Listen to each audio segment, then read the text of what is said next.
Pirelli, Present. Thoss, Present. Lim, Present. Kringle, Present. Sherman, Present. Smith, Present, Trejo Hernandez, Present. Marat, Connolly, Gumarov, Present. Hamid, Present. Kaufman, Present. Rudy, Present. Luch, Present. Nicholas. Present. Did I pronounce that correctly? Good enough. I'll get back to you on that. Gaudio, Here. Metellus, Present. Rose, Present. Ravi, Hall,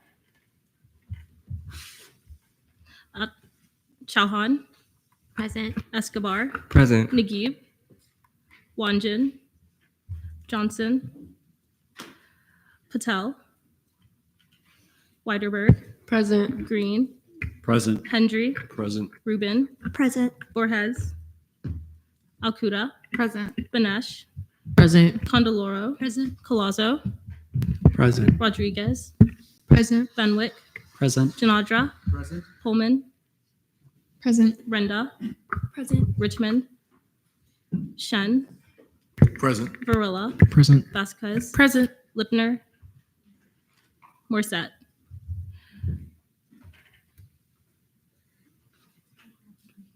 Okay. 38 out of 50 quorum is verified. All right. Approval of the minutes. Everyone go ahead, take a look at last meeting's minutes. And is there a motion to approve last meeting's minutes? Any objections? All right, seeing none, last meeting's minutes are approved. Approval of the agenda. Everyone go ahead, take a look at this meeting's agenda. And is there a motion to approve this meeting's agenda? Any objections? All right, seeing none, this meeting's agenda is approved. Open forum. Is there anyone here wishing to speak in open forum? All right, seeing none, announcements from the student body president, President Lister.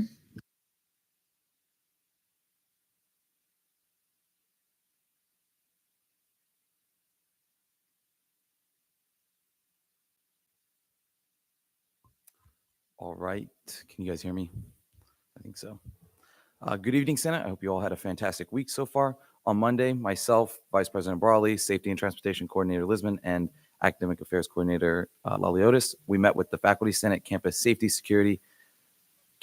and Security Committee regarding two of our initiatives. Brawley will talk about the emergency procedures and syllabi, and I spoke about the emergency training for faculty. We gained a lot of good feedback on these initiatives, and we will apply the feedback accordingly.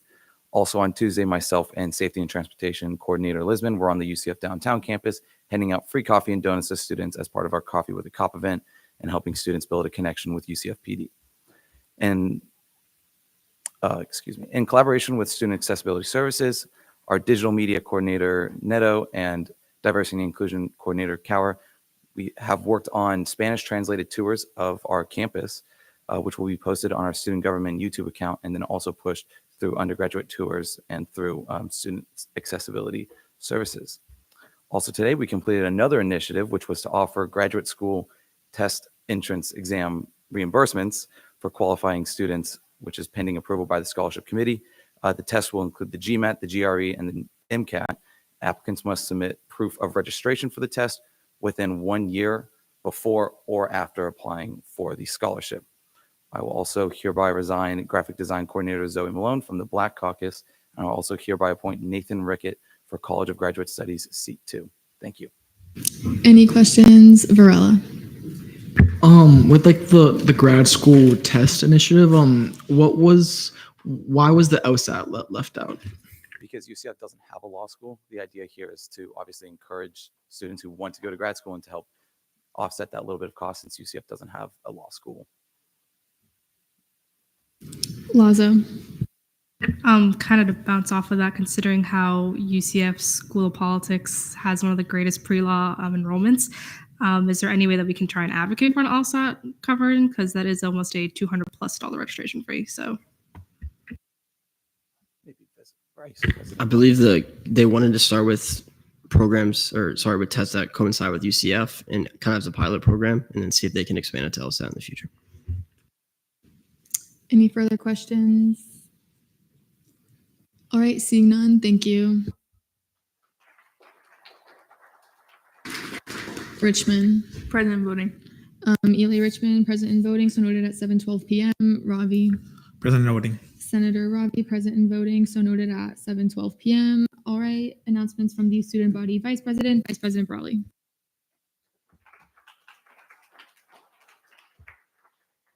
All right, good evening, Senate. I hope everybody had a great week. This week, I attended the Faculty Senate's Campus Safety and Security Committee meeting to discuss my initiatives surrounding emergency procedures and syllabi. The feedback was well welcomed, as President Lister said, and I'm meeting next with the Syllabus Committee, hopefully for final approval.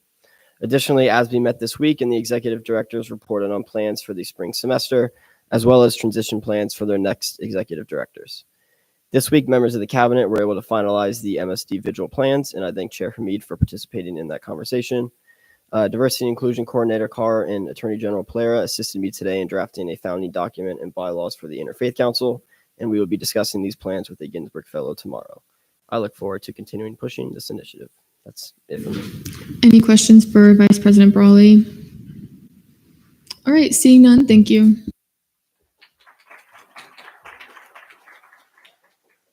All right, Comptroller's report, Comptroller Simillo. All right. Hi, everyone. So I just wanted to give an update on the K-9 Veterans event. It will be March 13th from 5 to 6, most likely.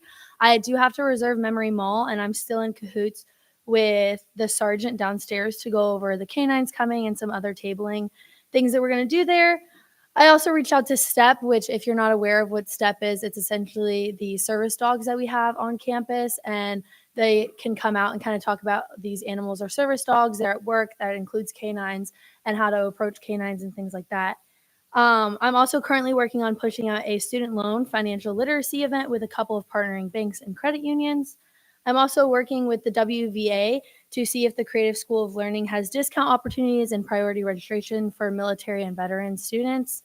And then the remaining part is what's on the Excel that I put. So this doesn't include any bills that are on any readings or any bills or allocations that are still needing to be seen by CRT or FAO. So I've done this before, so it's kind of just listed the same way. And our total remaining for both CRT and FAO without those bills that are currently out there is the total at the bottom that's in purple.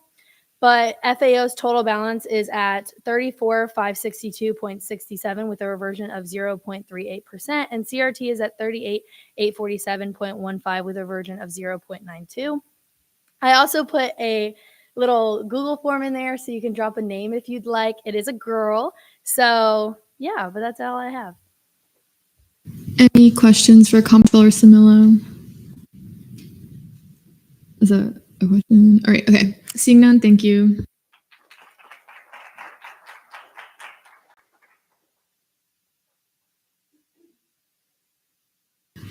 All right. Oh, Patel. Present voting. Senator Patel, present in voting, so noted at 7:16 p.m. All right, Attorney General's report, AG Polera.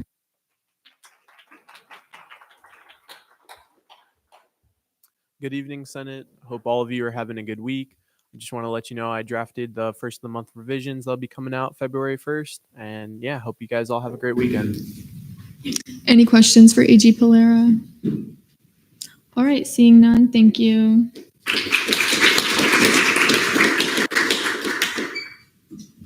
I think Borges walked in. President voting. Senator Borges, present in voting, so noted at 7:16 p.m. Cabinet Forum, Chief of Staff, Lucy Blanco, given by Director Benitez. Alrighty, good evening, Senate. This is what Chief of Staff Blanco has to report. Said, hi, Senate. Hope your semester has been going well.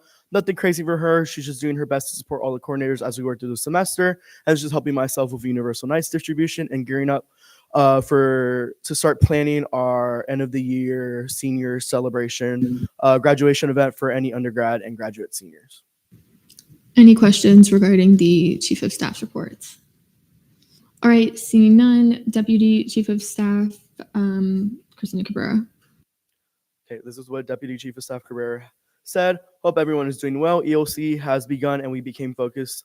We have started focusing on leadership skills that will carry throughout their college career. I am looking forward to assisting Jarib with Universal Nights. Please refer to the message she posted in Teams with when submitting communications requests, so any comms requests. Thank you. Have a great weekend, and please reach out to her if you need anything. Any questions? All right, seeing none. Director of Student Affairs, Director Benitez. Okay. Hello, everyone. Universal Nights distribution does start on Monday. We have two. We have Lake Nona in the morning, and then we have main campus day 1 in the evening. I sent out the Sign Up Genius to all your student government emails. If you didn't get the Sign Up Genius, send me an email so I can send it to you. You have until Saturday at 5 p.m. to sign up. It's just still first come, first serve. So once those spots are booked up, we probably won't be needing any more volunteers. And now, if you have any questions, I know we had a couple for President Lister last week, so I'm more than welcome to answer any other questions as well. Any questions? All right, seeing none. Governmental Affairs Coordinator. Oh, wait, sorry. I thought you were doing that too.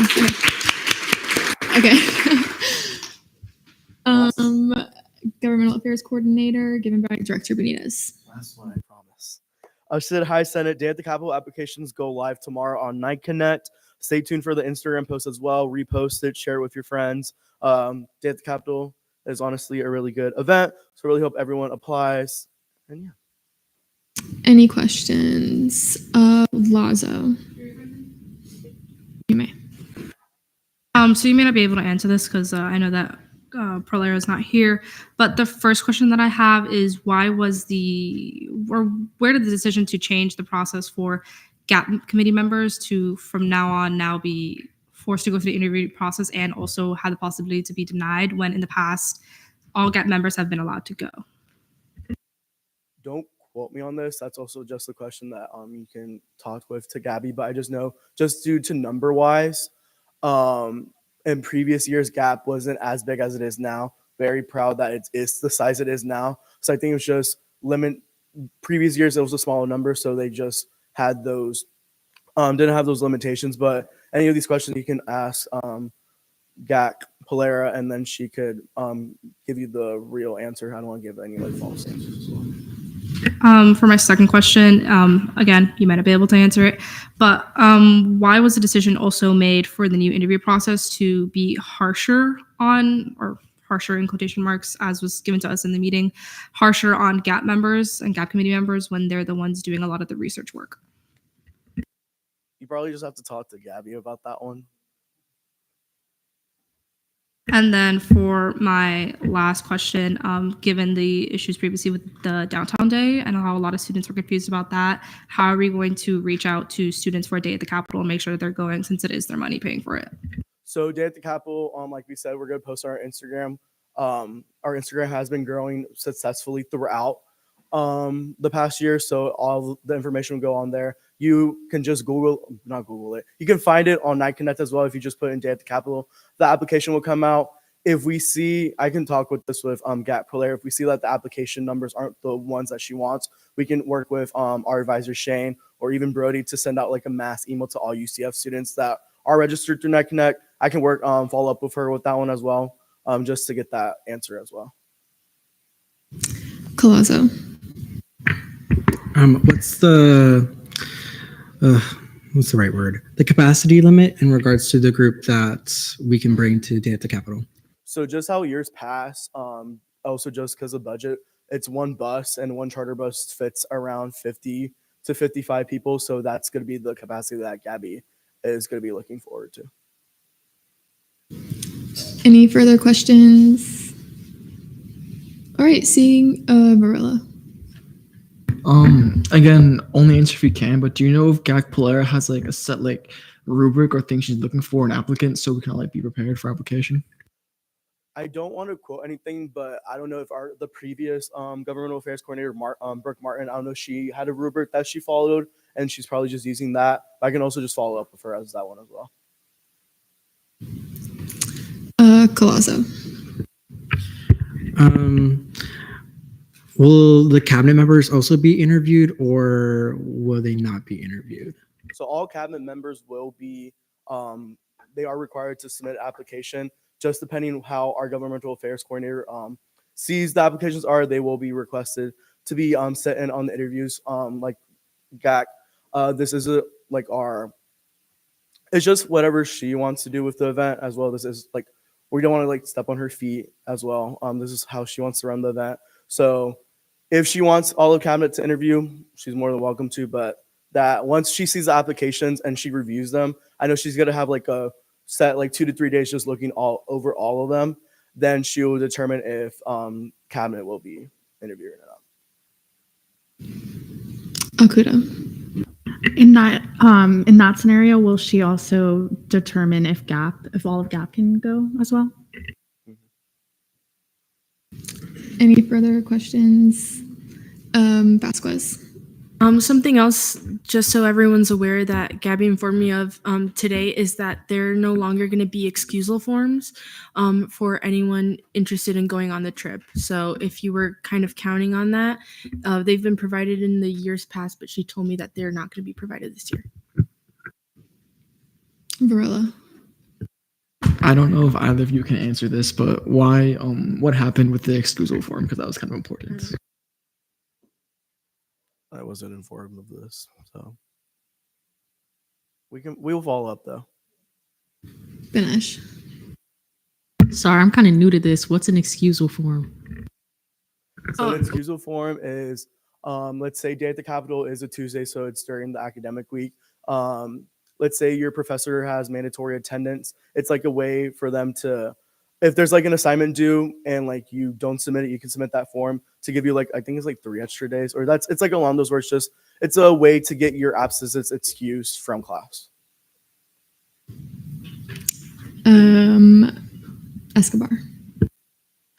If a senator or like of a person were to be going to be there with another RSO during the same period, like say it was a 2-day lead day for like a social work student association, would they be able to, if they were a member of GAP, also go to Day at the Capitol, or would they also have to fill out the interview form? I would say just follow up with Gabby, because since are you going to be there already with like another RSO, just follow up to see if there's any like overlaps, because Day at the Capitol, you do have a lot of meetings scattered throughout the day, so there might be some downtime that you can join in, or if there's like a tour of like the like they usually do like tiny like tours throughout the actual Capitol that you can sit in on. So just, I would email Gabby with that one question. Any further questions? All right, seeing none, thank you.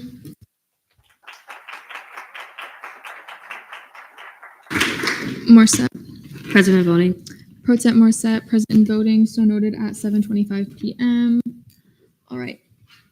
Announcements from the Chief Justice. Chief Justice Rivera.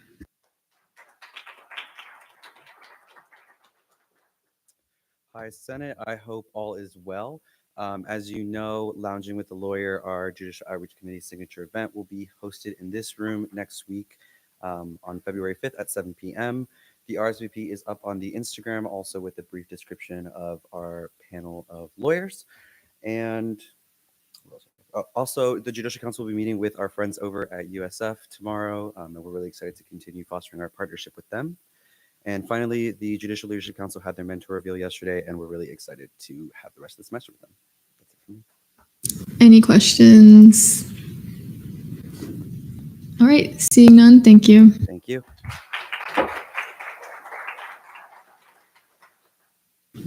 Announcements from the Supervisor of Election, Supervisor Brown.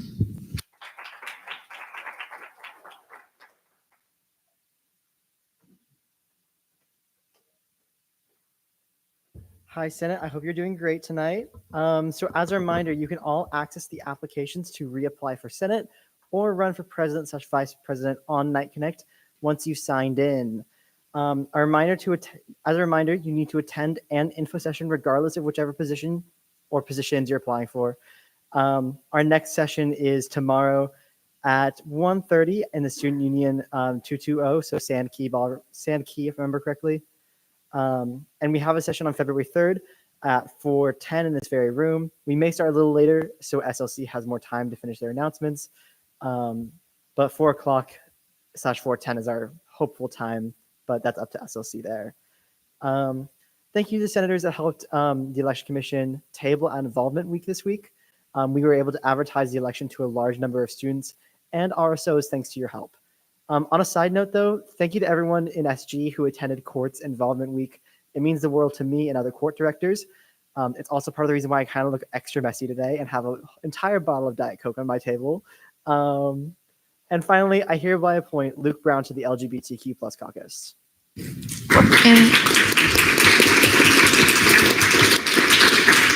Any questions? Banesh. I'm just making sure, but are the info sessions required if you want to be reelected? Yes. Follow up, please. Go ahead. In the case that you can't make them, would we just email you and like have a private session ? So that's just going to be emailing me and requesting a Zoom session. I'm currently working with a few other senators to schedule a Zoom session. We're also required to hold an extra Zoom session, like an extra session. I've just not officially been super open with it because we're working on scheduling it depending on how many people can't actually make the current ones we have scheduled. Okay. Any further questions? All right, seeing none, thank you.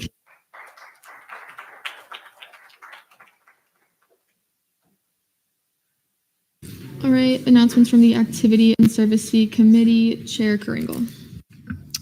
Hey guys, so tomorrow I'll be going over the final version of the budget bill in committee and voting on it. Afterwards, of course, it will be seen in Senate next Thursday. Yay, so exciting. If you don't know what ANSF is or want to come learn more, make sure to be in the chambers at 6:30. We're going to be giving a quick presentation on what ANSF is, how it affects you, and basically how the meeting is going to be run. With that, please, if you can, wear business professional to next week. It's a very important bill we'll be voting on. It's $20 million of student funding, more than. So just make sure you're paying attention and ask questions throughout the process if you need to. Just make sure you're just understanding what we're debating and voting on. And then we wanted them to get there at 6:30, correct? Yeah, 6:30. We're going to be giving like a quick presentation of like how the meeting is going to run. And then we're going to start at 7 like normal. So next week, get here at 6:30. I was going to run over this in my announcements too, but next week, get here at 6:30. And we'll probably start at 7 on the dot. Varela. Will we be able to read the budget bill before the meeting? Yeah, I plan on posting all the applicable documents for it tomorrow. Once we vote on it, I'll release all the budget packets, the actual budget bill itself, and all the numbers, so you guys can take a look at it starting probably Friday or Saturday. Any further questions? All right, seeing none. Announcements from the Scholarship Committee, Chair, none. Caucus reports, APAA Caucus Chair Lim. Hi, Senate. Hope you guys are having an amazing week so far. This week we met and worked on designing pamphlets and a board for the caucus takeover event. And I'm working with Chair Alcuda in setting up a meeting with Christina from Dining Services in regards to Ramadan. Thanks, everyone. Any questions? All right, seeing none. Black Caucus Chair Metellus. Good evening, Senate. I hope you all have had a good week so far. This past week, Black Caucus has had major progress on our initiatives. The Food Truck Fridays will be happening. Thank you, Pro Temp Morissette, for working on this initiative. Expect food trucks every Friday throughout the month of February on Memory Mall. Black Caucus will be tabling at most, if not all of these days as well. The Black Business Showcase flyer is up on the UCF SG Instagram page. Vendors and RSOs can start registering to table at the showcase. If you know of any Black RSOs or businesses that you want to see there, please forward this post to them. Black Caucus will be at the Caucus Takeover event on February 10th from 12 to 4. Vice Chair Courts is currently working on promotional material for this event. Vice Chair Courts and I have also met with Latin Hispanic Caucus Chair Escobar to discuss details on our joint Afro-Latino event in March. Senator Johnson will be meeting with the Provost next week to bring forth data and discuss the next steps related to our Juneteenth initiative. That's for all. That's for all. Thanks, guys. Any questions? All right, seeing none. Here's the giggles. Okay. Disability Caucus Chair Johnson.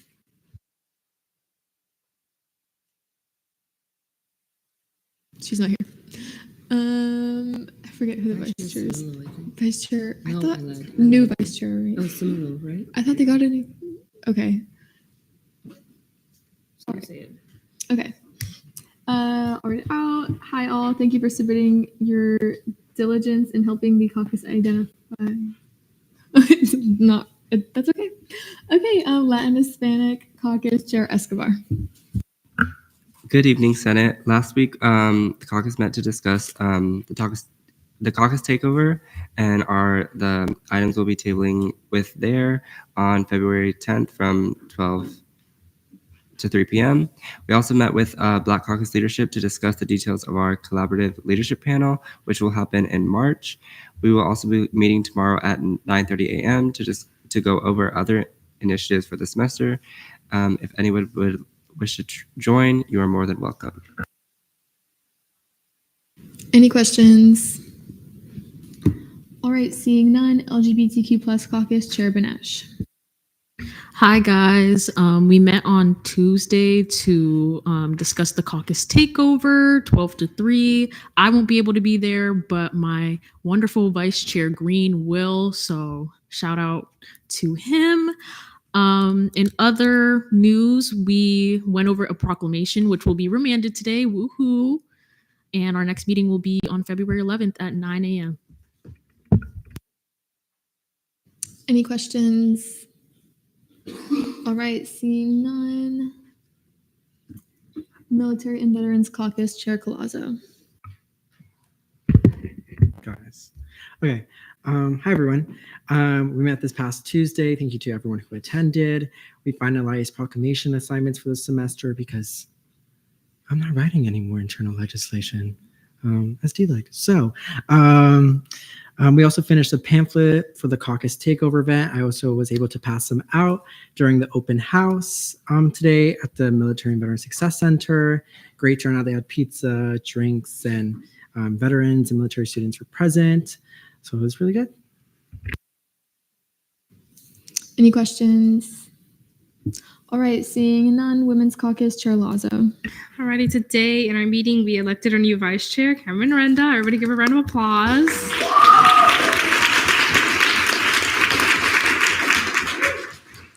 Alrighty, and then we are also going to be working on ex officio seats, materials for tabling, and we had a student at large sit in on our meeting today. So great new stuff for the caucus. And then lastly, meetings are going to be bi-weekly at 12 on Thursdays. So come out to them if you want to help. That's all from me. Any questions? All right, seeing none, Arab Ad Hoc Caucus Chair Alcuda.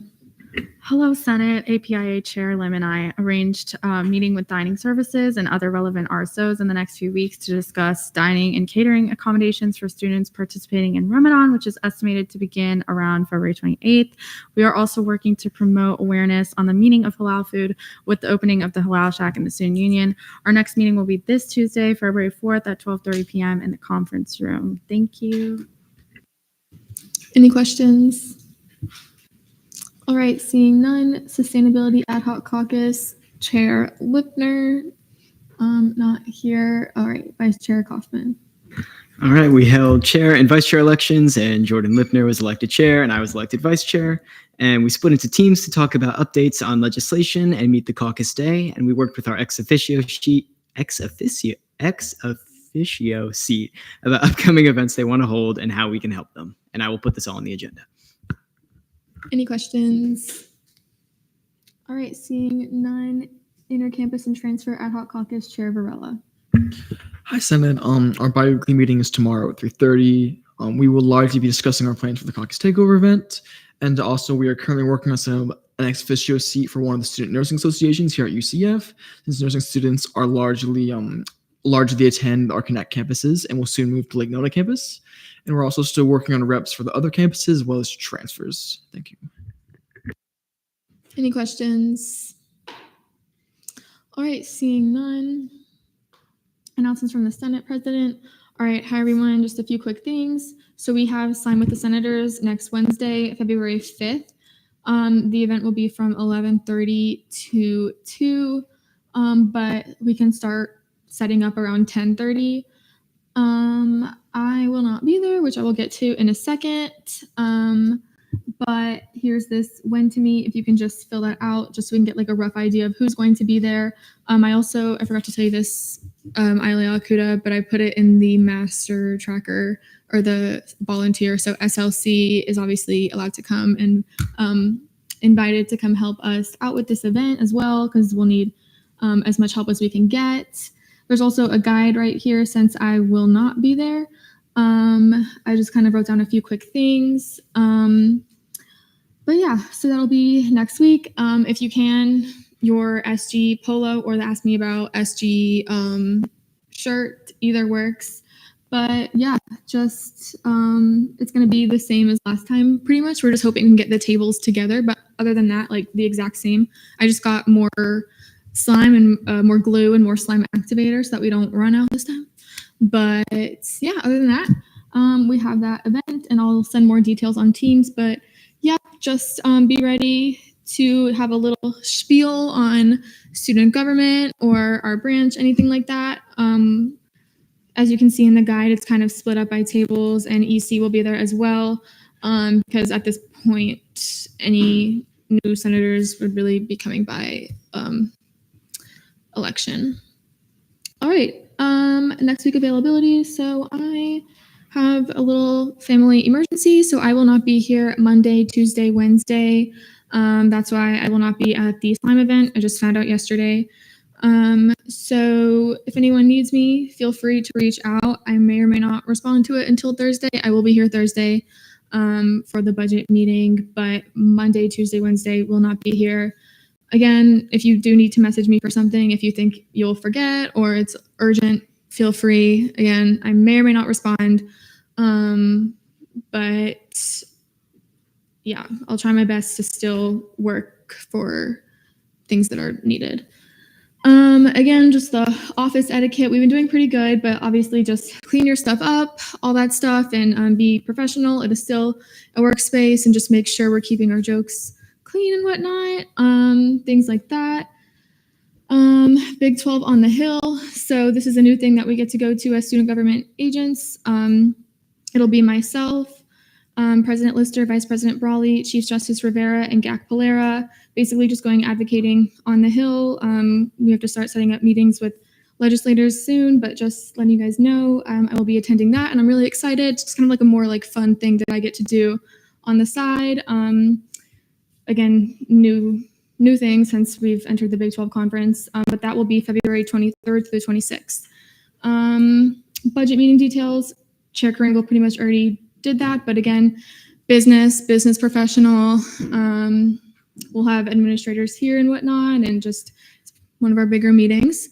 It is a special session, so we will not be seeing any other business besides the budget bill. That means today we'll be going through the fiscal bills that will be out of timeline. We will not be seeing internal legislation next meeting. It will just be the budget meeting, a few announcements, fiscal chair announcements, and then the budget bill, because in the past it has taken the whole time, or most of the meeting anyways. And then, of course, the anonymous Dropbox. Please feel free to fill it out. And are there any questions for myself? All right, seeing none. Internal Legislative Assistant Report, Ayala Alcuda. Hello again, Senate. Today was our mentor/mentee social, and it was a huge success. For those that will be serving as mentors, please keep an eye out on the Senate Teams channel for more information about mentor/mentee reveal as I review the feedback from the SLCers this weekend. I'll also be sending out a ranking form for you all to fill out based on the interactions you had with your prospective mentees tonight. So please be sure to fill that out as soon as possible as well once I send it out in the Teams. Our next SLC meeting will be this Monday, February 3rd at 4:30 in the Charge On Chamber. As Supervisor of Elections Brown mentioned, this will also serve as a candidate information session. So if you're available at that time and you are planning to run for Senate again, please feel free to join the meeting to satisfy that information session requirement. As always, please don't hesitate to let me know if you need anything. Thanks. Any questions? All right, seeing none. External Legislative Assistant Report, ELA Richmond. I met with Anna this weekend, the Director of Comms. got a Northeastern. And then next week, I'm a one-person panel, downtown UCF, 9 a.m. I want to see all of y'all there learning about community redevelopment agencies following the passage of House Bill 9 in 2019. And if you don't, I'm resigning. Executive Order, Laurel Richmond, XOXO. Any questions, Smith? What time at 9 a.m. are you going to be there? I mean, not what time, what day? Sorry. Oh, Wednesday. Okay. Okay, any further questions? All right, seeing none. Senate President Pro Tempore report, Pro Temp Morset. Hello, everyone. Not much for me. My office, DLEG Colazo, is implementing new legislative procedures. So when he goes to his announcements, please be very aware of what he's saying, since that will be the way to submit legislation, have it reviewed from now on. As well as Senator of the Month for January will be announced the second week of February because of the special session. But as well, you guys submitted a lot and 3 of you guys are tied. So I actually need more submissions so I can untime Senator of the Month and just have 2. And let me know if you're interested in any shadowing opportunities for the pro temp position or any of the other positions within my office. You can also reach out to the deputies themselves. That is all from me. That's a good point. I forgot to mention again. Please reach out with shadowing and all that stuff. But any questions regarding the Pro Tempore's report? All right, seeing none. Deputy Pro Tempore of Legislative Affairs report, DLEG Colazo. Hi guys. First report is DLEG. All right. So, hi everyone. So tonight, as part of one of my initiatives, I said I would announce what kind of legislation we're seeing every night. So here we go. We're seeing 5 fiscal bills on first reading, 4 on third reading, and 6 on second reading today. 4 of the 6 are going to be re-seen on third just because they will be out of timeline for the purposes of next week's budget meeting. 5646 was postponed indefinitely in FAO, so we won't be seeing them. In terms of internal legislation, we are seeing 3 proclamations on first reading, none on third, and 4 internal bills and 1 resolution on second reading. I will personally be motioning to see Internal Bill 5628 on third reading, just because I would like to see it enacted before the election cycle starts, as it clarifies the contestment of elections procedures. Additionally, in regards to how I am communicating to RSOs and SG agents in regards to fiscal legislations, when I'm writing a fiscal bill, I send out 4 emails, 1 to the RSO, 1 to the senator who is assigned that bill. So for example, Chair Karingo is assigned a bill, so I emailed him and the RSO. Then I emailed Brody and Maddie to put it on the agenda. And then finally, when that bill is passed on third reading, I notify the RSO that it's been passed on third reading, and they should be contacted within 20 business days from an ASNF accountant or / coordinator in terms of like being transparent and stuff. In terms of my email and announcements, in regards to internal legislation, so all internal legislation, I will review them and then send them to Maddie and Brody. I'm not necessarily gonna like disapprove of them just because I don't know, something you wrote I didn't like. I just want to make sure that they're complete. If I think that you could word something better, or if it should be a little more concise, then 100%. Additionally, also remember that bills have to be submitted 24 hours prior to the Senate meeting. So if you send it to me like on a Wednesday, then it probably won't be remanded on that Thursday, probably remanded next Thursday. So I have time to review it in terms of that. Chairs, I emailed you guys. You should answer your email and let me know how I can help you and your community succeed in regards to legislation. If you reach out to any of the branches, please let me know and CC me in those emails. I did alert the branch heads that I'm kind of enforcing that policy, that I want to be a legislative liaison and being part of that conversation and being a mediator in that. So please keep me in the loop. Additionally, I was added to all the committee teams channels, and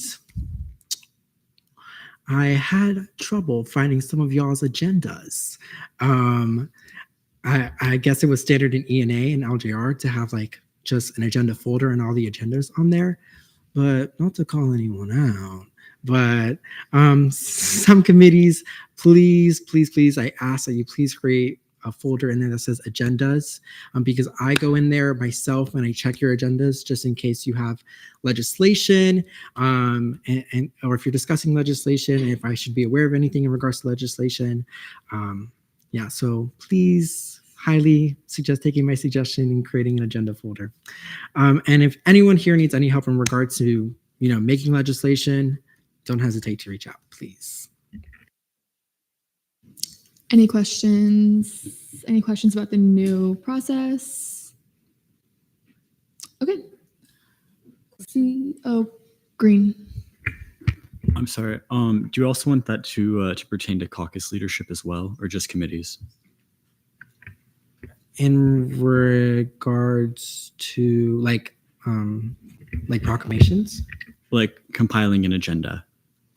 No, I don't have access to caucus things. What caucus does is what caucus does. Any further questions? All right, seeing none. Deputy Pro Tempore of Senate Relations Report, Deeser Lazo. Reminder of game night tomorrow at 5 p.m. in the office, and also not to call anybody out. If you submitted your fun fact form but didn't put your name, please resubmit. I'm not a mind reader, so for those of you that put like your fun fact and then didn't say who the fun fact belongs to, I can't really put an answer on that on the Kahoot. So please included it, resubmit. Thank you. We also have a Valentine's event coming up. We're going to be doing like little candy grams and little Valentine's Day cards and some little like cookies and treats. That's probably going to be the Thursday, February 13th. So right before Senate. My list came out right before Senate. Sorry. If you have any questions about RSOs and their fiscal bills, don't hesitate to reach out to me or Dela Guyazo for help. Also, I'm probably going to yield to Senator Sherman for this, but we had a crazy win this past Tuesday in our first game of the playoffs. If Owen would like to explain that. Sure. Yeah.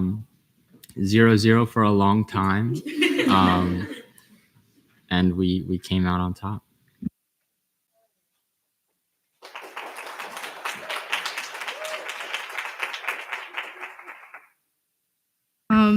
Yeah, no, it was actually crazy. We're champs. Like, we're the greatest. Messi, who? It's us.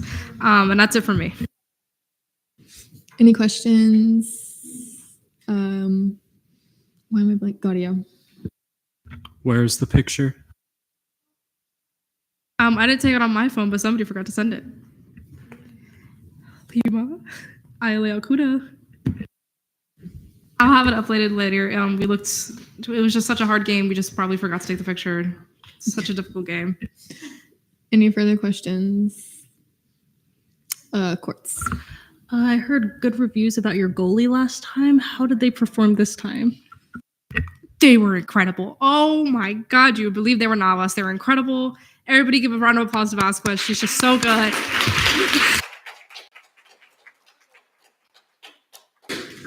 Any further questions? All right, seeing none. Old business, none. Fiscal Committee caucus time, CRT, 15 minutes. I recess this meeting at 7:50 p.m. We will reconvene at 8:05 p.m. Again,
I don't mean any of it. All right. I hereby call this meeting to order at 7:52 p.m. Roll call and verification of quorum. Vice Chair Shen. Hey guys. Shh. Thank you. Present. I'm present. Senator Monroe. Present. Senator Rutherford. Thank you. Senator Lippner. Excused. Excused. Senator Robbie. Present. Perfect. Thank you. Senator Frost. Wow, Robbie's here. Thank you. Senator Trejo Hernandez. Present. Thank you, Daisy. Senator Courts. Perfect. ORS Rep. Present. Thank you. Come on. Pro Tempora. Here. Perfect. We have a quorum. 1, 2, He thinks we smell bad. 5, 6, 7, 8, 9, 10, 8.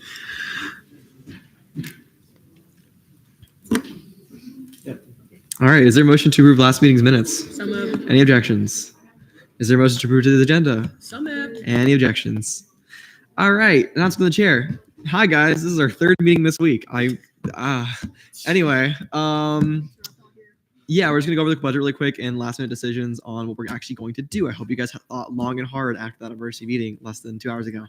Anyway, that's it for me. Vice Chair Shen. That's it for me too. I don't have anything. Cool. Any questions? All right. Announcements from committee members. Kirsten.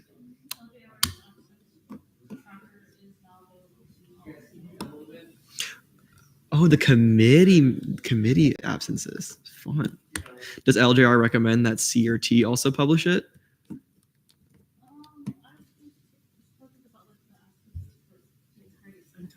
Oh, I thought you meant like the committee absences. Oh, I thought, okay. Yeah, that's your Never mind. Anyway.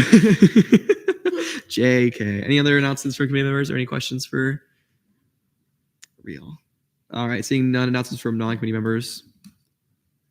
Seeing none. Old business, none. New business. Just because I also noticed this, we went through the tracker. Is there a motion to deny 56.512 because they're out of timeline now? Any objections? Seeing none. Denied. All right. And then now the fun part, member discussion. So I included what we talked about already. Does anyone want to add to just member discussion that doesn't necessarily involve the bill? Or I'm sorry, the budget? Anything? Answer my email. Chair Quartz, Chair Rose, Chair Karingle. But you already know how you can help Answer my committee. emails. You were in my committee. Answer. My brother in Christ, you were in my committee. Cool. Anyway, Lipner's ghost. Okay, let's go ahead and answer Lipner's ghost question because you kind of set it up already for me. We kind of went over it very quickly at the very end of the meeting, but how are we going to basically prioritize the most important students to serve? Everyone kind of agreed on prioritizing research presentation and, if anything, lowering the seminar networking caps. Do we want to? Are we cool with that? Are we cool with still seeing everyone that applies, but only giving some people less money? Get rough. I still think we should put a cap on individual conferences. Not to call anybody out, Karingle. We saw like 20 of your people for the same conference today. We already did that. I know. I use it as an example. It was a pure example. We put 20. We've had our cap. At this point with 38K. And you voted to approve, so okay, Katrina. Yeah. Is there like generally known 10 seminar? 10 seminar networking. No. Do you want to do that? At this point, it's kind of late. Well, not now, but future. The future, they probably won't have it. If I'm being real. Katrina. I was gonna say when I had originally instituted the whole 20 cap, I had it with the intention of everybody under the 20 cap. But now that I'm seeing there's this divide between the research presentation and the seminar networking, I'm now thinking 10 limit for seminar networking, unlimited for research presentation for conferences. Thoughts on that, Robbie? Can you say research presentation? Like somebody in some conference presenting their research, so they get full money. Yeah. Not full money. Oh. They just get like, One you know of what the I maximum mean? they can I'm just saying like maximum in general of like them being allowed to even like get money. Not like There's them getting so we would limit how many people we're approving to go to seminar networking, but like let's say this is not going to happen, but 100 people for example, could, if they have presentations to go to this conference, we would not set a cap for anyone that's presenting. Not a money cap, but like the people going. 'Cause- Like, yeah. Yeah. Like we wouldn't say, oh, only 10 people could present. I'm okay if there's like 10, 15 people presenting. As far as seminar networking, like I think we should cap it at 10 people going to the same conference as seminar network. I mean, we'll only fund 10 people in the network. Well, because we had originally established 20, but again, when I had originally made that proposition, yeah, the people we were talking about caps, but that's a separate thing. I'm talking about people. Cap on the seminar, yes. I don't know how you guys. What do you guys do? Good. Everyone's cool with that? I would argue for 15. I don't. I think that leaves us in the same position. Depends on what. 10 to 15. I'd say 15. But unless it's a bill. Yeah, Robbie, yeah. Depends on what's out there for us to look at. They can decide based on that. I would also like to say a lot of what we've been seeing have been lab groups that can't go as an RSO because they're not an RSO. So that's been like 20 people in themselves going into lab groups.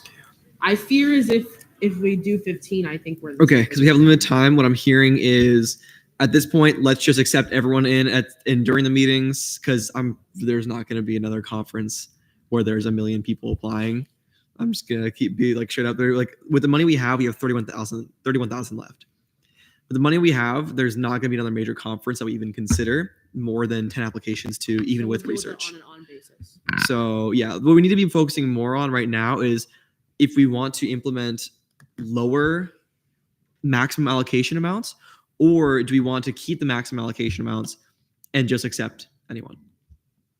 Who do we want to accept? So, okay, part of that, graduate, undergraduate. Do we want to differentiate between the two? Do we want to give more of a preference towards graduate? Do we want to put more of a preference toward graduate?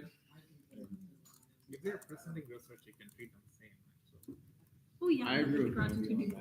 Yeah, it's important for their. Okay, what they're doing at the conference?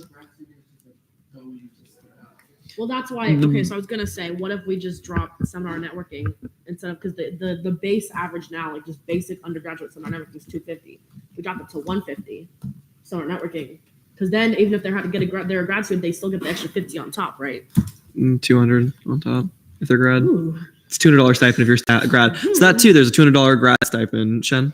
Could we, I don't know if we can possibly, but could we possibly discuss maybe not funding any more of like the service trips? Like that one last meeting, I was okay with it, but like on like overall, I wasn't like the most I disagree with that. comfortable. Like not comfortable, just I don't think that's the, I don't know a nice way to word it. Yeah. There's not gonna be a lot more of those coming in. But we So had that's so like not many the, for- but that's not the bulk of our You don't think budget. there's gonna? I mean, what do you think we're gonna have any more of those? No. Yeah, what are the average that we have service trips? You know, our biggest money, I'm gonna say drain. I don't know a better word. Drainer is seminar networking. Yeah, God. I saw something like a remanded back to CRT like last week or a week before that. I didn't come back to the CRT meeting later, so I don't know what happened. So there was some student want to go to organize some banquet or something. It was in the last week's Senate. I don't know. Nah, I don't know. Don't worry, if you didn't fund it, then okay. Okay, so what I'm hearing, because we're running out of time. So we're not restricting any of the network tiers. All of the conference tiers can still apply no matter what. Correct? Whether it's seminar, whether it's research, whether it's observational, whatever, they can also apply. What's your question? What month will bills just officially be out of time like this fiscal year? Technically, if the travel ends on June 30th, So they need to apply by when? end of April, mid to end of April. I was hoping this would just naturally help itself. So okay, so we're gonna accept all conference tiers, correct? No matter what, you don't want me to deny any conference tiers that come through. Okay. So for each one, so we're still gonna take the full amount of students, but for each one, we're gonna cap their actual allocation amounts. Do we want to change the $200 graduate stipend? Are we keeping it 200, or do we want to lower it? Lower it.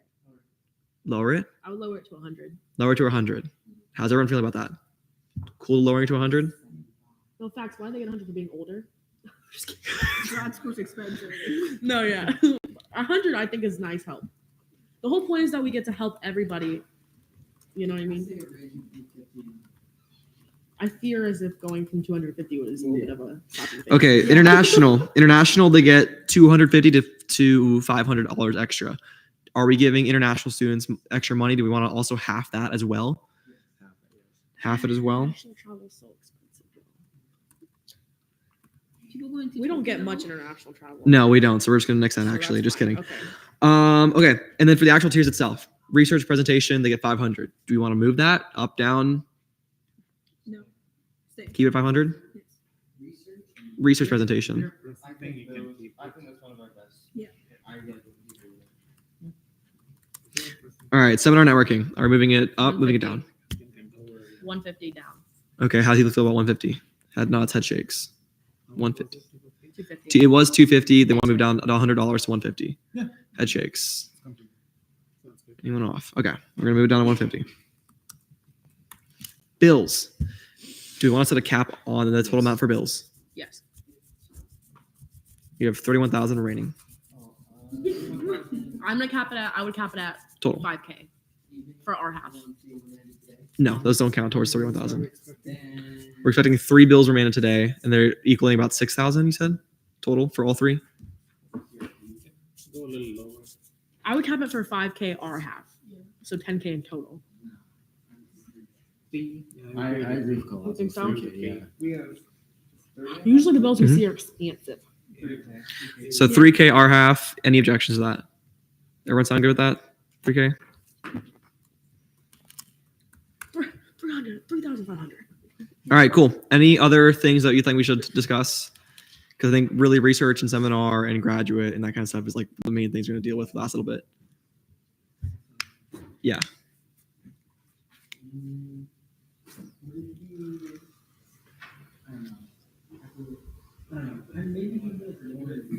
Yeah, it feels weird. We lowered everything else. It helps more. But I feel like a bill is 450. almost just as important as. I mean, I'm gonna. I 450. Let me make a statement on research. Like, research is something you had to present. It's not optional. Networking, it's an optional thing. We can't guarantee it's not optional though. A lot of people present just because they want to. So how are we going to know the difference? Research you had to present as to graduate as a graduate student. You cannot graduate without that. In every major. Every PhD student cannot graduate without research presentation. They need to present. They cannot graduate doing coursework alone. I do see your point of it being unfair though.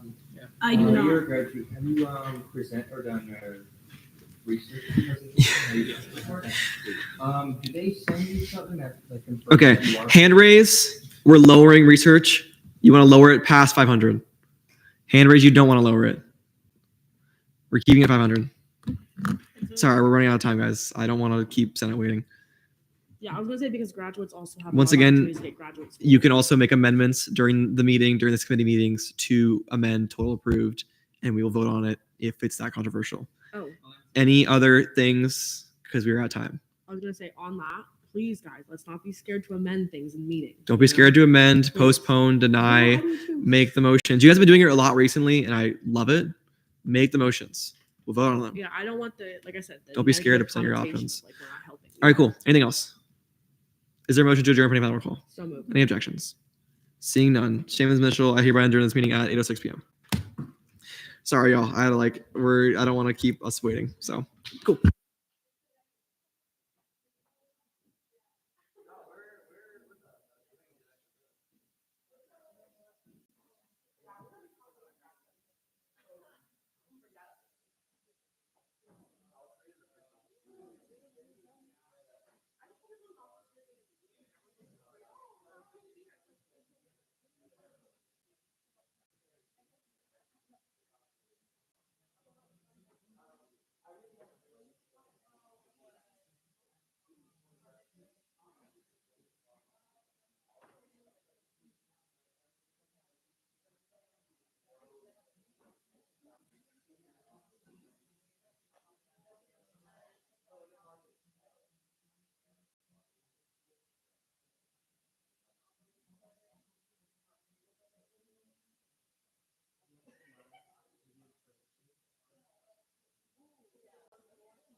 All right. I think we got a lot to get through tonight, so.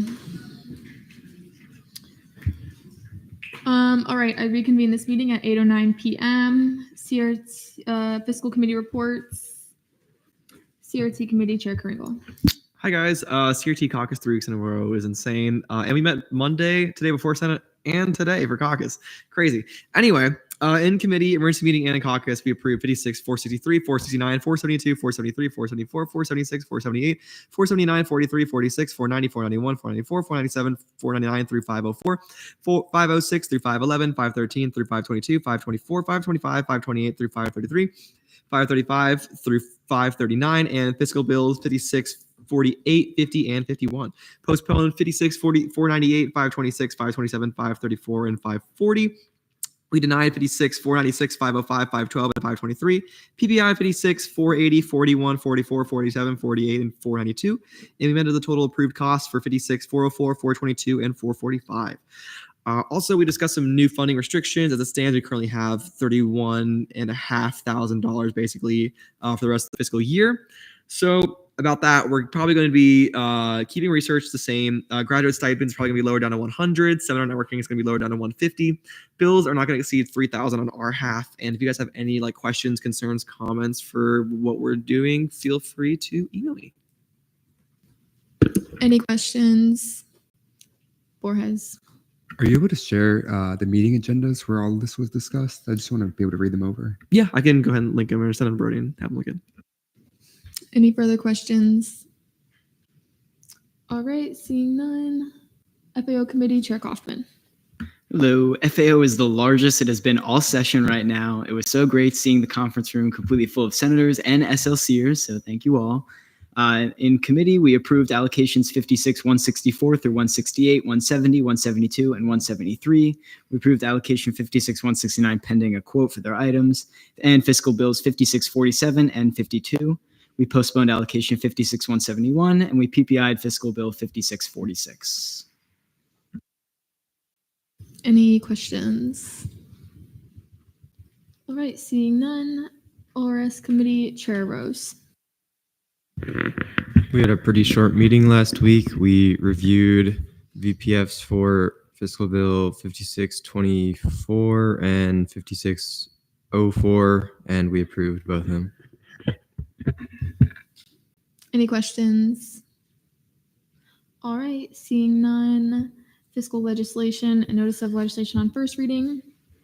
Fiscal bill 5654, funding for Night Riders Motorcycle Club to host the WERA motorcycle road racing at Atlanta, Georgia on May 23rd, 2025. Chair Kringle, I hereby remand to FAO. Fiscal bill 5655, funding for 4 members of Night Riders Motorcycle Club to travel to the American Superbike Racing Association, Virginia International Raceway in Alton, Virginia from June 13th to June 15th. Chair Kringle, I hereby remand to CRT. Fiscal bill 5656, funding for Indian Student Association to host the Indian Student Association Spring Cultural Showcase at the University of Central Florida in Orlando, Florida on April 10th, 2025. Senator Chauhan, I hereby remand to FAO. Fiscal bill 5657, funding for 6 members of Night Riders Motorcycle Club to travel to the WERA motorcycle road racing in Atlanta, Georgia from May 23rd, 2025 to May 25th, 2025. Chair Kringle, I hereby remand to CRT. Fiscal bill 5658, funding for 8 members of Student Nurses Association Daytona to travel to the National Student Nurses Association Convention 73rd Annual in Seattle, Washington from April 9th, 2025 to April 14th, 2025. Senator Green, I hereby remand to CRT. Notice of legislation on third reading, none. Notice of legislation on second reading. Fiscal bill 5647, funding for Chabad Jewish Student Group to host Passover 2025 at Chabad at UCF on April 12th, 2025. Senator Connolly, not, but the RSO is here. Is there a motion for a 5-10-10? Any objections? All right, seeing none. If the RSO is here, you can come on up.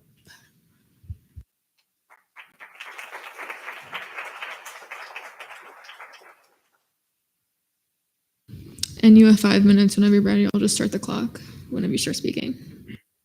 Hello, my name is Adam Tavares. I'm the treasurer on behalf of Chabad Jewish Student Group.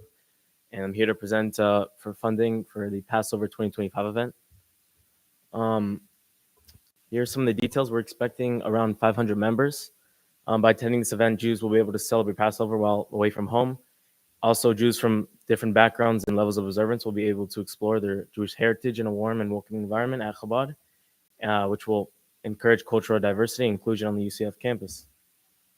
In order to fundraise for this event, around 2 to 3 weeks prior to the event, Chabad at UCF will reach out to Jewish student families and alumni. Here's the total cost breakdown for the event.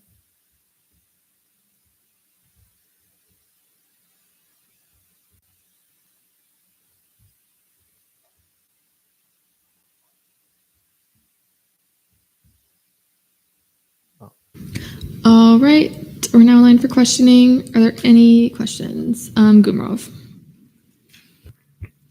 Yeah, forgive me for not being aware, but so we have another bill that we're seeing for Central Florida Hillel to also host a Passover. Do you do any like overlapping when it comes to events or? No, we don't. Benesh. May I direct a question to Chair Carringle? You may. Just making sure this bill is not included in that 31,000 total. No, this is for FAO. Got it. Okay. Yeah, that's all. Any further questions? All right, seeing none, I'll take a motion. Benesh. Move to debate. There's been a motion to move to debate. Are there any objections? Seeing none, we're now in debate. You guys have 10 minutes. Benesh. I'll be voting in favor. I am from Boca Raton. That's like little New York. So I've been to a lot of Passovers before. It's great to kind of like, I don't know, open your mind up to the different cultures. You know what I'm saying? So I'm voting in favor. I encourage y'all to do the same. Colazo and then Ruben. I'm sorry. I was calculating like the numbers on the bill. Is there any way I can ask the RSO 2 questions? You may. Okay. So I'm looking at the bill and I was hoping you could provide information. I don't really know what these things are. So what is the rabbi honorarium? So the rabbi honorarium is his personal, the funds personally towards just for on himself for credit for setting up the event, and everything's done to host it. So that'll be towards him. Okay, and then for my second question, and what is the matzah? If that's how you pronounce it. So the matzah is part of the holiday. It's a little bit confusing, but it's the holiday is about the Israelites leaving Egypt, and all they could eat was unleavened bread. So that was eating matzah, which is not bread, is to symbolize the exodus out of Egypt. So. Thank you. Ruben. So I am Jewish, and Passover is a really important community holiday. So I am going to advocate for everyone to vote yes on this bill because it's really important right now for Jews to be able to celebrate our holidays with all the anti-Semitism and everything. So yeah, that is just my piece. Matzah, if anyone hasn't tried it before, I'd recommend you try it. It's good when you pair it with something. I do not like it straight up, but if you put a little Nutella or something on it, it's really good. So yeah, I encourage you all to vote in favor of this bill. Karingo. May I ask a question towards the RSO? You may. What exactly is the $5,000 going towards in the rabbi honorarium? It's going towards him, Rabbi Lipsker. Is it just like a donation to him, or? Yes, it is for his effort in setting up the event for the Jewish students. It's it's towards him. Gurov. Yeah, I've had the same question with the rabbi honorarium. We've approved bills before for Chabad to do other events as well, and other things that involve the rabbi honorarium. So just want to put that out. We haven't had an issue with it before. So yeah. Benwick. Move to vote. There's been a motion to vote. Are there any objections? You object? Oh.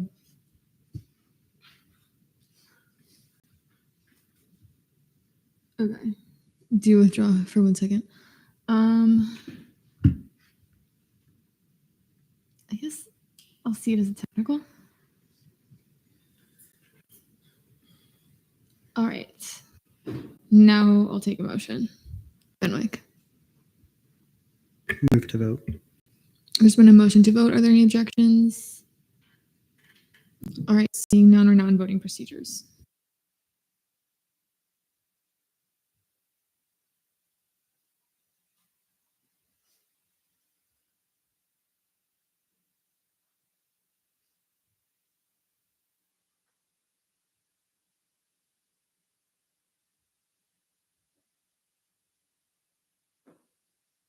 All right, with a vote count of 32 to 1 to 4, Fiscal Bill 5647 passes on second reading. Thank you.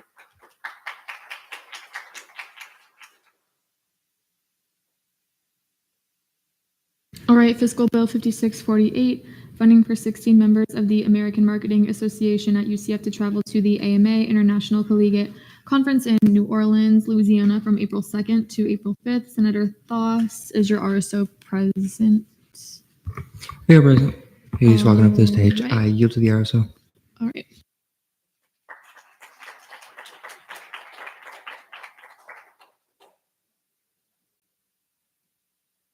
All right, whenever you're ready, I'll start the timer. Can you pull up my slides, please? Awesome. Well, hello, everybody. My name is Benjamin Chalco, and we're the American Marketing Association. I'm the treasurer of the club, and today we're requesting funding for a bill to attend the International Collegiate Conference that's happening in New Orleans from April 2nd to April the 5th. This is going to be, as I said, in New Orleans. And basically what ICC is, the objectives that we have is to compete, of course. Every single member that's going to the competition is competing in at least 2 competitions. There's also going to be opportunities for networking with industry professionals. There's also opportunities for learning and development as there are workshops in place. There's also career advancements. There are coaches and people that can help us get to our goals. Now, how does this benefit UCF as a whole? Well, first of all, we're going to compete. So we really want to enhance the school reputation by winning some competitions. All of our members are committed to meeting with our advisor to practice for these competitions so that we can ensure that we bring some awards back to UCF. As I said before, there's also professional connections. There are fresh insights on industry trends. There's hands-on skills gained from workshops and clarity regarding future career goals for our members. Now, regarding fundraising, we have a couple in place. We do partial proceeds, mostly on a weekly basis. We also have corporate sponsors that help us fund this trip. And we also do bake sales, donut sales, and some little activities that help us get some cash flow. When it comes to the cost breakdown, again, we're taking 16 members. Registration alone is $339 per person. Now, with the discount, it comes to $288 per person. So the total is $4,600. That's with the discount, of course. Then we have the hotel. We're going to be staying at the Sheraton Hotel, which is exactly where the conference is happening at. We're going to be doing 4 rooms, 4 people per room, and 4 nights. The regular pricing for a hotel like this for a room is $416, but since we are AMA members and we're part of the ICC conference, we have secured a special pricing of $259, including taxes and fees. That comes to $304 per night, and in total for the 16 people is $4,800. Now, this is just like a quick hotel comparison. That's the Marriott right across the street. It's $357. So our option is way cheaper than that, of course. Now, when it comes to flights, we chose the cheapest options, which is Southwest Airlines. That's going to be $350 per member, per person. We're flying in on Wednesday the 2nd, and we're departing on Sunday the 6th. The total flight cost comes to $5,600. I do want to say that when we submitted this back in December, the total was almost $6,000. So there's a little bit of decrease there, which is good. Now the total comes to around $15,000, and what we're requesting from SG, is $7,500 for this trip. That's pretty much it. Thank you. All right, we're now online for questioning. Corelli Gaudio. So, can you go back to your flight data on your traveling? So the bill says $374. I know that's not accurate anymore. Yeah, that's when we submitted it in December. Now, like I checked a couple of days ago, and it's 350. So Okay, it's gone down. thank you.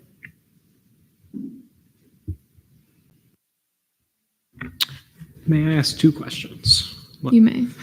So the first question, how many officers does your RSO have? We have 4 officers. Okay. It's just so I have some perspective on my next question, which is how did you decide which 16 members get to go? Yeah, so in total we have 250 members, and every year we aim to take around 6% of our members. So what we do is we have a point system in place. Every member that gets to go to our guest speaker events, our workshops, or our socials, they get assigned points every single time they come.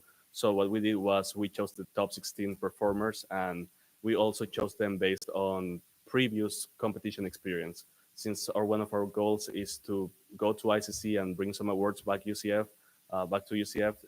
that was one of the criteria as well. Does that make sense? Okay. Your second.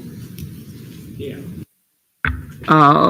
So the second question I had was, do you know, so I guess it's kind of tangent. Assuming you've already picked your members, do you know how many of them have gone in previous years?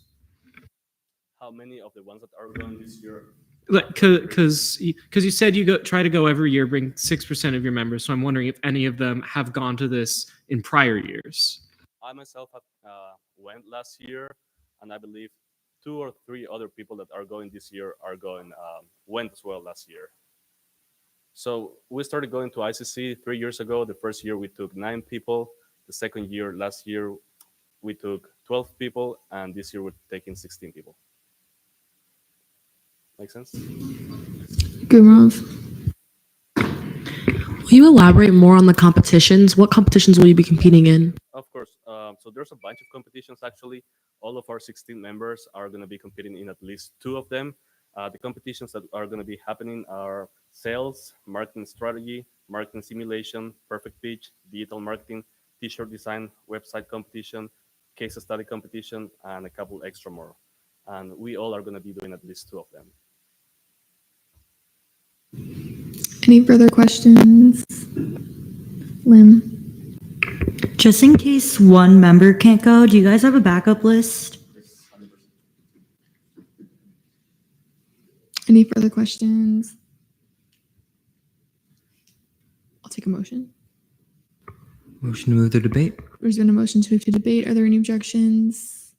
Seeing none, we're now in debate. You guys have 10 minutes. I'll start with the amendments. So, courts.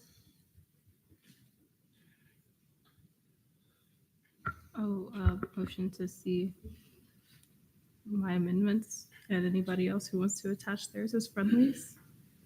Is there anyone who would like to attach their amendments as friendlies? Borges, Escobar.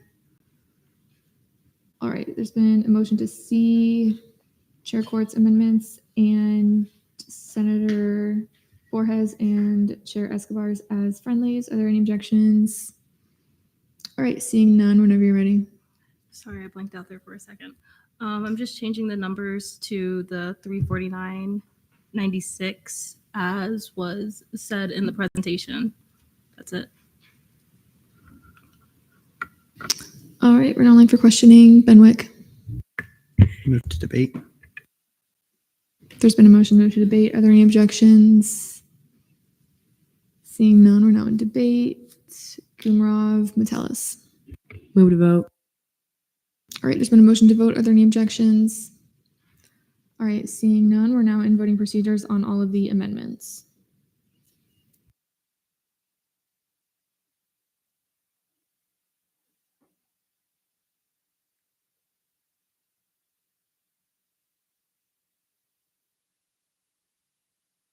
All right, with a vote count of 39 to 0, the amendments pass. We're still in debate. I'll do Gumrov, Banesh, Colazo.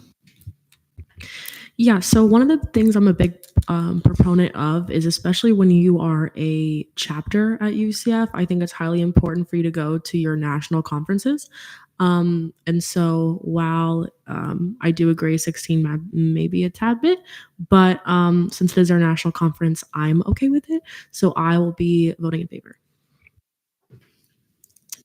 Banesh. Yeah, excuse me. Yeah, I'm just basically going to repeat the sentiments of Gumarov. I believe that it is a great thing to, be active in a national organization.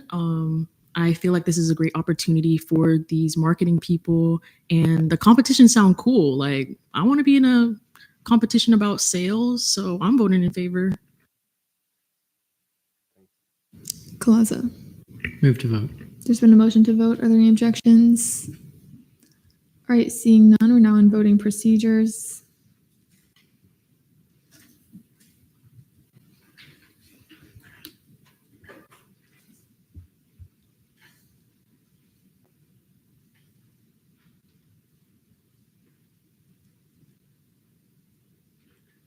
All right, with a vote count of 39 to 0, Fiscal Bill 5648 passes on second reading. Thank you, guys. All right, Fiscal Bill 5649 postponed in committee. Fiscal Bill 5650 funding for 10 members of UCF Global Advocates GA to travel to the Migrant and Refugee Support Volunteer Program in Barcelona, Spain from May 11th, 2025 to May 25th, 2025. Pro Temp Morsa is the RSO present. Okay, perfect. All right, you guys have 5 minutes whenever you're, oh, yes. If I'm not mistaken, I believe 5649 was postponed indefinitely, right? In committee? Only postponed. Oh, okay. My bad. Oh, that was the other one. Sorry. Okay, you guys have 5 minutes whenever you're ready.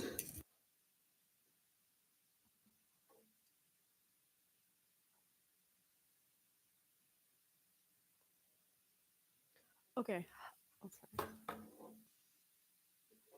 Hello. Hello, guys. My name is Elena Syriac. I am the president of Global Advocates, and today we are here today to talk about our upcoming trip to Spain, which we are asking funding for. Okay, so some of the things that our club was able to accomplish last year as Global Legal Empowerment Brigade was we were able to raise over $13,000 to attend the first Legal Empowerment Brigade in Athens, Greece. While we were in Greece, we were able to learn about the migrant crisis and Greek refugee law. We were able to interview the vice mayor of Athens and other officials. We met with international lawyers to discuss their work. And most importantly, we got to visit unaccompanied minor shelters to connect with the children, learn about their culture, and teach a human rights class. And we wanted to extend a quick thank you to SG because without your guys' funding, we would never have been able to afford and fund this life-changing experience for all of our members. Alrighty. Hi, guys. My name is Alyssa Marie Otero. I'm the Vice President of Global Advocates. This year, we will be working with International Volunteer Headquarters. They have hosted over 140,000 travelers. Moreover, they have a B Corporation certification. Essentially, it just means that they use ethical practices. They also work towards UN Sustainable Developmental Goals, are carbon neutral, and most importantly to both Alina and I, all of their programs are run by the locals. So a few details as to what our upcoming trip to Barcelona, Spain will look like. We'll be staying there for approximately 2 weeks under their refugee support program. So essentially under this program, we will be able to informally engage with the migrants and refugees. And what this means is doing household tasks all around the local host site, as well as cooking with them, prepping meals, serving meals, teaching them English. And most importantly, this year, we will also once again be given the opportunity to present a presentation on the importance of human rights. Okay, so kind of a sample itinerary. It does depend on whether or not we get a morning or afternoon shift. Nonetheless, our day-to-day schedule during the week will be serving the needs of the community. And on the weekends, we will also be able to get the opportunity to explore various historical sites in Spain.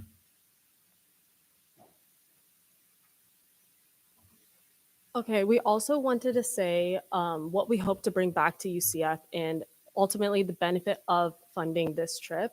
So we are awarding our UCF community and our members the opportunity to be working towards supporting the needs of the community and working together to address them. So the community that we will be addressing will be the community of refugees in Barcelona, Spain. So one of our main benefits that we think is highly beneficial to the University of Central Florida is the fact that we'll be able to provide our students with an enriching human experience through inclusion, discovery, and a propelling broad-based prosperity through a human-to-human level interaction with both the migrants and refugees while we're in Barcelona, Spain.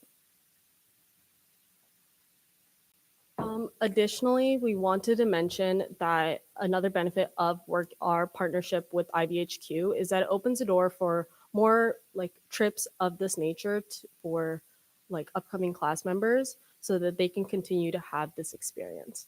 Okay, so we wanted to do the cost breakdown. In our bill, we initially asked for coverage of 8 members, but now we have changed that to 7 members, and we are no longer asking for flight funding, so we are only asking for a registration fee. The number in the bill is $1,250, but taking into consideration the 5% transaction fee, the amount that we're asking for each of our members is $1,312.50. So for a total of, can you see that? $9,208.5. And so basically what this will include is 24/7 in-country support, in-country program orientation, pre-departure support from your program manager, personalized preparation tool guides and checklists, and a certification of international volunteer service. This is just the registration fee that IBHQ asks us to pay upfront. You guys have 30 seconds remaining. 30 seconds remaining. But yeah, that is the total of what we're asking, and this is everything that our registration fee covers.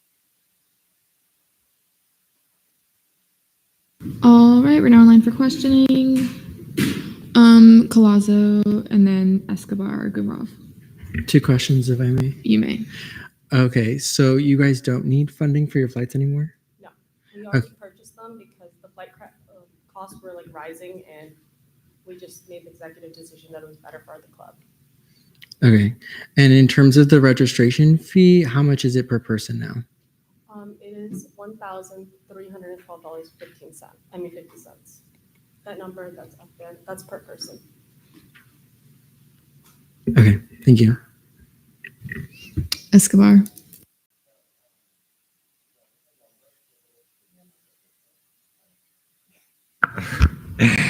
With the number of 1,312.50, that times 7 comes out to the 9,187.50. Are you still asking for the 9,208.5? Okay, I think that was a mistake on my part. I think I accidentally mistyped, but yes. Not the 9,208, but the number that's about 1,312 times 7. Okay, thank you. My apologies. Gumrov. 2, if I may. You may.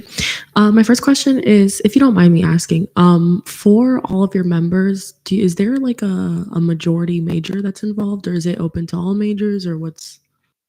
Yeah, so last year when we worked with Global Brigades, we primarily worked with pre-law students. But this year, since we are doing a more broad-based and not legal focus, we are open to all majors. But even last year, we also had a few history majors attend the trip as well. So no specific focus. Okay, and my second question is, so who decides which trip and with which company and to which country each year? Yeah, so great question. That is an executive board decision. And in terms of country, we kind of base it off of price, cost, distance as well. and to kind of come up with like the best location. And this year it was Barcelona. Additionally, our club's focus has always been refugee support. And so when we were looking at all of the programs that IBHQ offers, the one that stood out to us was their program in Barcelona, Spain, which was about refugee support. Go ahead. Did you follow up? Okay, go ahead. So what refugee shelter, do you mind me asking, are you going to be working with in Barcelona? Just Yeah, so it varies on the need of the community at that time, considering that they always are changing. So we won't know the specific community that we will be assisting while we're there until closer to the trip date. All right, we'll do Gaudio Karingal. May I ask two? You may. Okay, so the first question I have is very straightforward. You guys are going for 2 weeks. If I may ask, why 2 weeks over, say, just a week? Okay, so last year we did 1 week and we felt like we would be able to better serve a community over a span of 2 weeks, but also IBHQ only offers a minimum stay of 2 weeks. Okay, for my second question, could you scroll up to the itinerary again? Pretty please, on the presentation? Whoever's doing it. Thank you. Because so earlier in the presentation, there was a word that really spoke out to me, which it said informally. Do you guys have like anything more specific than this in terms of an itinerary, like an actual program you guys are doing? Because I'm also noticing that on weekends, you're not, that's kind of just free time. And so I'm inquiring on the specifics. Okay, so in terms of the specifics, so once again, it just varies on what the specific community needs are at the time. Again, they are kind of evolving, so we won't really know what specifically we will be doing until a few weeks before our trip. But nonetheless, we will still be serving a community through our volunteering.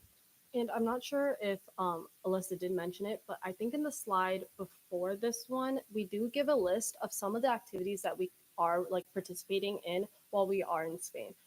When we say informally, informally volunteering, that means that we could be doing like a triad of activities, like what did we say? Teaching them English, cooking, eating, and just overall engaging with the community. So this is like a different experience from what Global Brigades had offered us, because that was a very formal interaction with refugees in terms of like our volunteer service. And that was another benefit of a 2-week stay, because in the 1 week, creating those relationships and bonds are like very difficult. But when you do get this informal volunteer experience, you get to actually have that experience to create those bonds and relationships. Follow up. It is a follow-up, but I noticed that Karen had a question. Do you still want to ask it? Okay, we do have about 4.5 minutes remaining. Okay. Questioning. So you say it. So you say that it varies and that you don't really know who's going to tell you these things, or how are you going to figure them out? How is this being organized in terms of you knowing where you're going to be going, who you're going to be interacting with? Yeah, absolutely. That's a great question. So as we noted in our registration fee breakdown, we do have the support of a program manager who we're in constant communication with.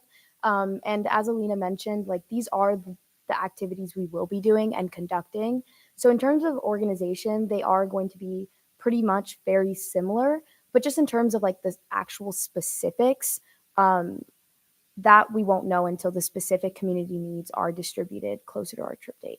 Additionally, a common like a trait with most of these like volunteer programs abroad, this was the same format as they gave us when we went to Greece to work with like the same program of like our legal brigade. They don't give you the specific details of like your itinerary, your syllabus, and everything of like what you will be doing every single day until a few like weeks before the program, because everything is constantly evolving and changing. They give you a sample itinerary of what to expect, and you go along with that as like more of like a precaution of like, this is what you should expect, this is what you should do. And as we do know that UCF has a great relationship with Global Brigades, we have multiple branches here. So it's going to be a very similar like relationship that we would have. Okay, we have about 3 minutes remaining in questioning. Kringle. Move to debate. There's been a motion to move to debate. Are there any objections? I object. Okay, do you withdraw? Sure. Okay, Colazo. Remember, we have 2.5 minutes. 2 questions, if I may. You may. Have we funded this before, SG? Yes, last year you guys funded our Global Legal Empowerment Brigade with a different company, but nonetheless a volunteer experience for our students. And where did you guys go last year? Last year we went for 1 week to Athens, Greece. Thank you. Do you have a question? I think I do, but yeah, actually, I do have a question now. You said that you're working with someone different from last year. Why are you working with someone? I understand that it's Greece versus Barcelona. Is that why, or is there other reasons? Okay, so we decided to partner with a different company than we did last year because last year we worked with Global Brigades and we had an incredible experience. But the one thing that we wanted to take away from that experience that we didn't get a full like chance to was the informal like relationships and bonding and time with the refugees. We wanted to do something that was more service based instead of like almost being from the side, instead of like solely legal focus. Also, we learned from so many of our members who are not just pre-law that also wanted to have this experience of like doing real service for the community and giving back. So that was something that we really cared about and we wanted to give our members. Like this year in comparison to last year, we have a lot of members that are not pre-law. They're all different types of majors and we wanted everyone to feel welcome. So we wanted a program that actually like supported that, the needs of our clubs and like what we actually want to get out of the experience. So in comparison to Global Brigades, we chose IVHQ because we thought we could have more of like a profound experience, if that makes sense. Okay, keep your hand raised if you have a question. Okay, Kringle. Move to debate. There's been a motion to move to debate. Are there any objections? All right, seeing none, we're now in debate. You guys have 10 minutes. Okay, I'll do Benwick, Chauhan, Metellus. I will be voting in favor of this funding. I think it is a really humbling and humanistic experience for you guys to be able to do this, especially that it's more informal and it doesn't seem like it's a big company kind of running this. You guys are really getting to bond with the actual refugees at the site, which is really something that you can't take away from anyone's experience. I mean, this is something you can talk about in 20 years to whomever, and I think it will still be as jaw-dropping and impressive as it is, at least to me now. And I think this is a fantastic opportunity. I wish you guys get to do this every single year after this one. Thank you. Chauhan. I feel this is a great opportunity for a variety of UCF students to get a very unique and hands-on opportunity with refugee communities. So I will be voting in favor, and I encourage you all to do the same. Metellus. May I retain? All right. I will be voting in favor, and I highly encourage you guys to do the same. I think the work that they do is amazing, and I think this is definitely something that we should fund. They're doing work that benefits other people. I also like the fact that it is more informal this time because they can do multiple things at once and make those connections that they want. And I also like how they want to be there longer and help those people out even more this time rather than the 1 week versus the 2 weeks. And I think the work that they do is very impactful. So with that, I encourage you guys to all vote in favor of this fiscal bill. Claudio. So I may be ignorant as to all of this, but I will be voting in negation because I understand we funded it last year, but I have not had confidence inspired in me that this trip is being put to proper use. So a lot of talk of things being up in the air, I understand, they're not going to have like proper name, but nothing in particular has really been named. The company got changed and they're staying for 2 weeks with weekends off. And so, frankly, it makes me question how much of it will be service and how much of it will be a vacation to Barcelona. Lazo, Green. Just for a starter, I will be absolutely voting in favor of this, but to answer those anxieties with the experience of somebody who has been aware of what's going on in Spain, what's going on in Spain for the past, as well as somebody who has done these like migrant and refugee supports in places such as Nicaragua and Costa Rica, it's very much kept informal because the needs change so often. And I think it's also great that we have this ability to stay informal, to stay flexible with student needs and also the needs of the refugees, the migrants, those that really need the work that we're providing. As well as that, sometimes when you have these new businesses and these new programs, I'm doing a study abroad program right now where we're teaching students, and to this day I'm leaving in March and we still don't know 100% what we're doing because of how flexible these programs have to be. On top of that, I also encourage you to see that a lot of Spanish culture isn't the way that we do it. A lot of the things that they do, especially los catalanes, they don't do this day to day, plan out when you're going to go to the restroom even. So a lot of that is left open because of their cultural differences, which is a great opportunity for global advocates to learn about. And then lastly, I don't know how many of you know this, but there have been a really devastating mudslides in Spain that have affected Spain as a whole, as well as the regular migrant and refugee issues that Spain has. And this would be a great opportunity for UCF as a whole, sending these representatives out to change that and make that impact. And I highly encourage you to vote in favor. Green.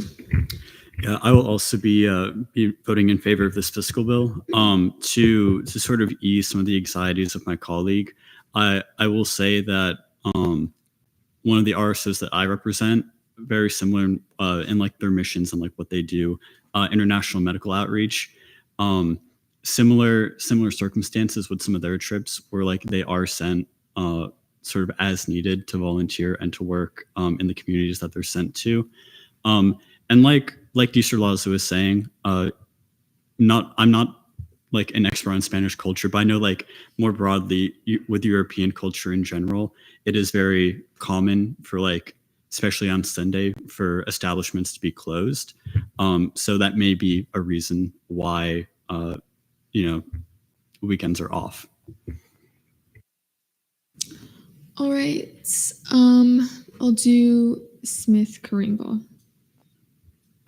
I will be voting in favor of this bill. I feel like this is a really amazing opportunity for this RSO, considering the amount of work it seems they've put in. I've seen last year, you can see how they built from wanting to connect more to the people than what they have done. And I feel like that reflection really reflects how good this bill would be for them and how good this would be for the RSO and the students as a whole. So I encourage you all to vote in favor. Karingal. Move to vote. There's been a motion to vote. Are there any objections? Do you withdraw? Are there amendments? I do not withdraw. All right.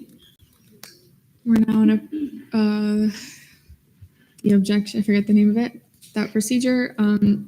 You have 2 minutes whenever you're ready, Colasso.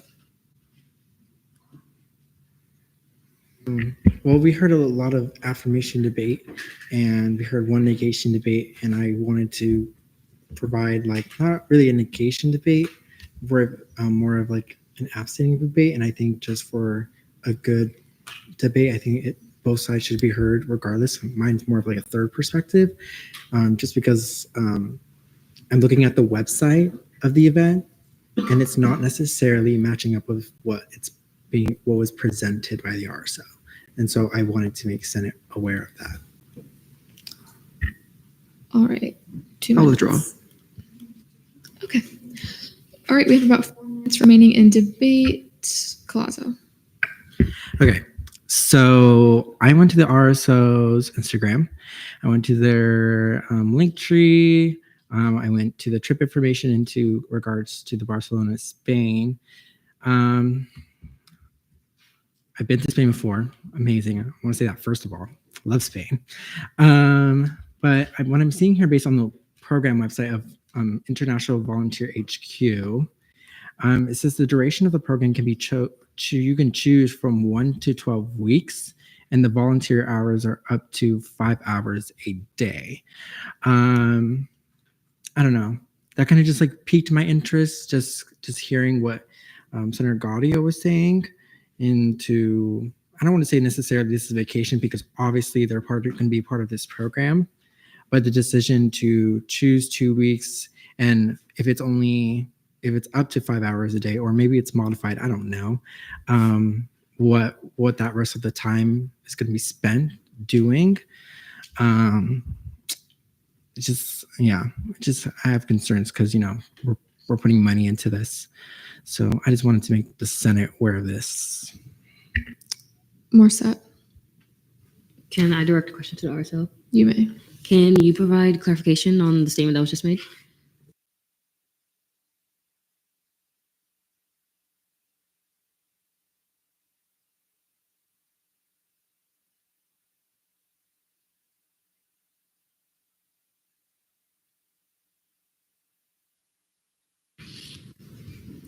Kringle. Move to vote. There's been a motion to vote. Are there any objections? All right, seeing none, we're now in voting procedures.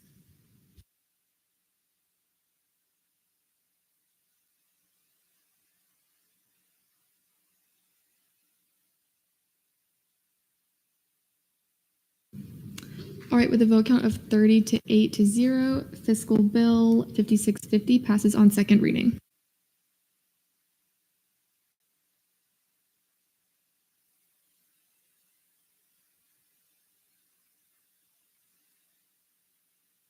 All right, fiscal bill 5651, funding for 12 members of Black Men in Medicine to travel to the AMEC 2025 in St. Louis, Missouri from April 16th, 2025 to April 20th, 2025. Senator Smith is the RSO present. All right.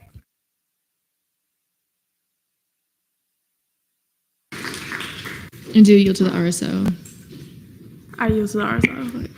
All right. Whenever you guys are ready, I'll start the timer. You have 5 minutes.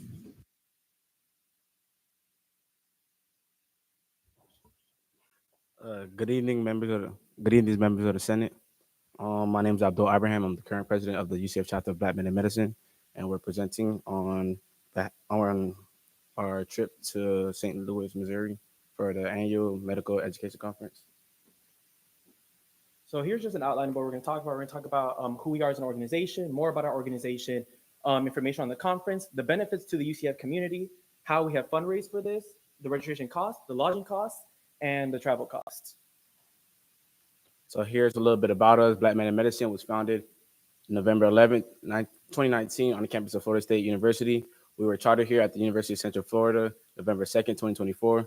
Through our 3 core principles, health, knowledge, and service, we strive to implement strategies for future male physicians and healthcare professionals to ensure that they are trailblazers in the medical field. Yeah, so more about our organization. We host bi-weekly GBMs on campus. For example, we had a vision board making event yesterday. We also encourage our members to get more involved in our community, whether it be through service, whether it be through different leadership activities, and also just getting more involved with the UCF College of Medicine. We also provide to our younger members, whether it be sophomore or freshmen, mentoring opportunities to let them know that while getting into the medical field may be difficult, since we have been there before, we can at least provide them some insights of maybe what classes to take and what routes to study and things of that nature. So here's just more pictures of us. So a little bit about the annual Medical Education Conference. The organizers, the Student National Medicaid Association. The purpose is to enhance and facilitate career development, continuing education, and networking among minority medical students. The attendees is over 2,000 students and professionals from across the country. Making it the largest gathering of other underrepresented minority medical students in the United States.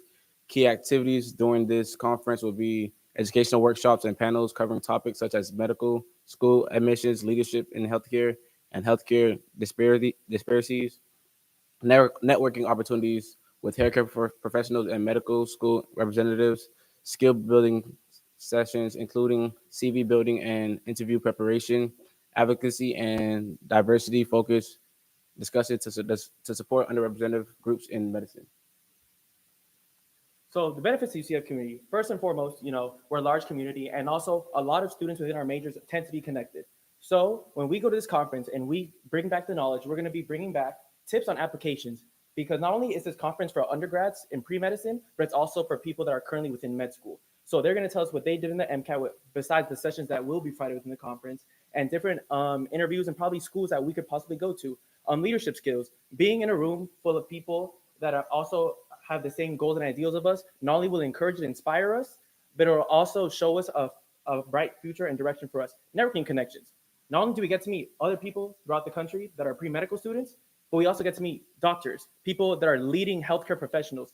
And they not only will get to know us, we get to know them. And that's what's important. Also, community engagement. Not only will this conference offer service activities where we get to get involved with our community, but we also get to see what possible work is being done within the St. Louis community. St. Louis is a community with a lot of violence. So the leading healthcare professionals will tell us what they possibly do in those areas, and also just inspiration. Having people that look like us in a field where we are very underrepresented is very important to ensure that we can matriculate into a higher field of education. So these are some of the fundraisers that we have ran as an organization.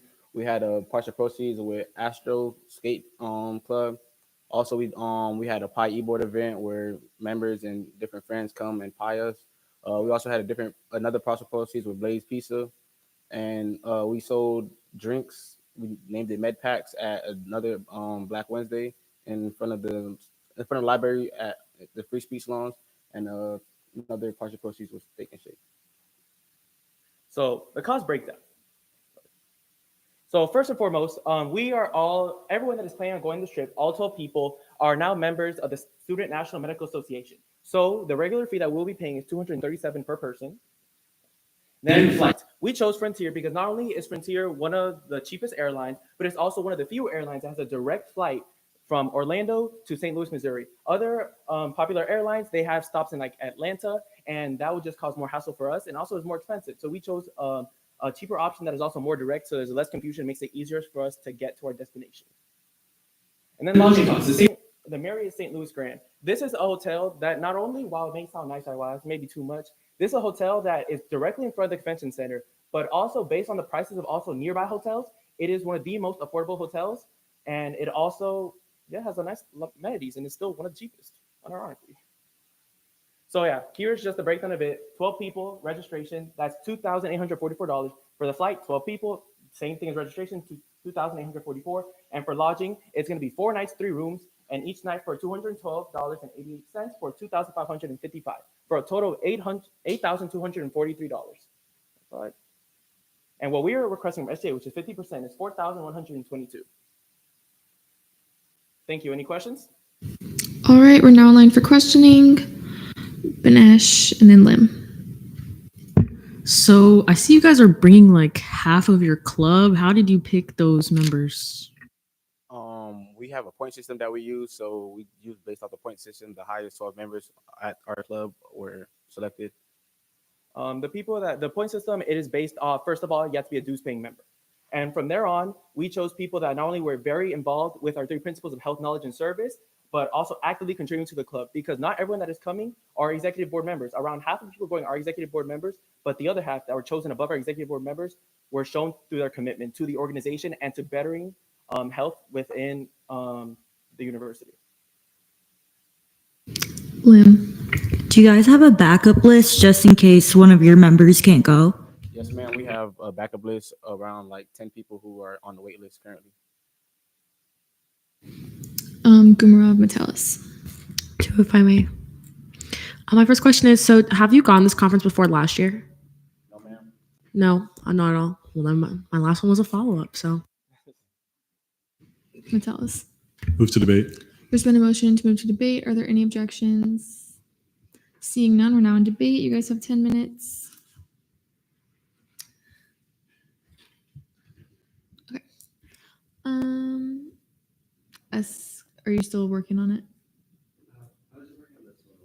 Okay, so we'll come back. I'll do Metellus, Banesh, Shen.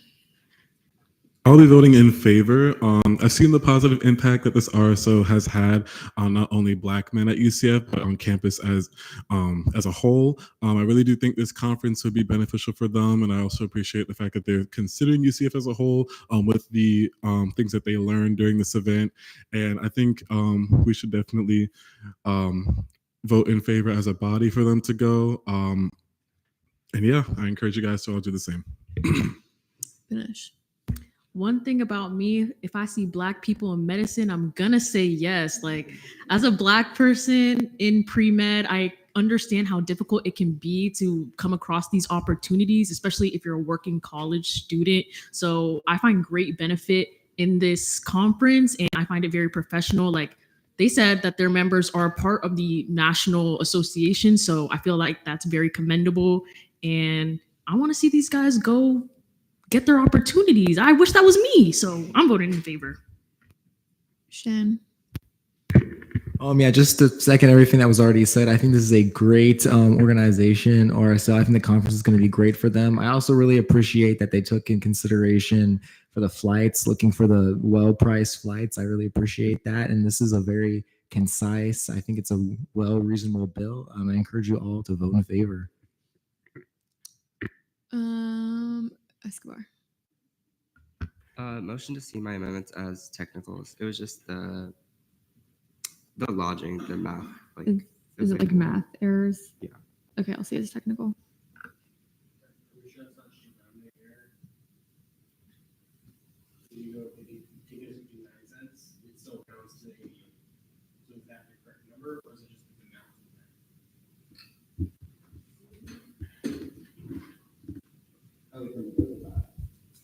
Yeah, so I think it's probably 59 cents. So you take that and divide it by 3 nights, 4 rooms, or vice versa, and you still get 88 cents. So it's just rounding. So does anything need to change? No. Okay. I'll do Smith, Kringle. I will be voting in favor of this bill. I feel like this conference will give many opportunities to this RSO. They seem very qualified for all the members that they want to send, and I believe making connections is important, especially in this field, and I encourage all of you to vote in favor. Kringle. Move to vote. There's been a motion to vote. Are there any objections? See, you object. Do you withdraw? Motion to see Senator Escobar's amendments. Oh, they should be taken off, right? I don't know how to fix the document. It's either, okay. Okay, so there's no amendments to be seen. All right. There's been a motion to vote. Are there any objections? Seeing none, we're now on voting procedures.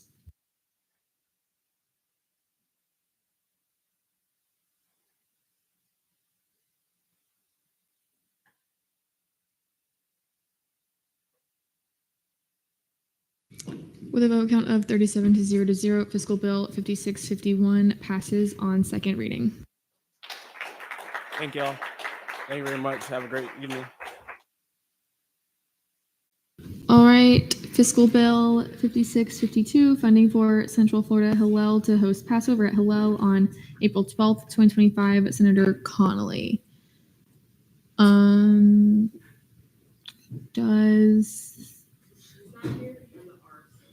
Okay, do you, or, yeah. Or do you want to represent, or, because I think it has to be seen tonight to be in timeline. Okay. You have 5 minutes, everybody. Hey, so this is Central Florida Hillel requesting funding for their Passover celebration.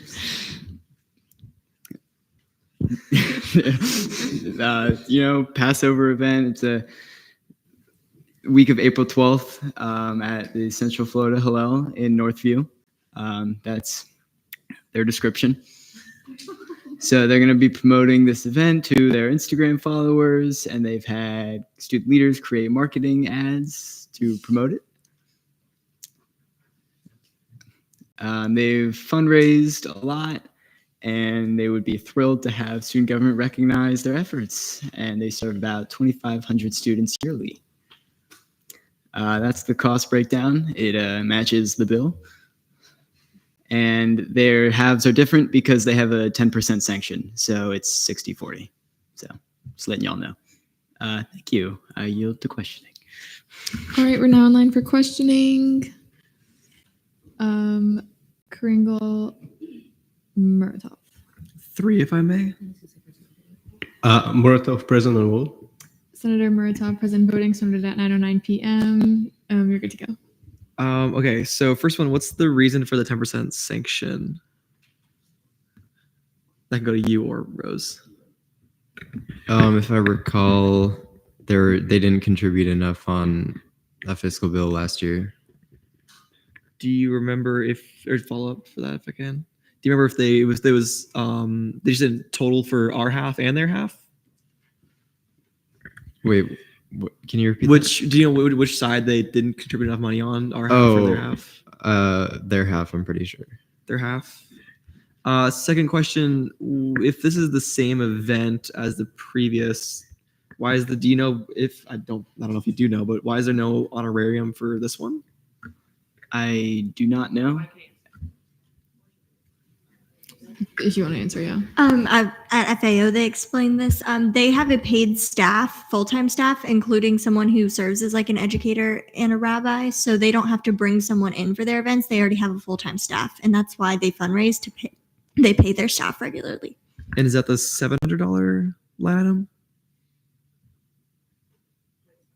Whoever can. I can point of information that. So Hillel is different than Chabad because they're also UCF funded. So they have their $1 million fundraising, and then that fundraising is what pays their 7 board members as well as their rabbi honorarium, which is they're basically like an in-house rabbi, for lack of a better term. The wait staff is a different matter. They're the ones that are going to be waiting and serving the food, especially because that is really important during Passover. It's considered a part of the culture and tradition.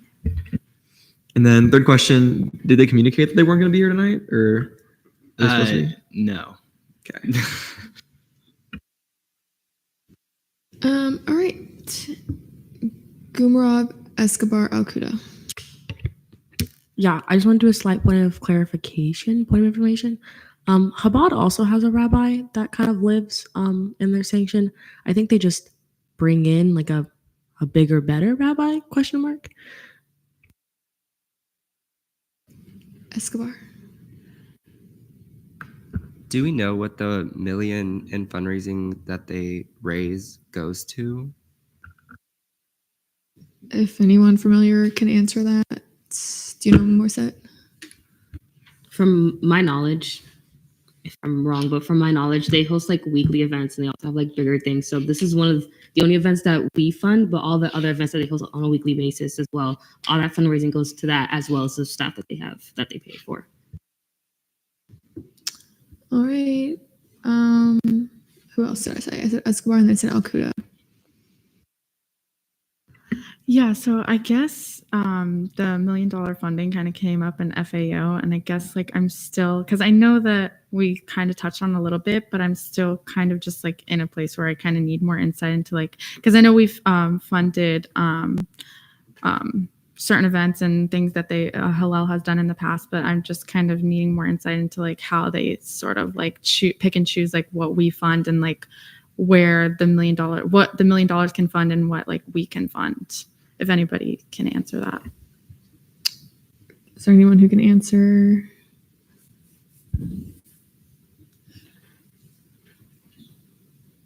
Is there no one? Do you have an answer to that, Claudia? Okay, so there's really no one who can answer that. Yeah. Okay. So the question was also asked in FAO, and it was kind of a non-answer, but the difference that I can clarify between Chabad and Hillel is that Hillel doesn't charge membership dues. So a lot of that $1 million fundraising really comes from individual families, and I guess the best way to describe that would be like Hillel alumni versus Chabad, which is more membership based. However, when it came to the issue of the $1 million fundraising, the only answer that we got was that was more for in-house administration costs, and that if we can reach out to the RSO maybe and see if they answer, they might be able to answer that. But that is the only answer that we were given in FAO. I believe also clarification, this has to be passed tonight on 3rd as well, correct? Okay. So any questions might not be able to get answered. Gumrov. May I direct a question to FAO Chair? Are you able to message them and then we can table this and see if they respond by the end of tonight? I can. If there's a question y'all would like me to ask, I will gladly ask. That's an option. Akuda. Motion to table until we hear back from the RSO, and if possible, could you ask my question, please? Can you teams me the question? Thank you. Yeah, thank you. Okay, there's been a motion to table fiscal bill 5652. Are there any objections? Okay, seeing none, this one is tabled. Okay, Colazo. Motion to see fiscal bill 5647, 48, and yeah, that's it on 3rd reading. There's been a motion to see fiscal bills 5647 and 5648 on 3rd reading. Are there any objections? All right, seeing none, is there a motion to move back to a notice of legislation on 3rd reading? Any objections? All right, seeing none, fiscal bill 5647. Connolly's not here and the RSO is not here. Whoever wants to represent Morset or whoever. Okay, you have 5 minutes whenever you're ready. All right, so we just saw this bill. We passed it. The RSO explained line by line exactly why they're requesting this money. I will say that we saw this last year. I don't remember the matzah being on there last year, not gonna lie. But regardless of that fact, we did do this last year. And with that, I yield for questioning. We're now online for questioning. Benway. Move to debate. There's been a motion to move to debate. Are there any objections? All right, seeing none, we're now in debate. Trejo, Hernandez, and Move to vote. okay, there's been a motion to vote. Are there any I object. objections? Do withdraw. I withdraw. Okay, Kringle. Yeah, comparing the both of these bills back to back, I'm confused to say the least. They're both funding the same event, which I understand that there's two different RSOs hosting the same thing as they're both Jewish RSOs. But what I don't understand is why fiscal bill 5647 is almost $52 a student when the other one's only $31. Why one of them has honorariums and the other one doesn't. These two just don't make enough sense to me. And especially with 52 not having their representative here and them having a sanction and them not and having the $1 million, nothing is just really adding up. I don't know how I feel about 47 with that. I'm a little more inclined to vote yes on 47, but at the same time, I wish we could postpone it for a week or at least get the RSO back in here, but there's just too many questions unanswered for me. So I think I'm going to amend my vote to no for this 3rd reading. All right, Gumrov. Oh, did I say after Kringle? Gumrov. Yeah, so I also had kind of the same question. If you all recall me asking, I was kind of sort of like, if this is the same day and the same kind of celebration, why wouldn't you combine it together? I fully understand that they're different RSOs though, so it's not really on us to tell two RSOs like, hey, join together for a celebration. So, but we did see this exact bill last year. They do this Passover every single year. And Chabad has always been very professional, very good in all their dealings. And so I don't want to debate on both bills as if they're the same one, because they are not. So if we have some reservations about the other one, I would like to focus on the other one. But with this one, they came in, they have all their numbers right, no sanctions, everything looks fine. So yeah, I'll be voting in favor. And they were here, gave a great presentation. So I'll be voting in favor. Any further debate on this? Courts. Move to vote. There's been a motion to vote. Are there any objections? I withdraw. Okay. Colazo.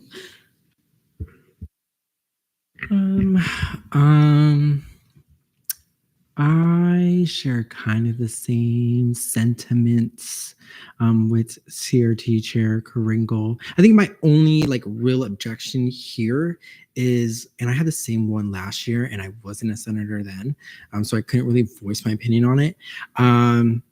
Was the rabbi honorarium? I understand that this is something important to this individual community, but I don't know how I feel about like us paying for an RSO's like someone to like, I don't know, to give the money that we have for that RSO to pay someone to do something. I don't know. Yeah, that's how I feel about it. Maybe I'll abstain. We'll see. But yeah, thanks. Move to vote. There's been a motion to vote. Are there any objections? All right, seeing none, we're now in voting procedures.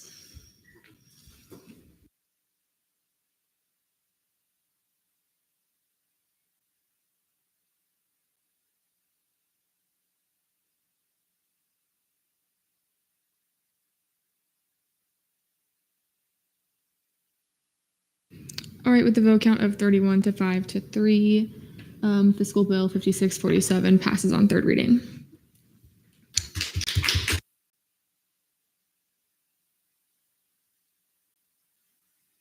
All right, Fiscal Bill 5648, funding for 16 members of the American Marketing Association at UCF to travel to the AMA International Collegiate Conference in New Orleans, Louisiana from April 2nd to April 5th.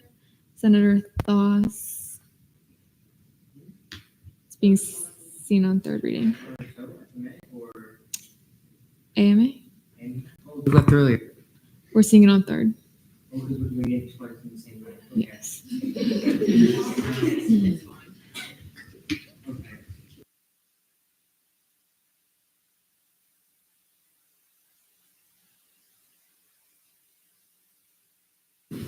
Yeah, I don't think the link is working properly.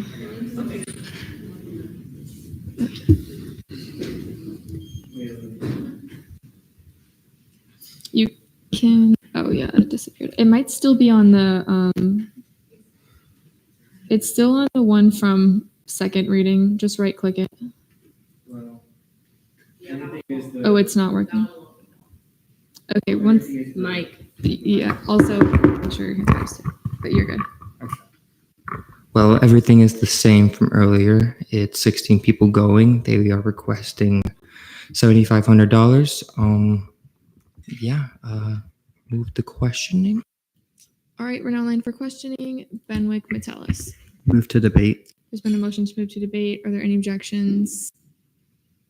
All right, seeing none, we're now in debate. Metellus.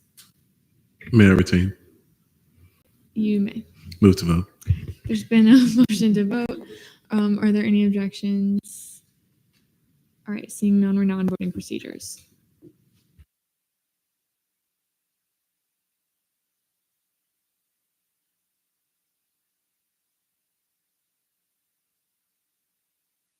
All right, with a vote count of 38 to 0, Fiscal Bill 5648 passes on third reading.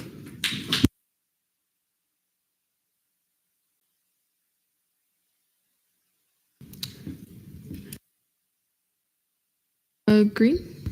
Sorry, before we continue, I wanted to ask, are there any representatives from the Student Nurses Association? I'm assuming no. Okay. Okay. Kringle. Motion to also see Fiscal Bill 5651 on third reading. There's been a motion to see Fiscal Bill 5651 on third reading. Are there any objections? Seeing none. All right, I guess we're still technically in third reading. So Fiscal Bill 5651. Smith, you have 5 minutes whenever you're ready. Sorry, let me get the bill up again. Okay, so we literally just saw this. They're asking for a total of $4,121.05. If you have any questions, let me know. All right, we're now online for questioning. Trejo Hernandez. Move to debate. There's been a motion to move to debate. Are there any objections? Seeing none, we're now in debate. Benwick. Move to vote. There's been a motion to vote. Are there any objections? All right, seeing none, we're now in voting procedures.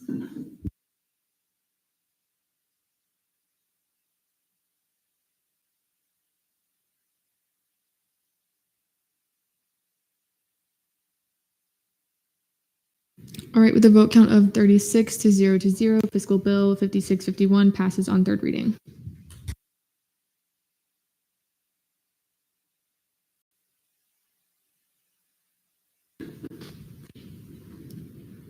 Kringle. I'm also going to make a motion to PPI Fiscal Bill 5649 as we haven't received any communication. If they're not seen today, then they're on a timeline. All right, there's been a motion to PPI fiscal bill 5649. Are there any objections? All right, seeing none, fiscal bill 5649 is postponed indefinitely. Okay, and then 5652 is tabled.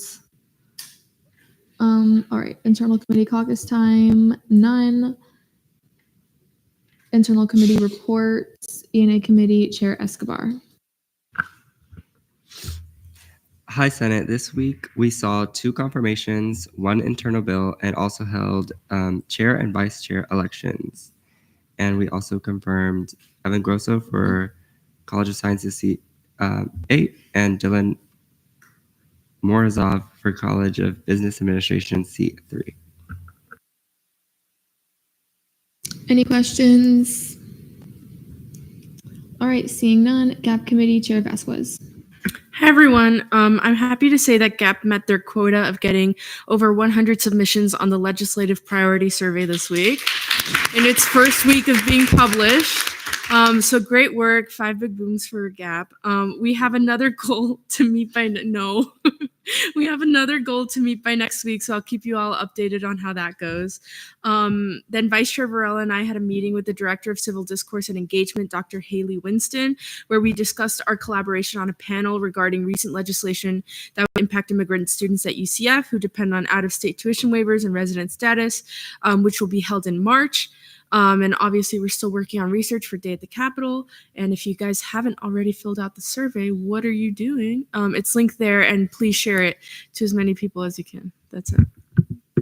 Any questions?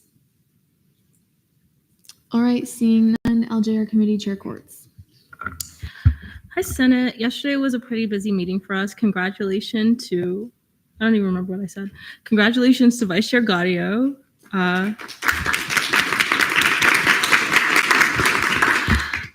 Yesterday we saw 3 absences. Patel approved 2-0-2. Wanjan approved 3-0-1, and then Naguib approved 3-0-1 as well.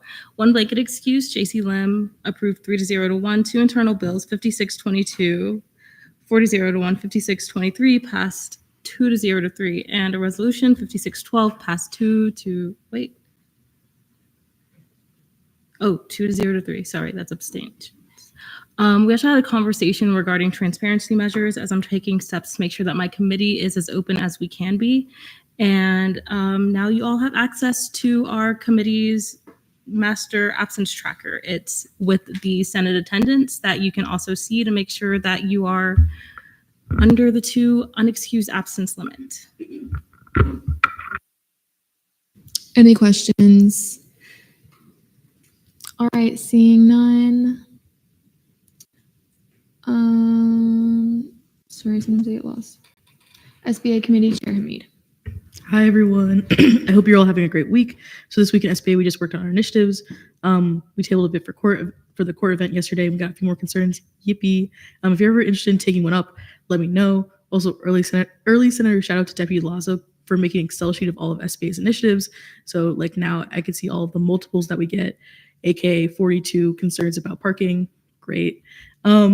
Also, thank you to everyone who came to the Litro fundraiser last week. We raised about $120, which means that we could start building. Ooh.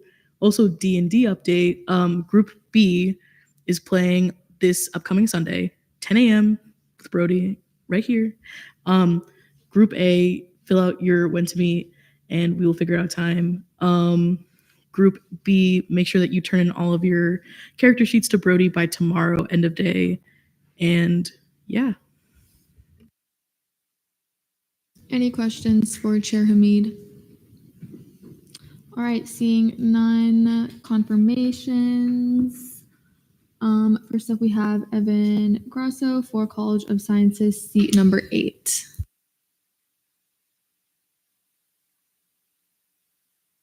Benwick. Can everyone that already has the confirmation materials open move your cursor, please? Thank you. If that does not work, you can also right click.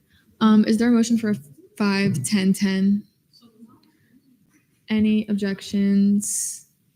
All right, seeing none, you have 5 minutes whenever you're ready. All right, hello everybody. My name is Evan Grosso. I'm a freshman here at UCF studying biomedical sciences and mathematics. Student government is something I've been wanting to be a part of for a long time now, since September. Coming into college out of high school, I was very anxious in selecting a college that I felt like would make me feel prepared, but also encouraged to develop professionally, academically, and personally. I've been very grateful to find that at University of Central Florida. And for me, being a part of student government is a personal commitment and taking personal responsibility to helping improve the experience of all students who are here and all students who will eventually become Knights. So as part of student government, what I'd like to be able to participate in is first ORS. That's simply because I think it's what my prior experience lends me the most credit towards. And I'd also like to be a part of the Intercampus and Transfer Caucus, because part of my background is I'm a first-time in college student because I came here directly out of high school, but I did do dual enrollment credits in high school. And I actually got 2 associate's degrees during my time there. So I have a little bit of experience coming into a college with a little bit of prior college experience. And I think that will help me relate that much more to the students that the caucus aims to serve. As for my experience, I was volunteer coordinator at the Spanish Honor Society chapter at my high school. I basically oversaw the volunteers, the members, made sure they were meeting their requirements, and also coordinated with the organizations that we collaborated with as a volunteer organization.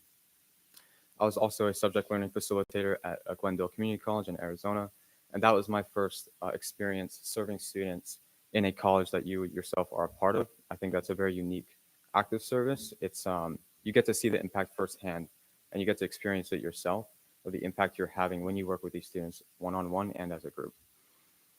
That said, I yield the rest of my time to questions. All right, we're now online for questioning. You guys have 10 minutes. Binesh Muratov. Did you say that you have 2 associate's degrees? That's correct. One in machine learning and one in creative writing. You're making me jealous because I only have 1. Okay. Move to debate. There's been a motion to move to debate. Are there any objections? All right, seeing none are now in debate. Okay. Morset, Varela, Metellus. I'll be voting in favor of this candidate. I love how you were able to find kind of your background experience and connect that to the committees that we currently have standing, as well as caucuses, as well as I think you have a lot of experience that'll be beneficial to Senate, especially being a first-time college student. Yeah. Very good. Okay. I'll also be voting yes for this candidate. I think it's great he wants to join RRS. We are in sore need of new members. And also think it's fantastic he'll be joining ICTC. As the chair, I would love, fresh ideas and new perspectives. So I'll be voting yes. Metellus, I said? Okay. I'll be voting in favor of this candidate. I think this candidate is well overqualified. I did not know that you could get 2 associate's degrees in high school. Congratulations. And yeah, I basically think that we didn't have any questions because he kind of answered all of them in his speech, and he knew exactly what he would be getting himself into, and I appreciate that. So I will be voting in favor of this candidate. All right, with 3 in affirmation, are there any in negation? You have a question? Okay, go ahead. Sorry, I was reading everything, so I missed question time, but I have one question. So you're a double major, correct? That's correct.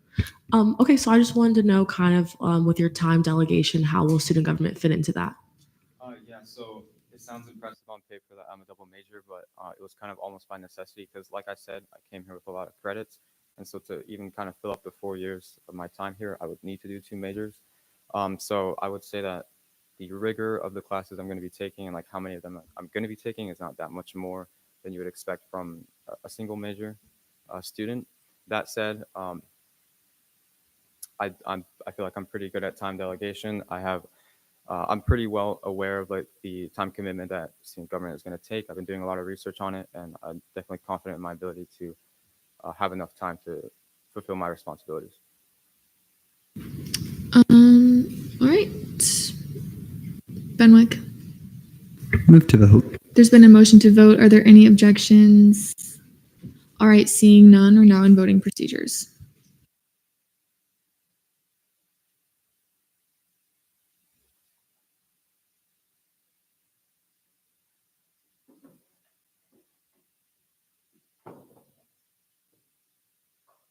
All right, with a vote count of 39 to 0 to 0, Evan Grosso is confirmed. Congratulations. Thank you, everybody. And then I think Chair Escobar, there should be a justice in there, right? Yeah, you're good. Okay. Okay.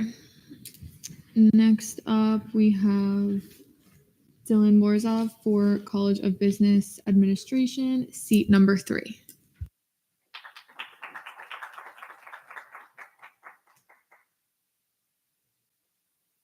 Colazo.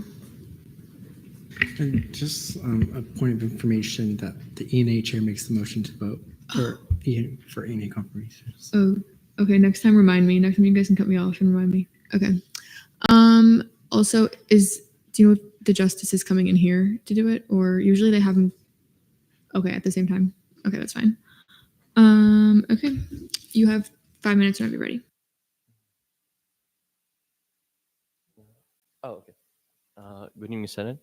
My name is Dylan Morzov. I'm currently a freshman studying finance. And the main reason I want to become a senator is in order to represent my peers, because as I've noticed throughout my first semester, many of my peers are struggling to find their new place in this community of college due to the fact that they're put in a new environment, they're far from their family. And as one of them, I want to make sure that they find their best place on campus and find similarly and like-minded people in order to enjoy the all 4 years of college.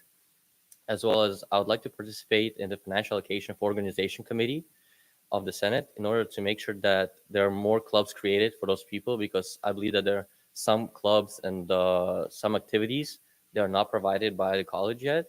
And sometimes, or the clubs are overpacked and they don't allow too many people in it, and a lot of people miss out on the opportunities or miss out on something that they like.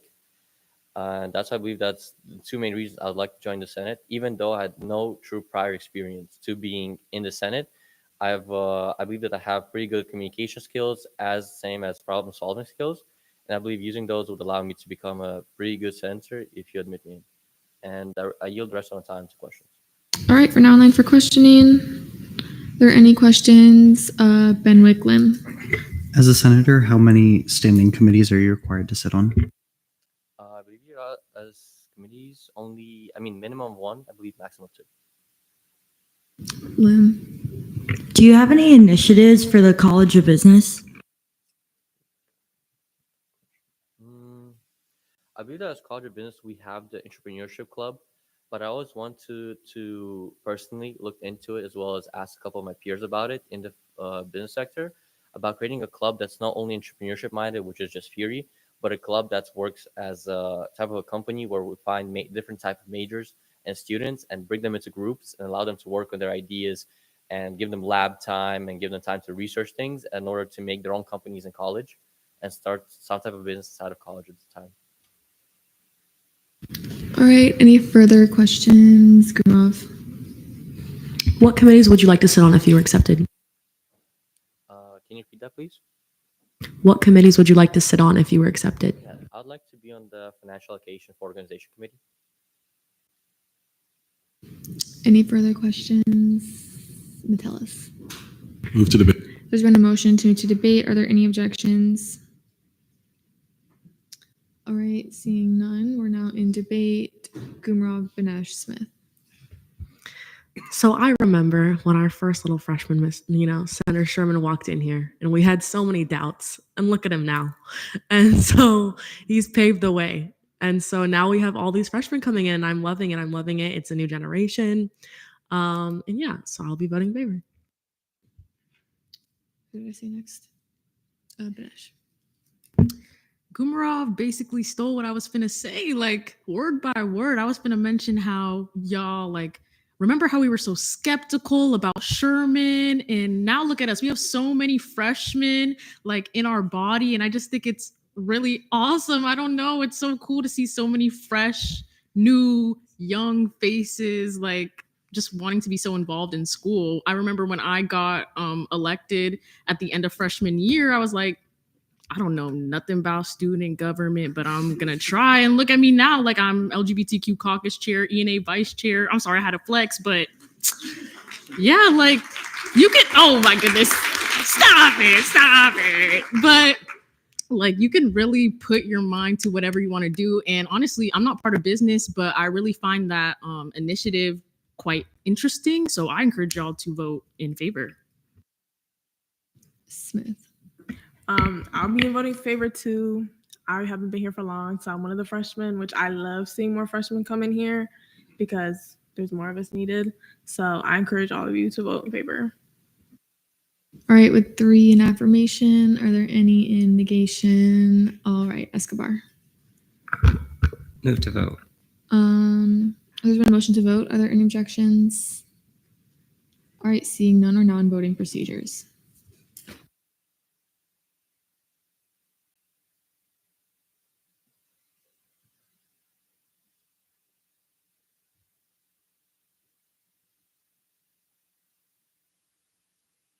All right, with a vote count of 34 to 0 to 2, Dylan Morozov is confirmed. Congratulations.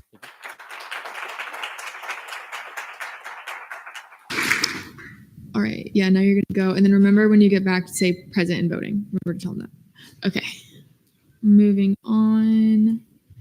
Internal legislation.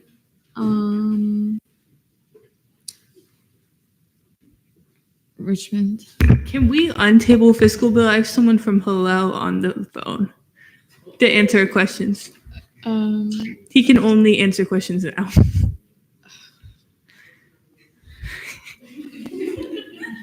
Okay. Perfect. Yeah, I know. Okay. So do we want to go finish the fiscal up right now and then go back to internal? Yes. Okay. So is there a motion to move back to notice of legislation on second reading? All right. Is there a motion to pick up fiscal bill 5652 from the table? All right. What's your plan? You want to? Daniel, do you want to give a speech? Oh, or yeah. Okay. Wait. Not yet. Are we allowed to do that? Okay, everyone. Let's. Is really quickly. Is this what? Are we okay with having the RSO on the line to answer questions? Yeah. We're okay with this.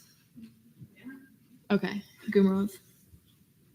I was gonna say, like, I don't really need a speech. It's more like a question time. So if he wants to like cut to the chase, you know. Okay, so yeah, I think there's just questions that need to be answered. Okay.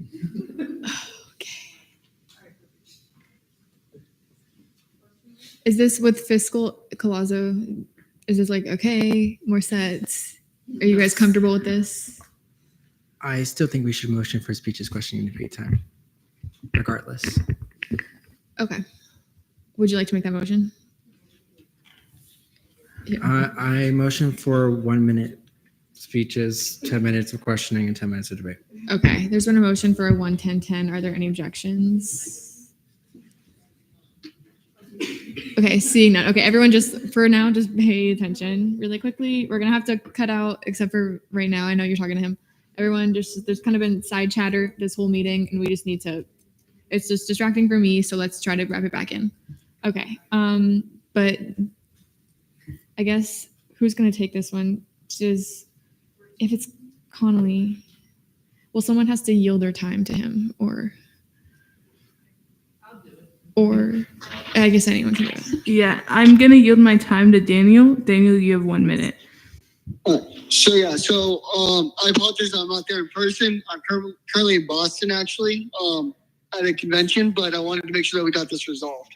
So I know one of the big issues was the $1 million budget. So basically what this budget consists of is a majority of it goes to the paid staff that we go and have.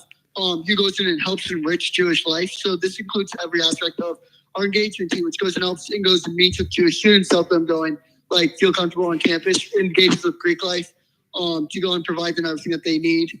As well as our senior Jewish educator, which helps us and teach people from all different walks of the Jewish spectrum to go and help them engage more with their Judaism and understand what it means to be Jewish. So that is where a lot of our budget goes. In addition, we also go and provide Shabbat meals every single week, which with kosher food is highly expensive. In addition to our other events that go and happen throughout the week, where there tends to be food at, which really racks up the cost. So the big thing is, I know that $1 million budget does seem very high. However, every single cent of that budget is used in full to provide Jewish life to the fullest and to provide all students at UCF the availability to practice and enjoy Jewish life on campus. The reason why we're asking for SG for funds Time has is elapsed. because Daniel, you're done. Okay. If he wants to keep, We'll go to questions. okay, we're now in line. We're now in line. Okay, let's all bring it back in. Okay, we're now in line for questioning. Remember, you guys have 10 minutes. Make sure Daniel knows that there's 10 minutes and a lot of questions. All right, Daniel, 10 minutes, lots of questions. Okay. I'll need you to repeat the questions. I got you, don't worry. Okay, I'll start. Lazo, Alcuda, Gumrav. We'll get to all the questions. I'm just circulating the room. Also, just as a reminder, please let's try and keep it professional. Defer to the RSO name and not first names. But also, my question is still, out of that $1 million budget, what is inspiring, I guess, the $700 wait staff cost, as well as other things like the specificities of the Seder plates, when I feel like, at least in my household, those are reusable. That might be different, but if you can answer why specifically out of that $1 million, this is what we're requesting for.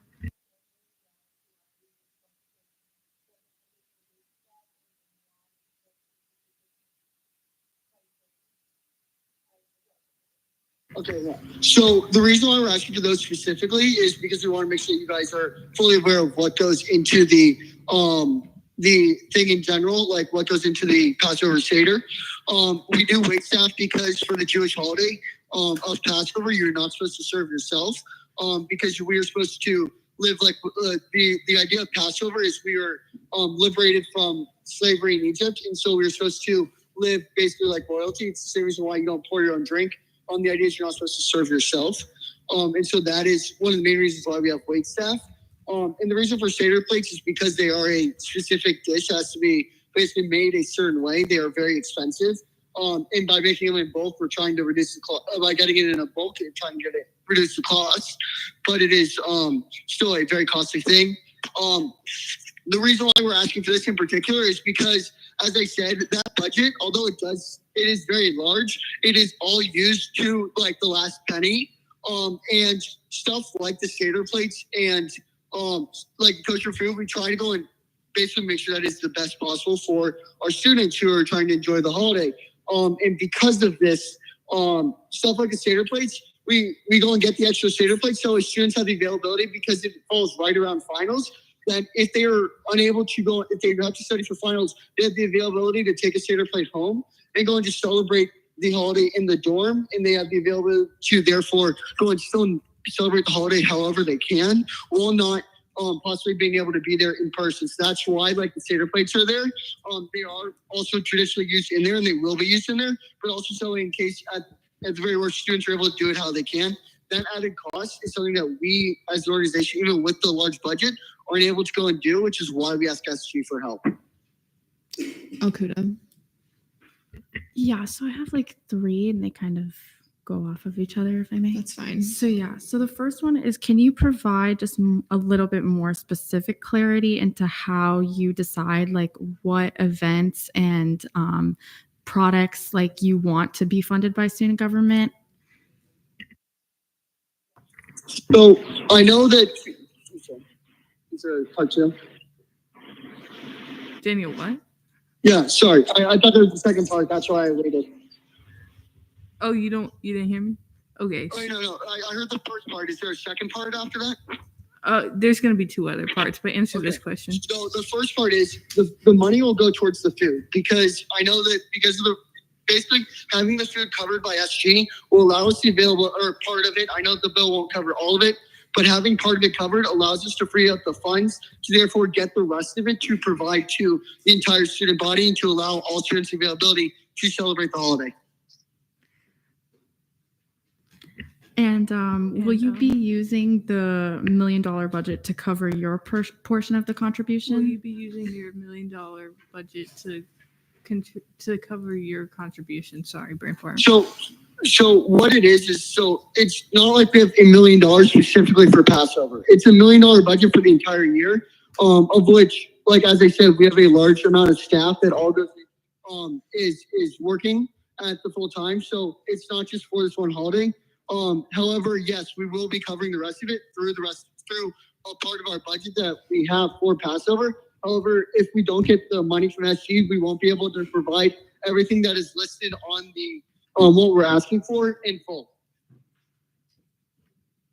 And then lastly, can you explain the 10% sanction that you have currently?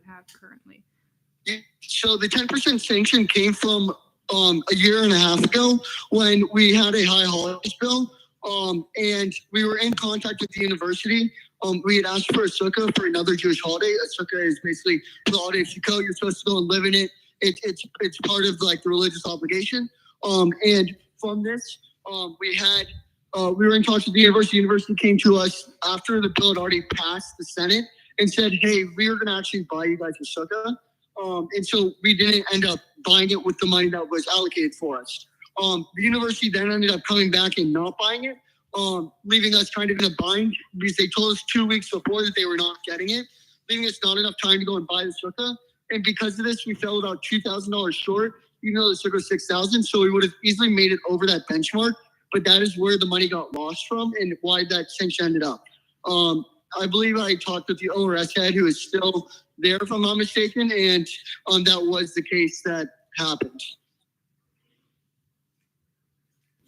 All right, we have about 4 minutes remaining in questioning. It was you. I said, okay, go ahead. Yeah.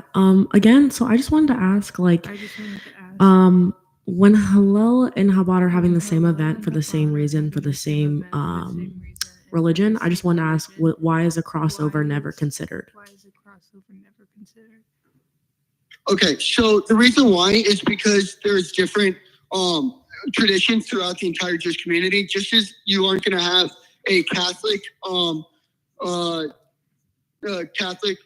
Christmas celebration along with a Baptist celebration, they don't always have the same level of like observances and different actions, and so that is why they're done completely separate. It's to basically offer the widest range of communities of spirituality and observance to any student.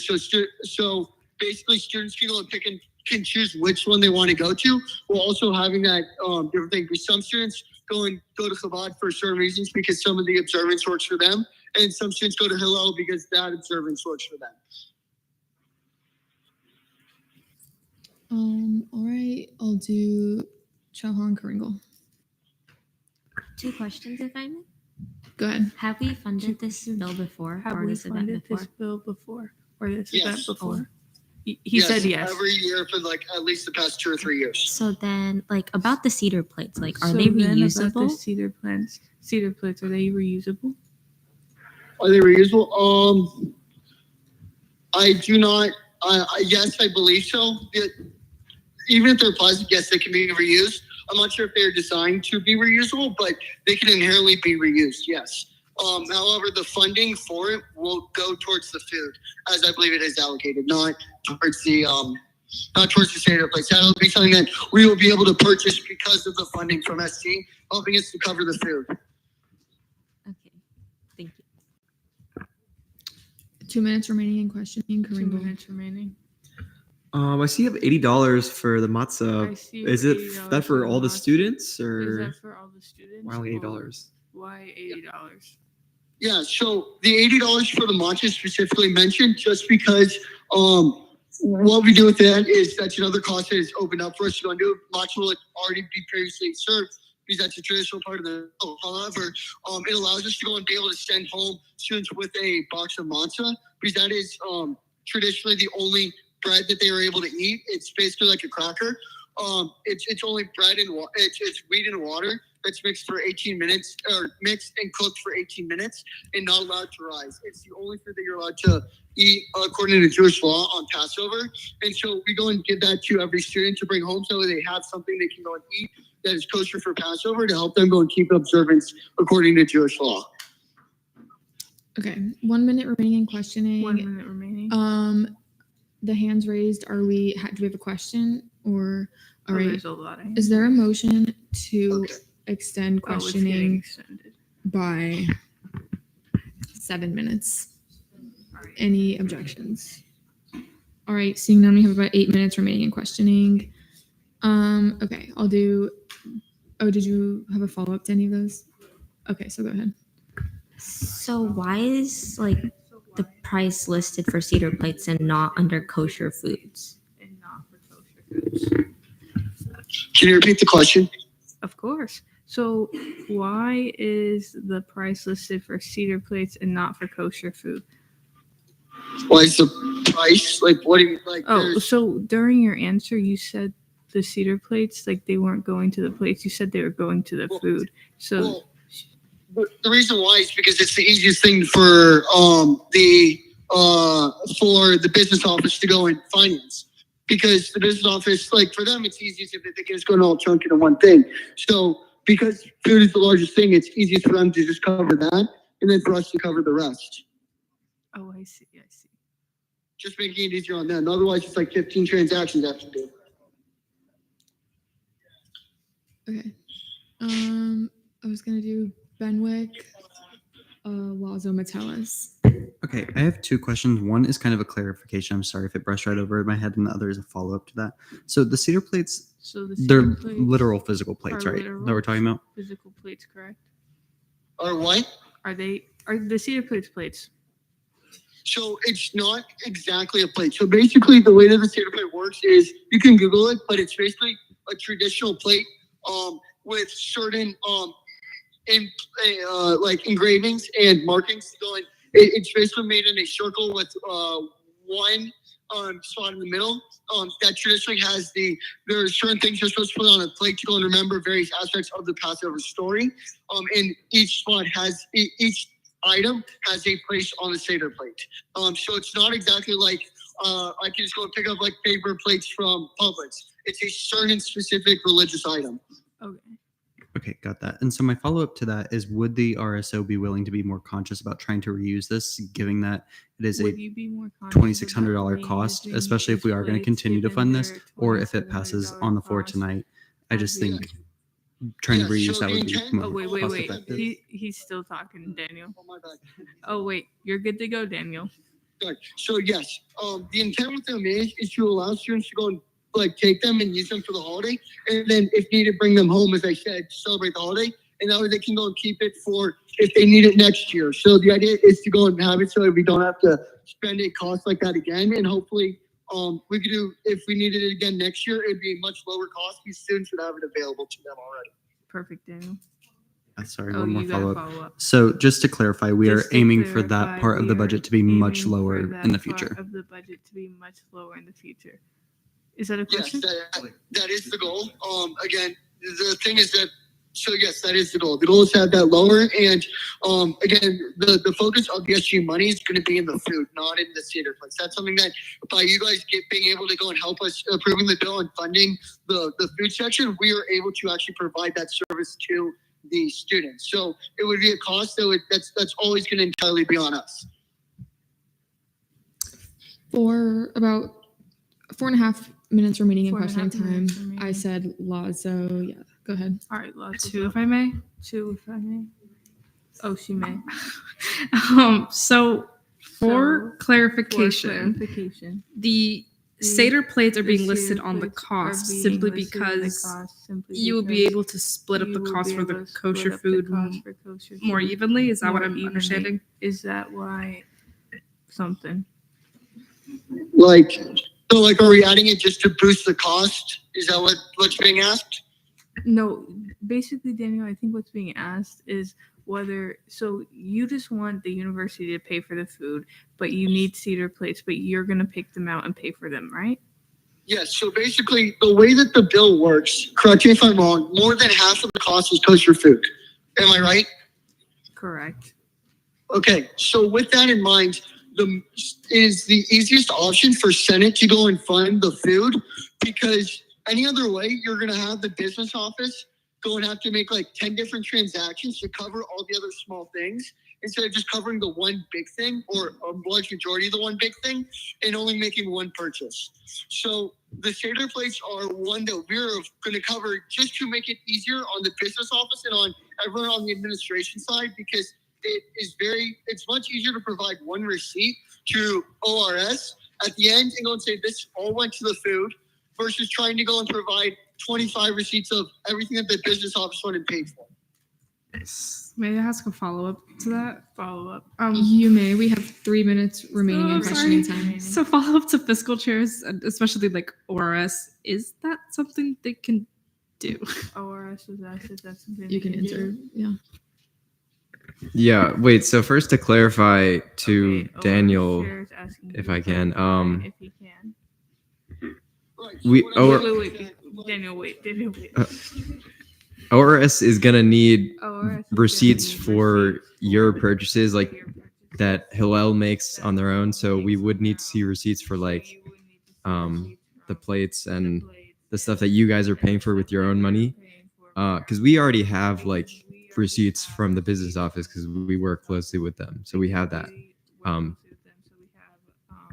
Wait, okay, and what was the question from Lazo? That we that split that they want to do, that's able to be done, right?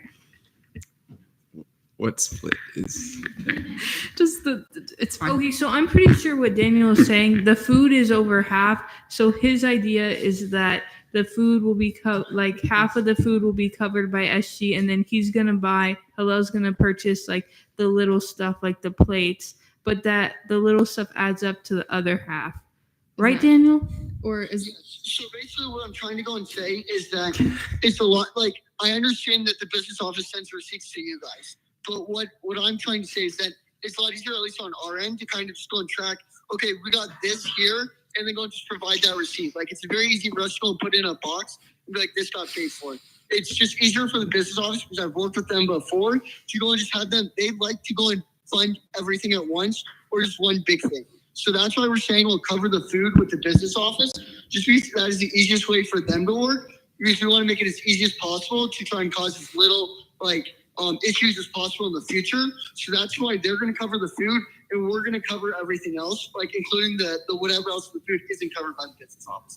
It just makes it easier for everyone else, because otherwise, like the business, like some of the stuff will go and change in price also over time, and the business office needs it kind of just at that point. And it's just easier to have them cover just the food and have us go and cover the cost of stuff.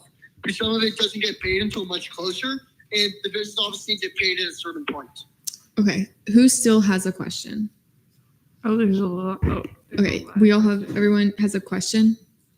Okay. Is there a motion to increase debate? Because we're at, questioning time has elapsed. So is there a motion to increase questioning time by 10 minutes? Okay, questioning is going to be increased by 10 We minutes. are going to have to increase it though with more questions. So do you have a motion?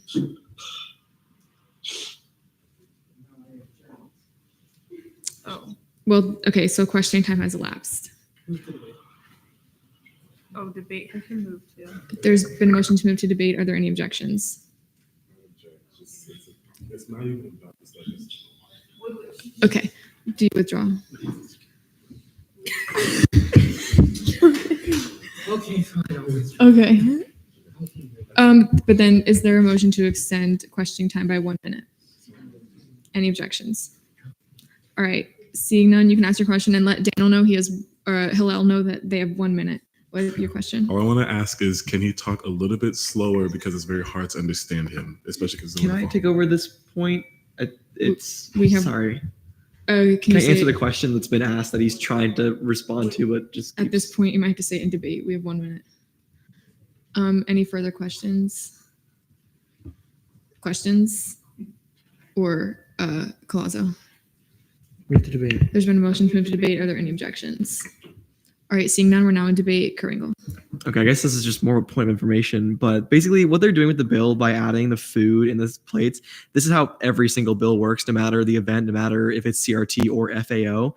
It's the same reason why when people request registration, flights, and lodging through CRT, we're only paying for their flights with their half. Why are we including the registration and lodging? Well, it's because it's an eligible cost. It's just how bills work. Them saying they're just explaining it through the phone and as an RSO, as someone who knows how the business office works and knows how Senate works. These are eligible costs that can get added to a bill to increase the amount. It's exactly how bills work, how they're designed to work, and how they should work. Okay. Gumrov, Alcuda, Shen. Yeah, to add on to that, so basically, if the RSO were to only request funding for the food for their event, we would only be able to pay half of the food. So, like Karen said, to raise the amount, they are putting in the total cost of the events, so that our half can correctly cover their food costs. So it doesn't really matter what the RSO is going to spend their half on, as long as they spend up to their half. So like the cedar plates we've been talking about is $2,000, which is very well going to fit under their half of what they're going to pay, as well as all their stuff. So it's like, are we technically paying for the cedar plates? No, we're technically paying for the food, but we have all the costs on there, so we can get basically the highest amount for their event. And then my debate after point of clarification. Yeah, so we just approved a bill, really exactly like this for Passover. Yeah, I'm very well aware that they have different traditions. They might see this cedar plates as more important than the other one. And as far as it goes as to reusing, reduce, reuse, recycle, I don't know if that should clarify as much when it comes to these costs, just because I have no place to say whether it is ethical or moral to reuse like religious stuff. So I don't know. But yeah, I have personally no problem with it. I just feel like we've just done a lot of questioning. So I'll be voting in favor because we just did one exactly like this. And I encourage you all to do the same. Akuda. While I do admire the many resources and events that Hillel provides the Jewish community, I don't necessarily want to infringe on their ability to host this Passover. I'm just not confident that student government funding is necessary to host this event. At least personally, I would need more specific insight into how Hillel's budget is allocated to where they would be unable to fully fund this event on their own in order to vote in favor of this bill. And with a lack of thereof, I'll be voting in negation to allow these funds to be allocated to an RSO more in need. Who did I say next? I said Shen, sorry. Yeah, even just serving on the Senate for 1 year, we've funded these folks multiple times. We just funded, obviously a different organization, but for the same celebration.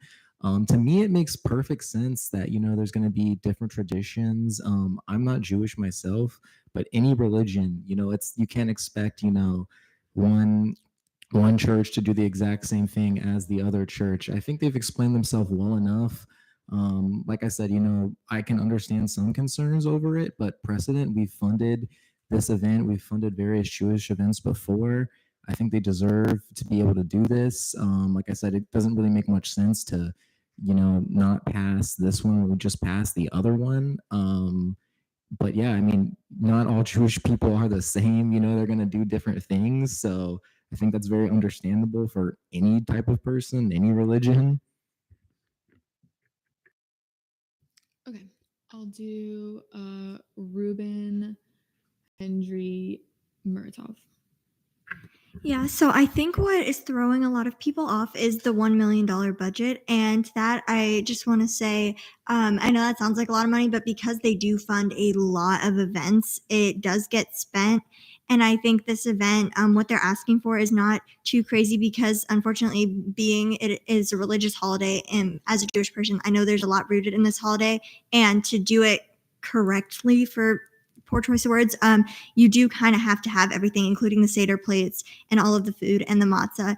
So the money that they're asking for, I think, will go to good use. And I know that it might be a little weird because they have such a big budget, but that budget does get used. And I think this money will also get used. Henry. I want to start off by, excuse me, thanking the RSO for calling in and like appreciating them doing that and answering our questions, because this guy's in Boston right now and that's tough to do, answer everything that we've thrown at him.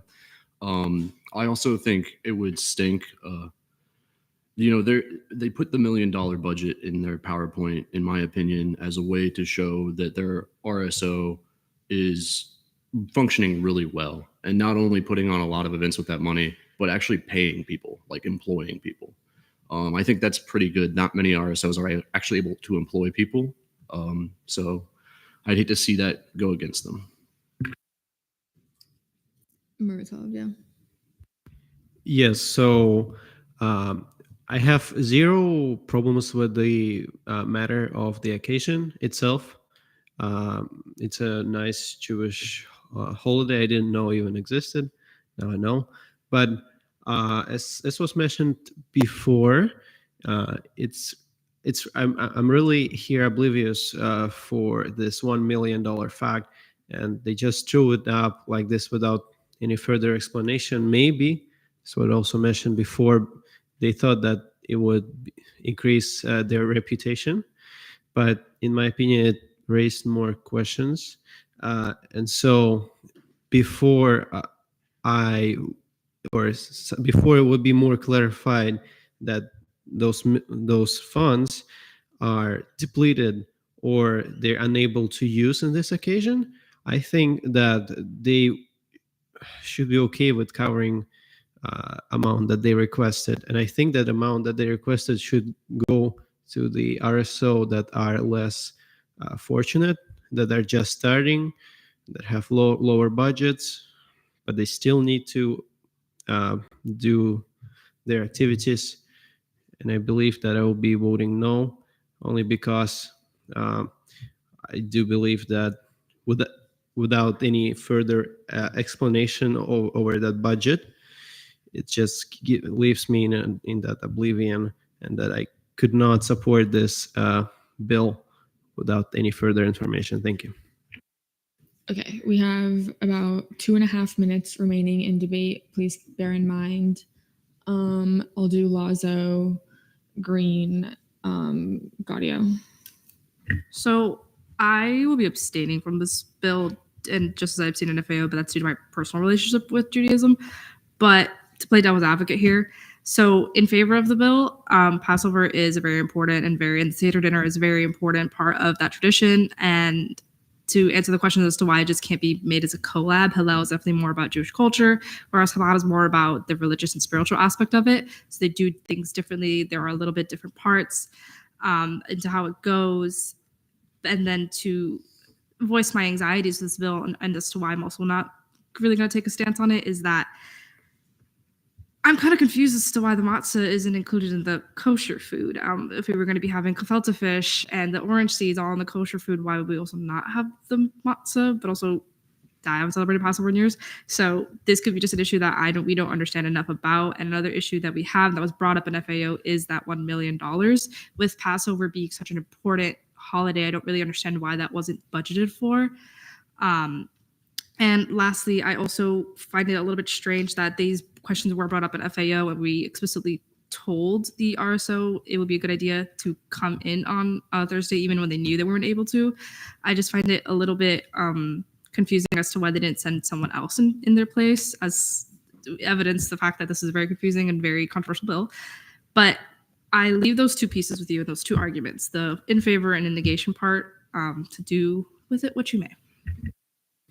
Okay, less than a minute remaining in debate, so I'll take a motion. Benwick, Motion to vote. there's been a motion to vote. Are there any objections? I object. I just wanted the new senators to present and vote as they're here for this entire fiscal bill. Okay. Okay. Do you guys feel comfortable? Okay. Grosso, Present and voting. Senator Grosso, present and voting, so noted at 10:14 p.m. Remind me of your name. Morozov, was it? Yeah. Just want to say President voting. Senator Morozov, present and voting, so noted at 10:14 p.m. All right. Go ahead. Motion to vote. There's been a motion to vote. Are there any objections? Seeing none, we're now in voting procedures.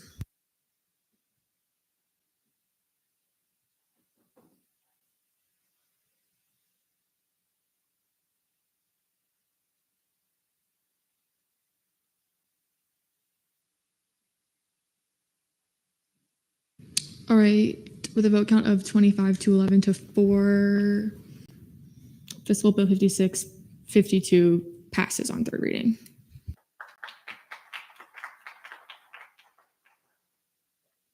Second reading. Do we need to see this on third reading as well? Okay. Is there a motion to see Fiscal Bill 5652 on third reading? Are there any objections?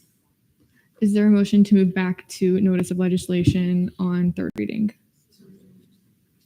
All right, any objections? Seeing none, Fiscal Bill 5652. Who is going to take it? Morset or it was Laurel? I don't think it matters too, but do you? All right, you have 5 minutes whenever you're ready. We just saw this. Daniel said if we have any questions, we can call in.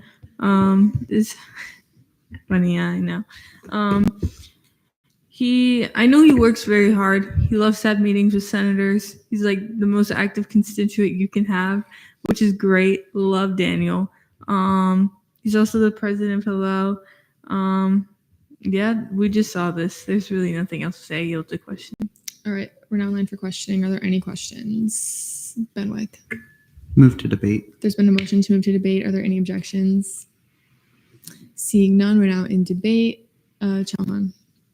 I was initially confused by this bill, but what Adam said really cleared it. Oh, Senator Carringle said really cleared it up. And as someone who lived at Northview, the Hillel people are very nice, so I will be voting in favor. Courts. Move to vote. There's been a motion to vote. Are there any objections? Seeing none, we're now in voting procedures.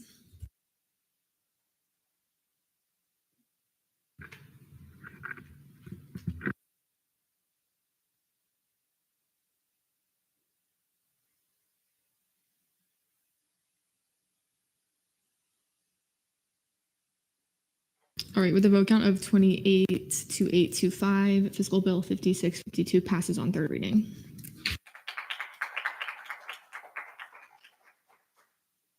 All right, is there a motion to move to internal legislation?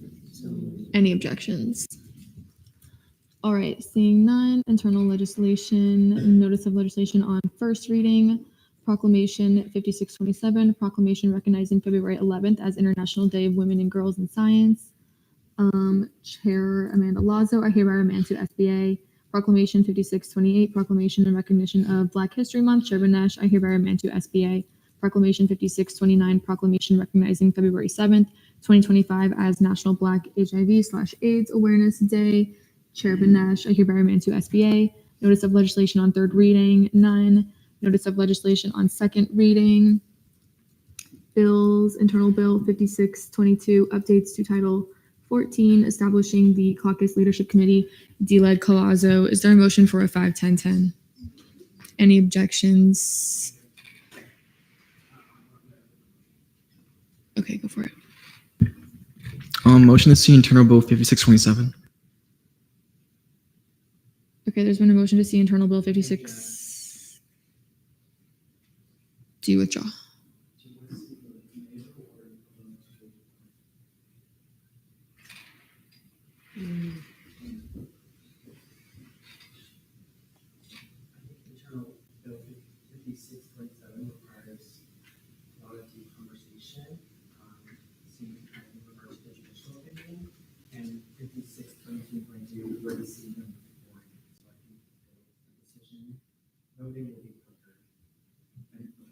You don't withdraw? Okay, you have 2 minutes whenever you're ready. So like I said 10 seconds ago. Yeah, so 56, 22, 23. I remanded them back to LJR so they could be amended, so they could have more better language. And so essentially this is technically the third time we're seeing it, just on second reading instead of third reading this time around. And I think that a lot of our minds are made up on based on these pieces of legislations, and hopefully with the amendments that were made persuades individuals to vote in favor of them. Journal Bill 5627 I think requires a lot of discussion because of the judicial opinion. So I rather see my legislation first beforehand. All right, whenever you're ready. Yeah, in regards to 56, 22, and 23, I don't think they're going to be a very smooth process or a very short process because yes, we've seen them a lot, and yes, they've been amended, but I think the amendments fundamentally change what those bills are going to do.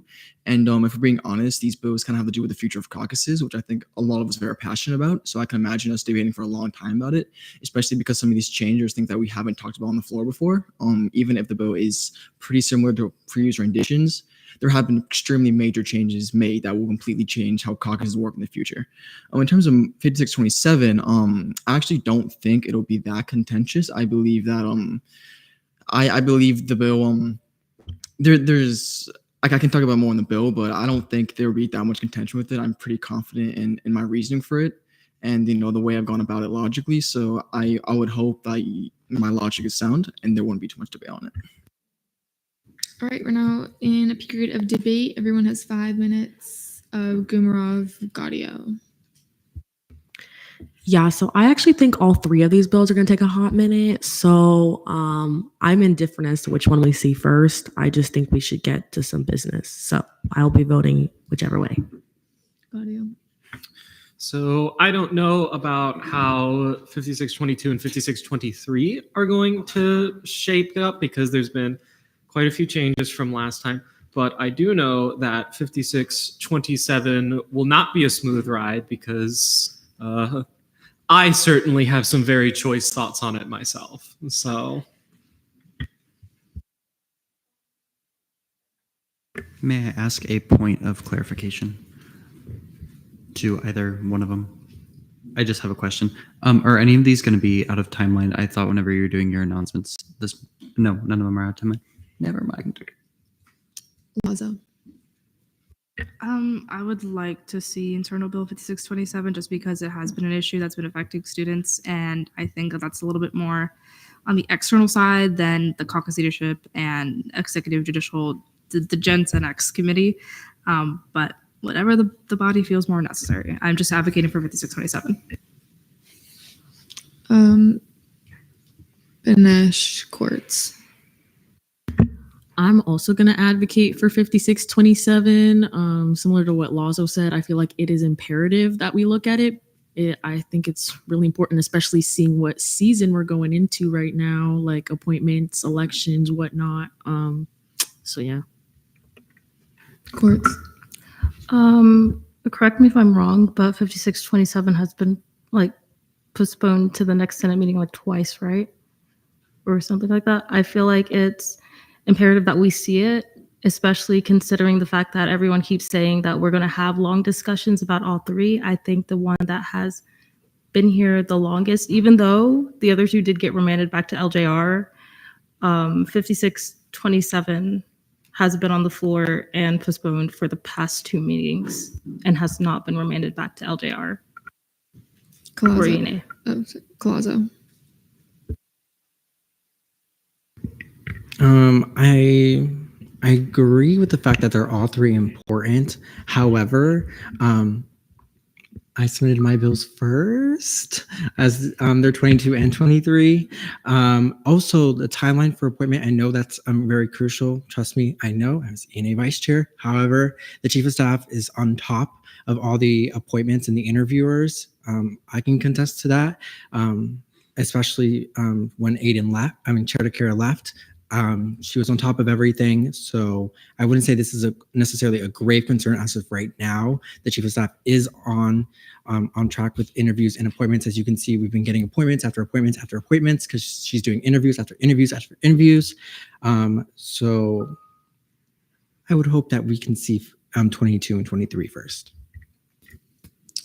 Morset, Can I direct a question to Chair Valera? you may. Does 5627 go into effect immediately or next session? As it's written, immediately. All right, 1.5 minutes remaining. Gumarov. Move to vote. There's been a motion to vote. Are there any objections? Seeing none, we're now on voting procedures. Yes is the objection, so that would be Collazo. No is the motion, that would be Varela. So, we all got it, or do you need more clarification? Clarification? Okay. So which internal bill? I'm so sorry. So the yes vote would mean that we are seeing, here, wait, I got this. We are seeing internal bill 5622 first. No vote would be, we are going to see internal bill 5627.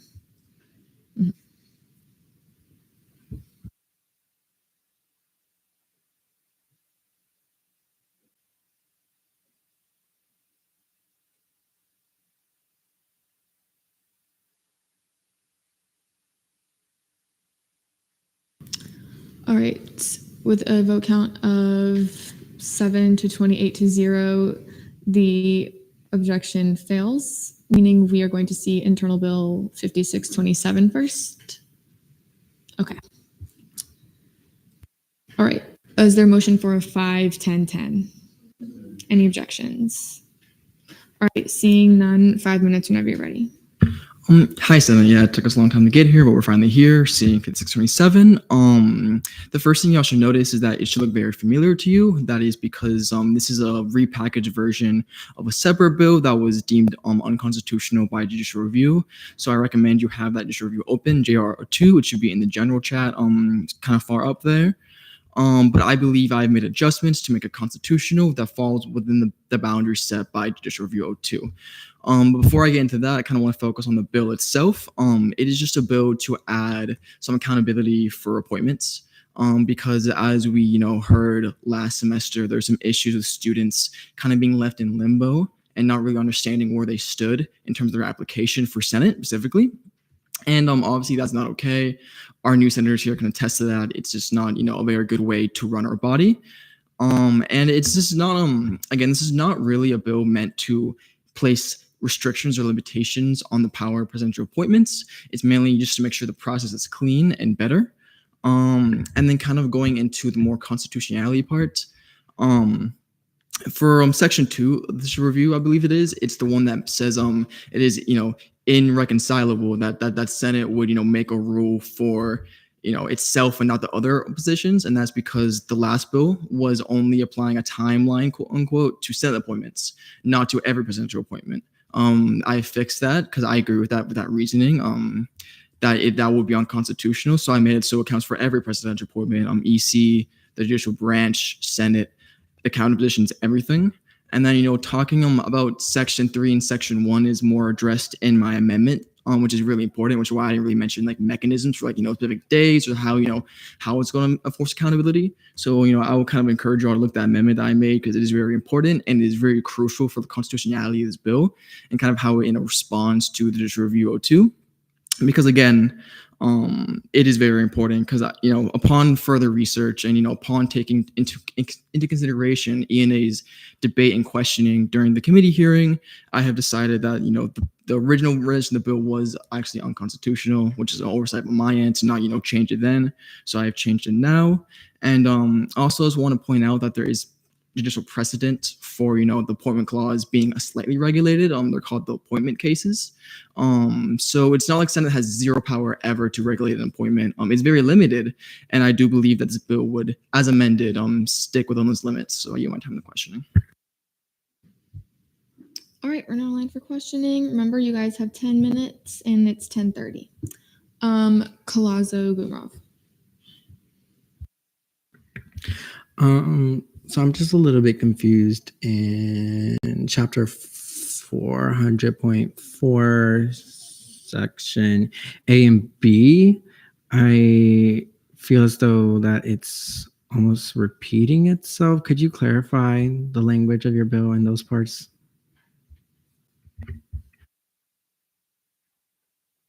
Yeah, so in terms of the section A and B, I believe Brody can help me correct this because he helped me with a lot of the formatting of this bill. It should be pretty much mimicking the current statute.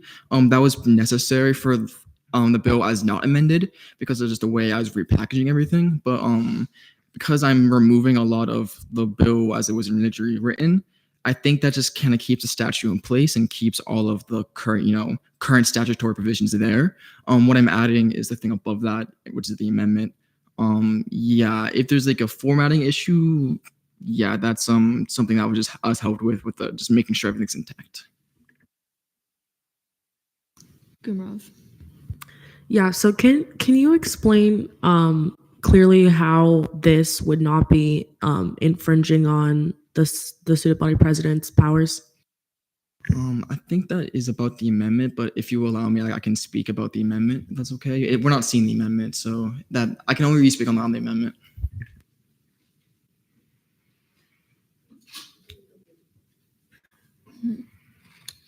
Let's. Okay. Collazo. Move to debate. There's been a motion to move to debate. Are there any objections? All right, seeing none, we're now in debate. You guys have 10 minutes. Varela. Motion to see my amendment. There's been a motion to see Vice Chair Varela's amendment. All of them? Or is it's kind of one chunk? Okay. There's been a motion to see Vice Chair Varela's amendments. Are there any objections? All right, seeing none. Whenever you're ready. All right, hello, Senate. Again, now we can talk about the fun stuff, which is the constitutionality of this bill. So this amendment would change a few very crucial things.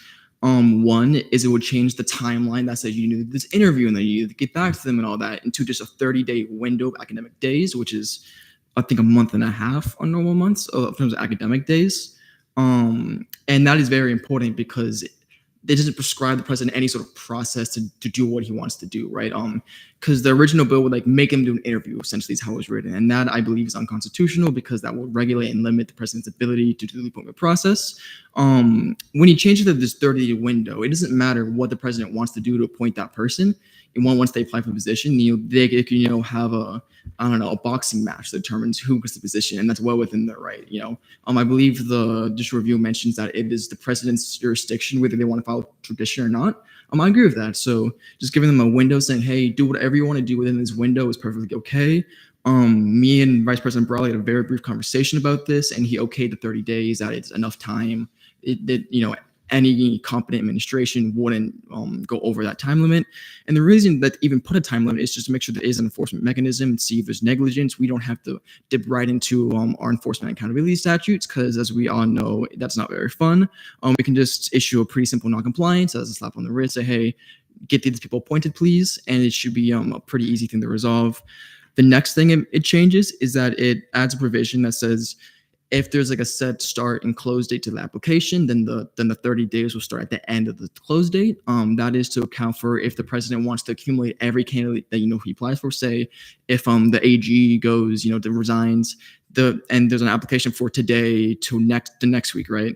The application or the 30 days will start at the end of next week when the application closes, to give the president maximum freedom to look at all the candidates that applied and choose the best candidate.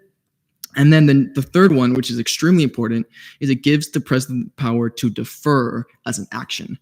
Because this bill is just asking for an action on a candidate, but you can be deferred, which is really important because it allows the president to keep all their plenary authority over the power of appointments.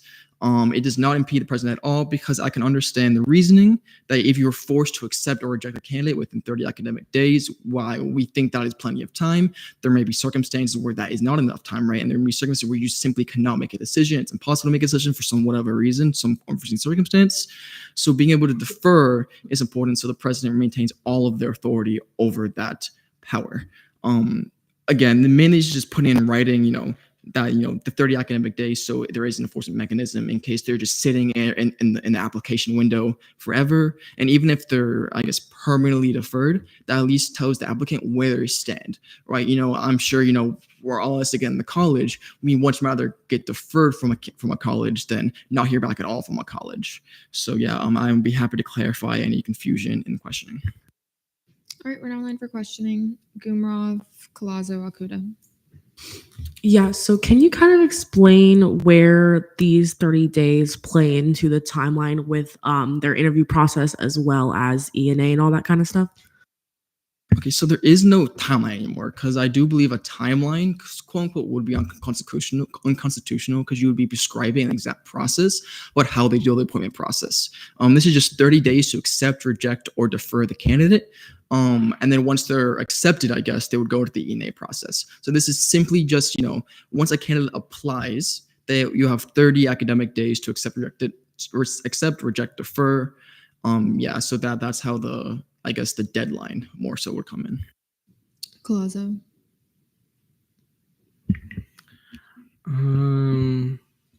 I was going to move to debate, but people are raising their hand. Never mind.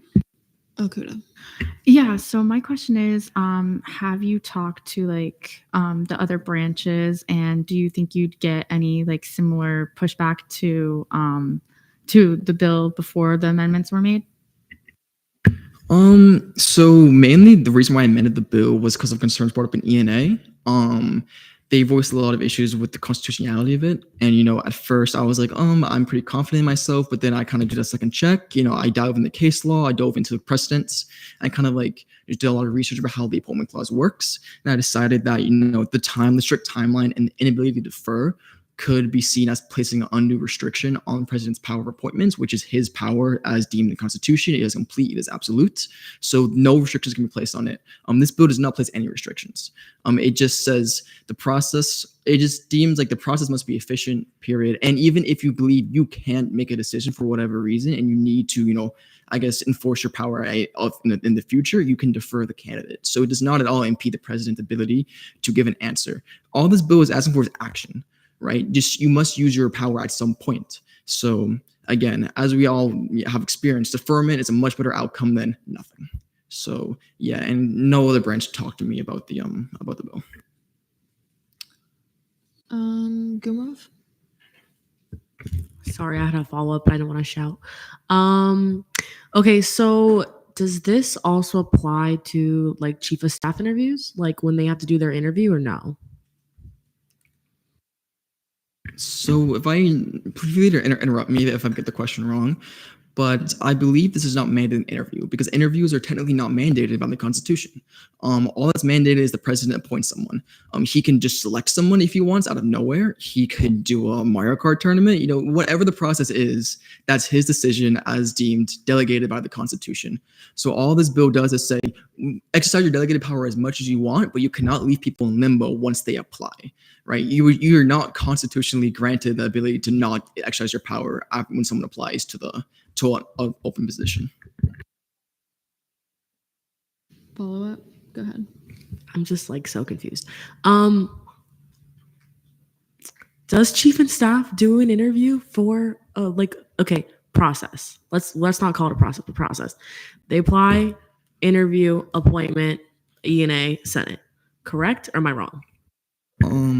Yeah, so that's how it is because that's how it's set up right now by the president, but that's not mandatory. They choose to do an interview because that's probably the best way to do that process. But if they don't want to do it that way, they don't have to. And this bill allows them to do whatever they want. Thoughts? Motion to move the debate. There's been a motion to move to debate. Are there any objections? You object? Do you withdraw? Okay, Escobar.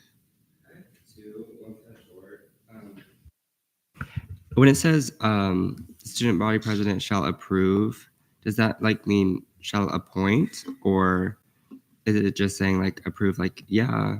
Or that was my first question. And also, when it's the 30 academic days, sorry, wasn't it kind of like, how did it solve the problem initially when it was like a month and a half of like people going without hearing back from their application? Yeah, so the approval is the approval of the application, right? You know, once you apply, say, have I been approved, denied, or deferred from the position? How it fixes the problem is that, one, it means that you can't wait more period than a month and a half. If you guys want to amend that to be lower, I would advise caution, just because you don't want to get to a point where you are placing an undue burden on the power appointments, because it is a very powerful power, strong power, as I've encountered during my readings. And but I do believe it will help a little bit, because you still have to do the whole process, whatever process you want. Like if you want to do first interviews, second round interviews, whatever, within this 30 days. So I believe it'll be a strong encouragement to get the interviews done sooner rather than later. And especially if there's going to be 2 rounds of interviews, it'll get done again sooner rather than later. Did you have a second, or that was good? Okay. Gumrov. Can you explain your intent behind the defer? Because I understand the approve or deny, but with defer, in my head, it's kind of reading like they can be approved pending, and then that can go for like as long as whenever. Yeah, I think the deferment is necessary to ensure the constitutionality of the bill. Because when you don't have the deferment option, you are forcing the president to make a decision, right? You must approve or deny a candidate within these 30 days. And while I believe there is gray area there with the Constitution, with the existence of the judicial review, I don't want to take any chances. So the deferment would just allow the president to maintain complete control over his power. So if he doesn't feel like he can, approve a perfect candidate, but he needs to take some sort of action as this bill mandates, you can just defer a candidate. And again, like the hypothetical I keep pointing to, once you have deferment, you know where you stand with our, I guess the student government terms, wanting you to fill a certain office. It just means that it probably means you should probably start looking somewhere else for your involvement, essentially. Again, for like when we get deferred from a college, I'm like, okay, I didn't get in, but like I might get in maybe, but I should probably look in other colleges. It just lets you know where you stand, which is not a permanent no, but also probably not a yes, which is again much better than being left in limbo forever, wondering what happened to your application. Collazo. Move to debate. There's been a motion to move to debate. Are there any objections? Seeing none, we're now in debate on the amendment. I'll do Lazo, Gumrov, Collazo. I think the amendments as they stand really do alleviate any sort of concerns that can be made about the constitutionality. You can definitely tell that with them, the writer has definitely gone a little bit almost too in depth as to what it is, and it's still given the Senate president, the student body president, and their designees a lot of leeway with what it is. It's just trying to set up a sense of fairness for the people that are applying. And I think that's commendable, and therefore we should pass the bill. Pass the amendment. Gumrov. Yeah. So, in how this reads in my head, when there's an approve or deny option, but now we've introduced a defer option, while I understand the intent of the amendment is to not take away any power from the Senate, from the student body president. In my head, when you're giving someone the option to defer, now the president can, in theory, defer at the end of the month. Another month and a half goes by, defer. Another month and a half goes by, defer. So in my head, as far as like knowing where you stand, I fear that's a communication issue. And we should just be communicating with our applicants, especially since we have like all of their emails. So I don't know if this is truly fixing the issue, because yes, it's not imposing them to make a decision, but the whole problem is that they're not making a decision. So it's like, again, a very weird gray area, but I'm not sure if this really fixes the problem. Who did I do? Collazo. Okay, go ahead.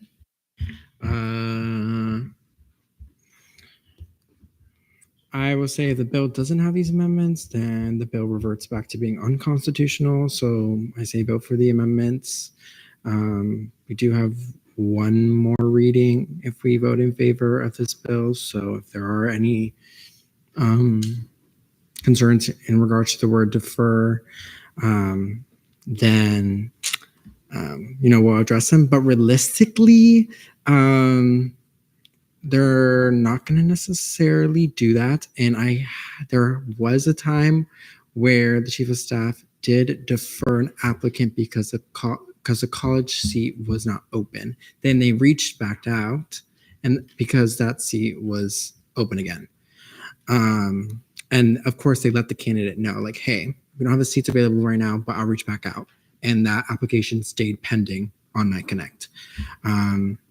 So I think it's good. I like it. Move to vote. There's been a motion to vote. Are there any objections? All right, seeing none, we're in voting procedures on the amendments, not on the bill, on all of the amendments.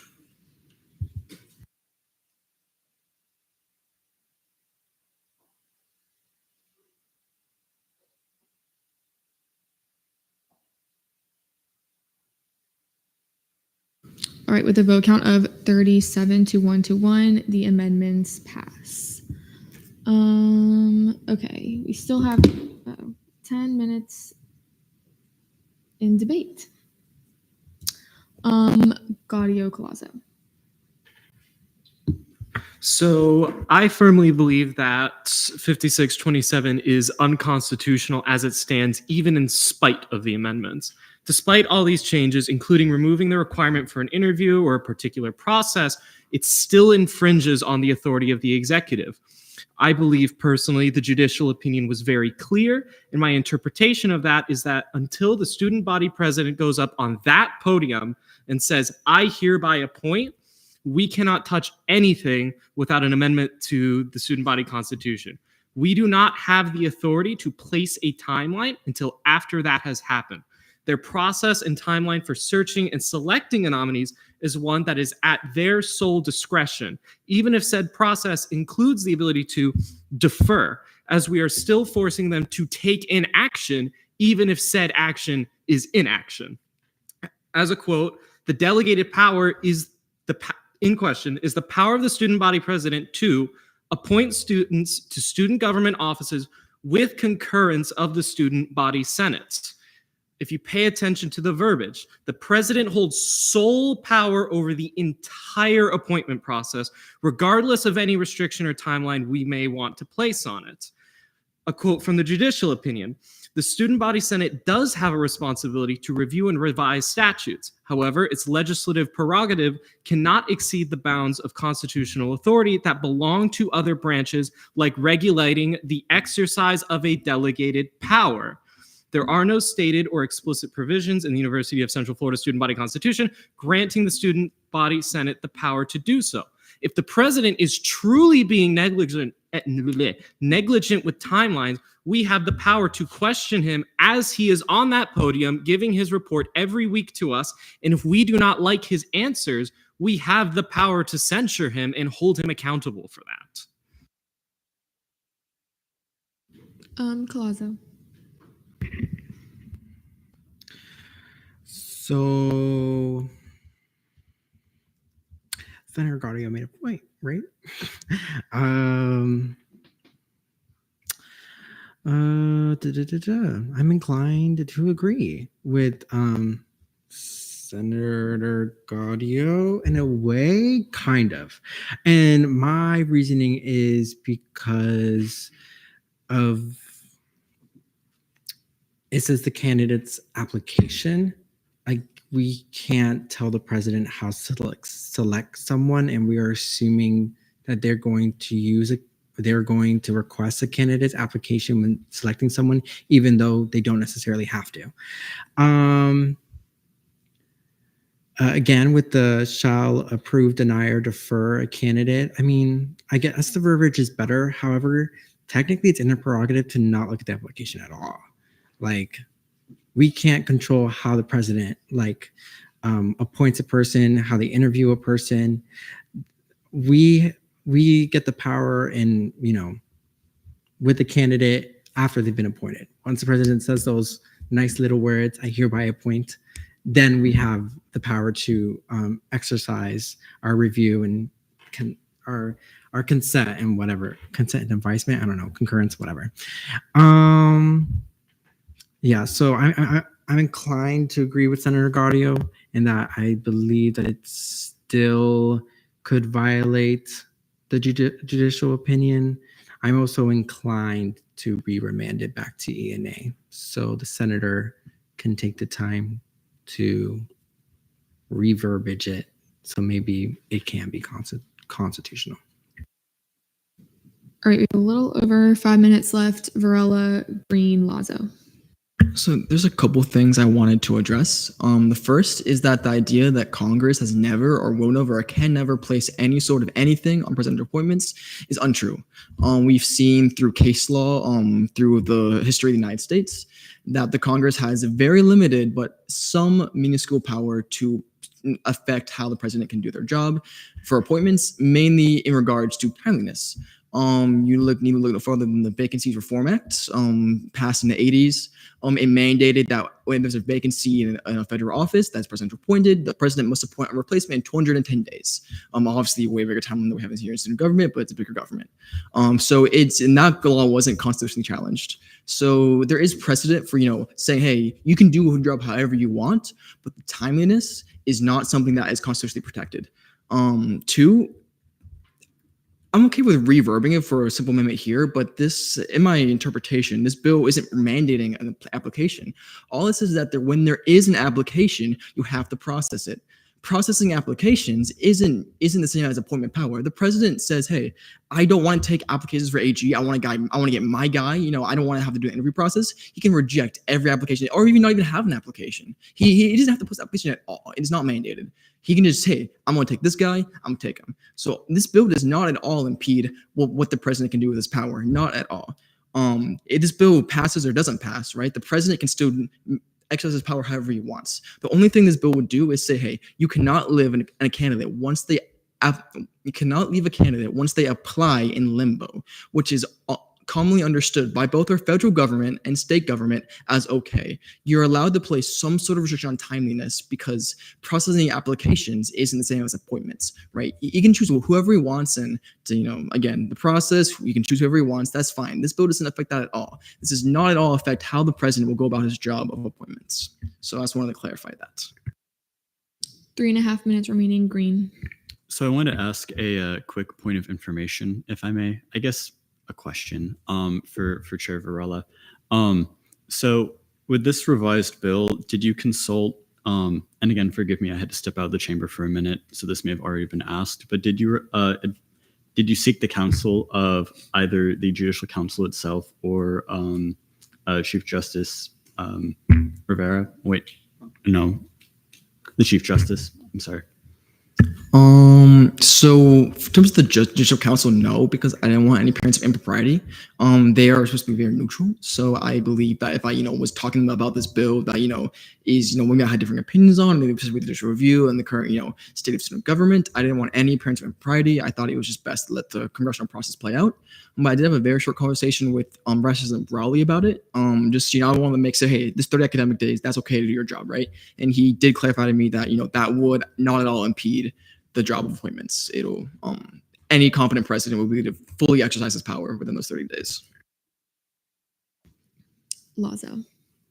Well, Senator Varela stole the timeline line that I was going to use, so I'll go on more into the prerogative of the student body senate. To, I guess, harken back to what the previous senator had spoken about when it came to if the negligence of their job, we have observed negligence. And if I could do a censure on the entire executive body for it, I would. But I'm choosing to take the path and to support this bill and the fact that this is an issue that may permeate all sessions and all future sessions. So this is a thing that's going to be for the better. And if we're going to look at the side of the fact that it's unconstitutional, there is actual U.S. Constitution precedent to the fact that it isn't. And it is in our prerogative to make it as fair a process as possible.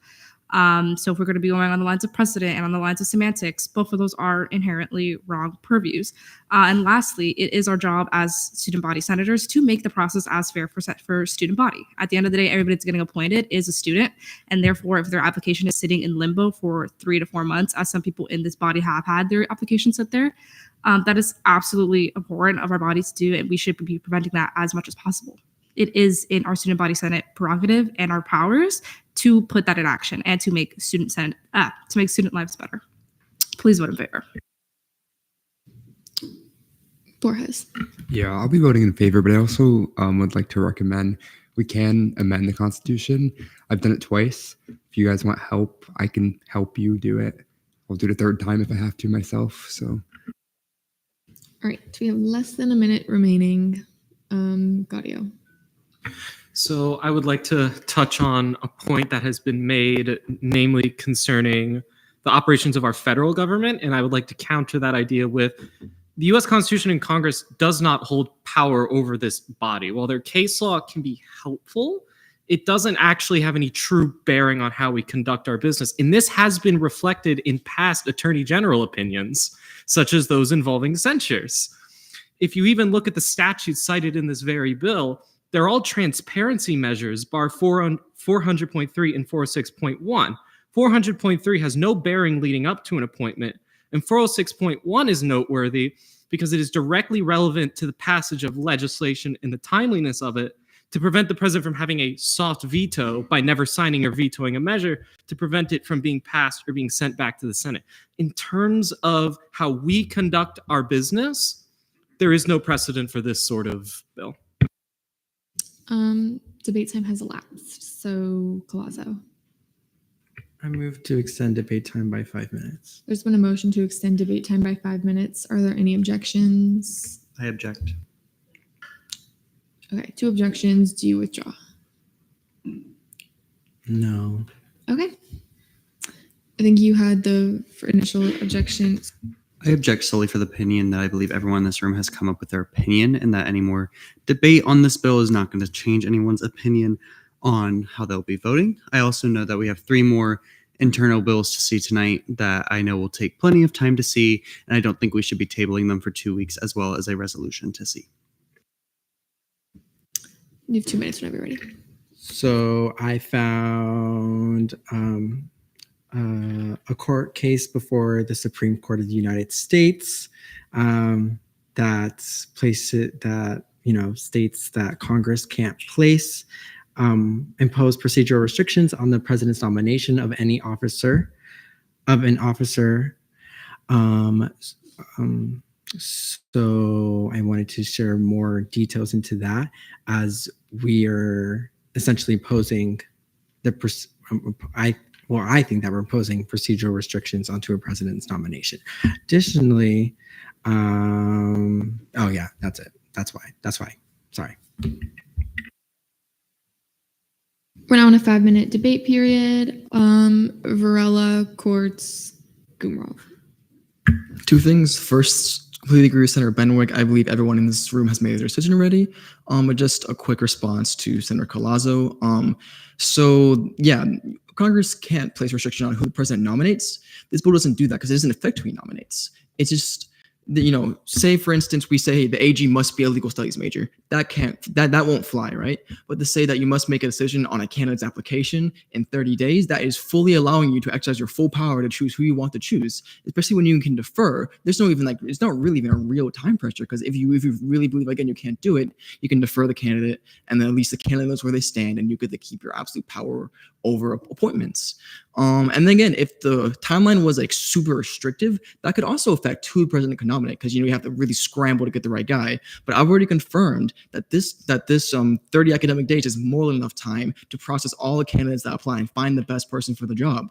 So this bill would not at all restrict who the president can nominate. It doesn't restrict anything about the appointment process. Actually, it just says all this bill pertains to is when a candidate actually applies. It doesn't force any application. It doesn't say it doesn't say you even have to accept or reject.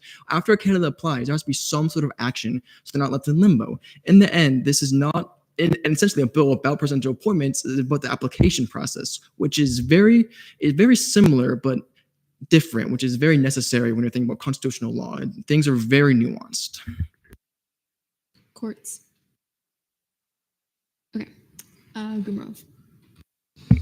Yeah, I also think everyone kind of knows how they're voting. We're kind of playing table tennis back and forth. Is it constitutional? Is it not? Is it not? We all have our own ideas of what's constitutional or not. I feel like I personally don't hold ourselves to the U.S. national constitution, but that's all on you. So yeah, I just think we should go ahead and vote. I think we all know where we stand, and more debating, more proof is not going to change that. 3 minutes remaining in Hendry. Motion to vote on the pro-con. There's been a motion to vote. Are there any objections? All right, seeing none. Yes is the objection, so that's Benwick. The motion, yes. So no one's made a motion to vote though. So it was a motion for more time. So no means more time. Yes means vote. Yeah. This motion would still have to be made, but essentially.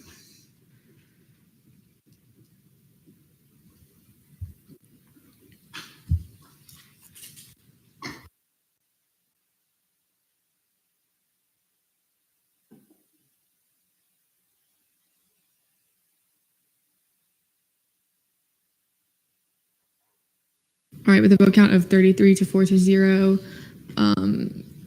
the objection holds. So courts. Motion to vote. There's been a motion to vote on Internal Bill 5627. Are there any objections? All right, seeing none, we're now on voting procedures.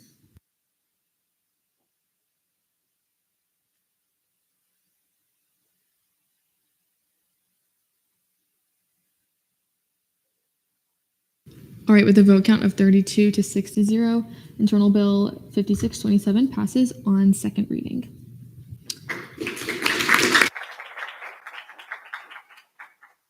All right, with a vote count of, oh, wait, I have no idea what I'm saying. Okay.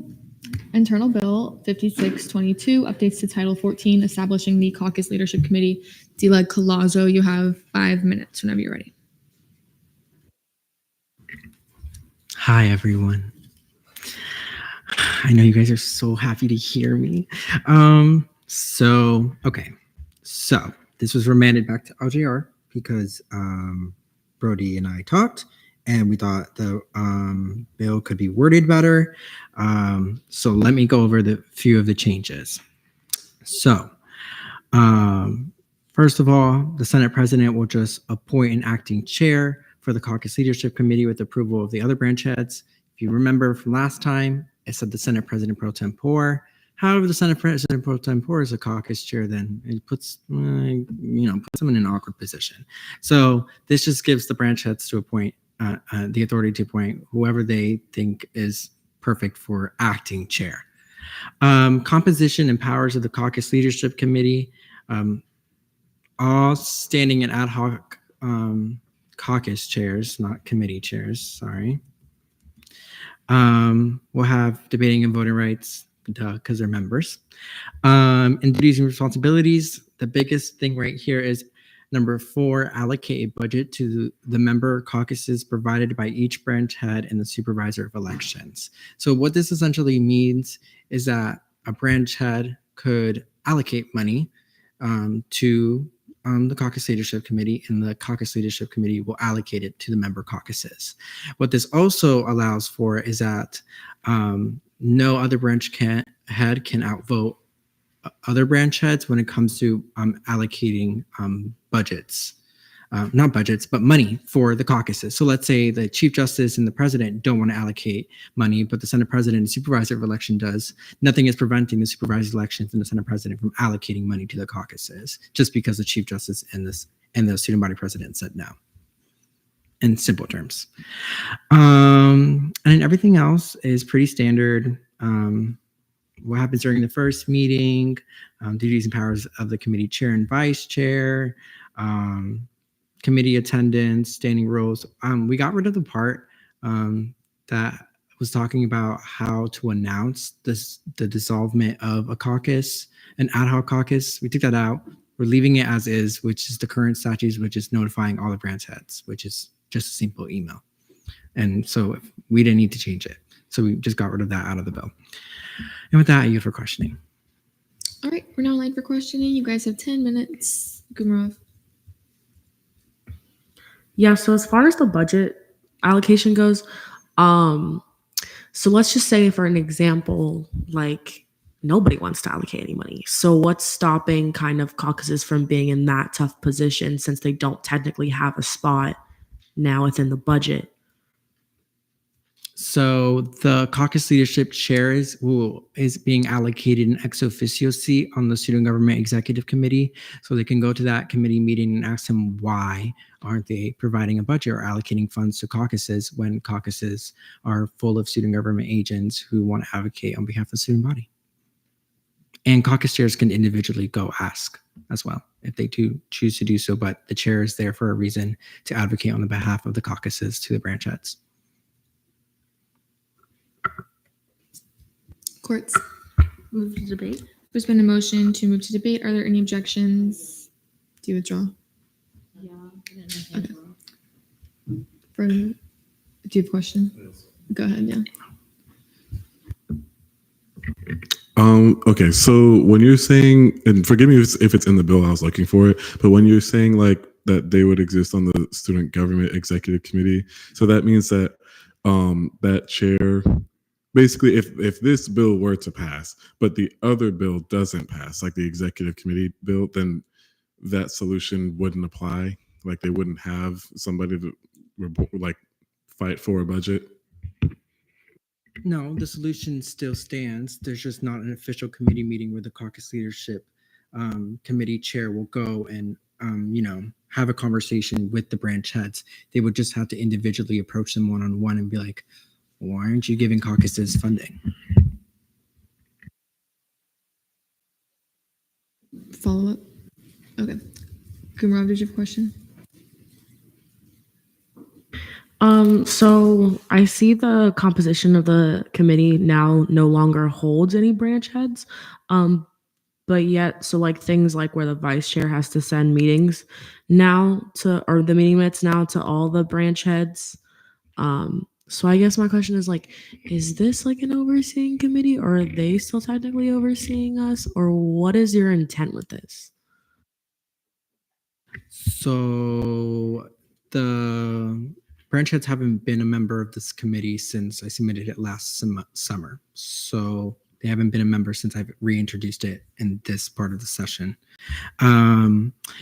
No, the branch heads will not act as an oversight body in regards to caucuses. Their responsibility here is allocating a budget if they choose to do so. That is their responsibility here, and Senate President appointing an acting chair. This will give autonomy to the caucuses. Green and then Varela. Yes, just a clarifying question. So for part 1402.1, when it's referring to the Senate President also having the approval of the other branch heads, I'm assuming that also includes the Supervisor of Elections, correct? Like the Senate President would also need their input as well as the Chief Justice and the President? So no, because they're not a branch head technically. Sorry, Luke. Sorry, Supervisor Brown. So no, I think an amendment would have to be made to say, I think our intention is to include all of them, even the Supervisor elections. So yeah, the amendment just needs to be made to add the Supervisor elections. Varela. So if this bill fully passes and we live in a world where this is the new caucus reality, if I want a graphic, who do I go to? The caucus leadership committee chair. And they will submit an NQ request on your behalf. Follow up. So the caucus committee chair would have the, authority, or will have the job of submitting all the NQ stuff and like kind of, working with all the relative cabinet members / branch heads for that kind of stuff. I yield to Brody. I want to clarify that would be fully dependent on what the director of communications wants. If they say going into the year they want to, and the branch heads and this caucus leadership committee, right? They can structure it however they want to. Now, the way things have typically gone, where things have kind of funneled up through branch leadership, if not the branch head directly, then yeah, probably the caucus leadership committee would do a similar thing where they would submit those NQ orders and to kind of streamline that so the director of communications isn't getting everything all at once. But that would vary, right? That is not an outlined process anywhere. Gumrav and then Metellus. Two, if I may. You may. So my question is, so does this committee have the ability to approve or deny any events or anything that the caucus does?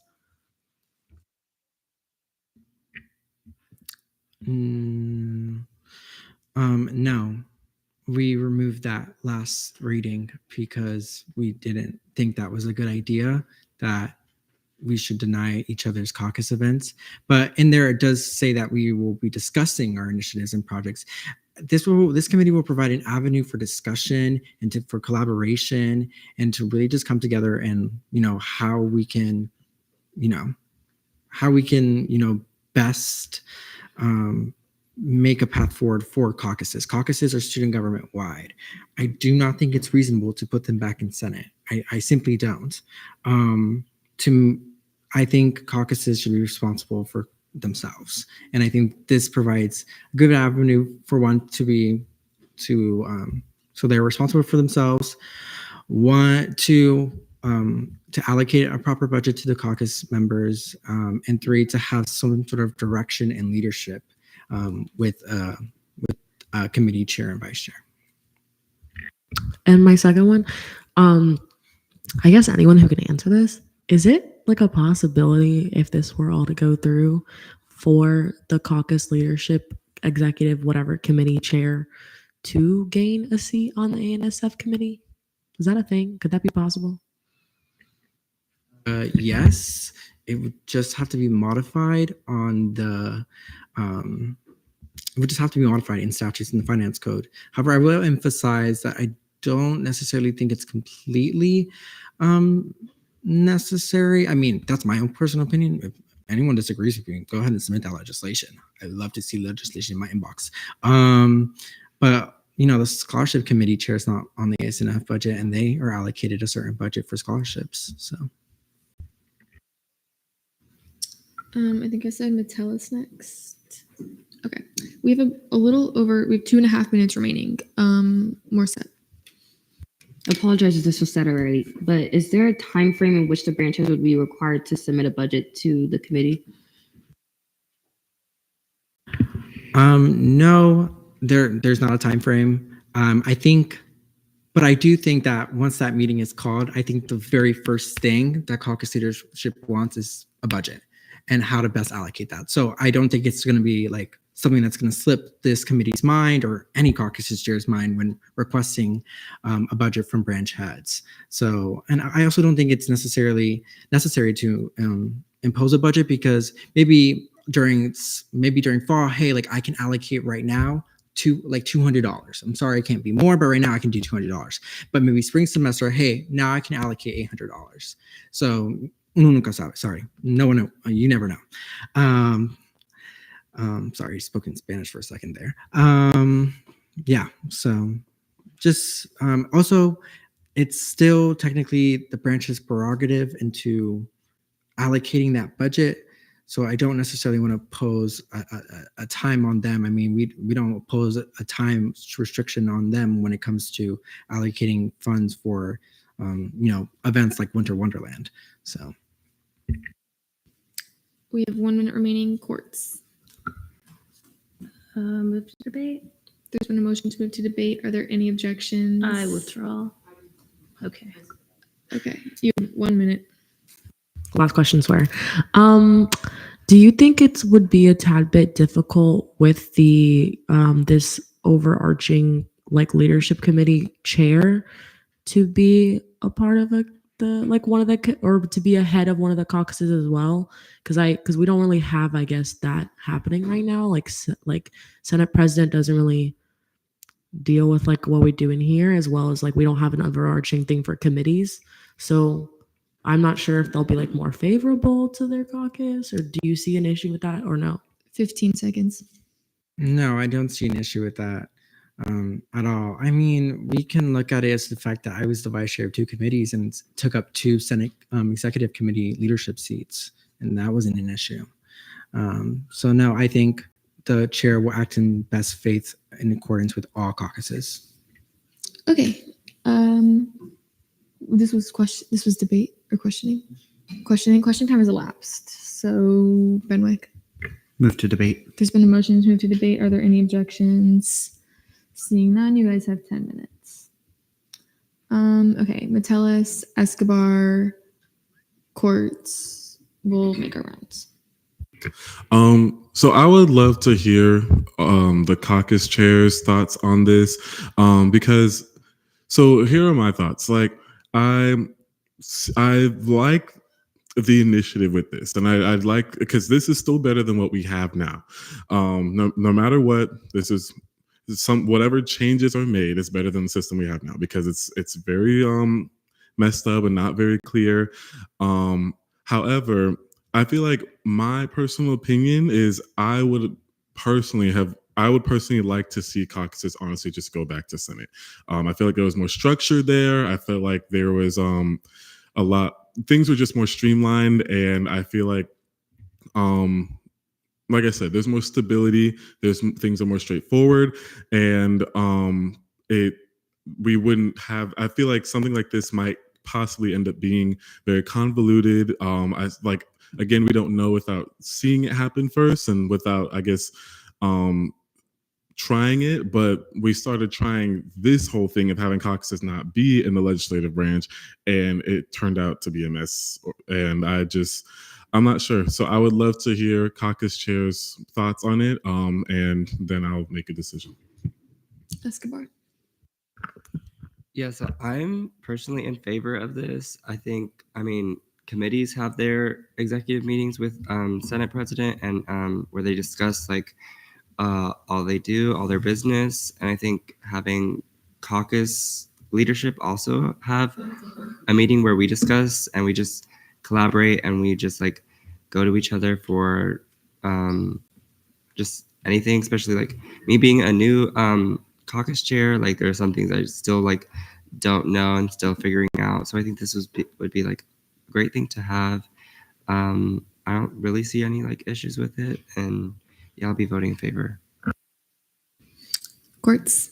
I guess I'm speaking more as vice chair, and then also just as LJR chair. I really like this bill. I liked it before it came back to LJR, and I still like it now. I think that, yes, we've had a lot of problems regarding caucuses, but I think that a big portion of that is because they're so new. We put them outside of Senate and opened it to all of the student government agents, but we didn't really put we didn't put any rules with it, and those rules are being introduced now.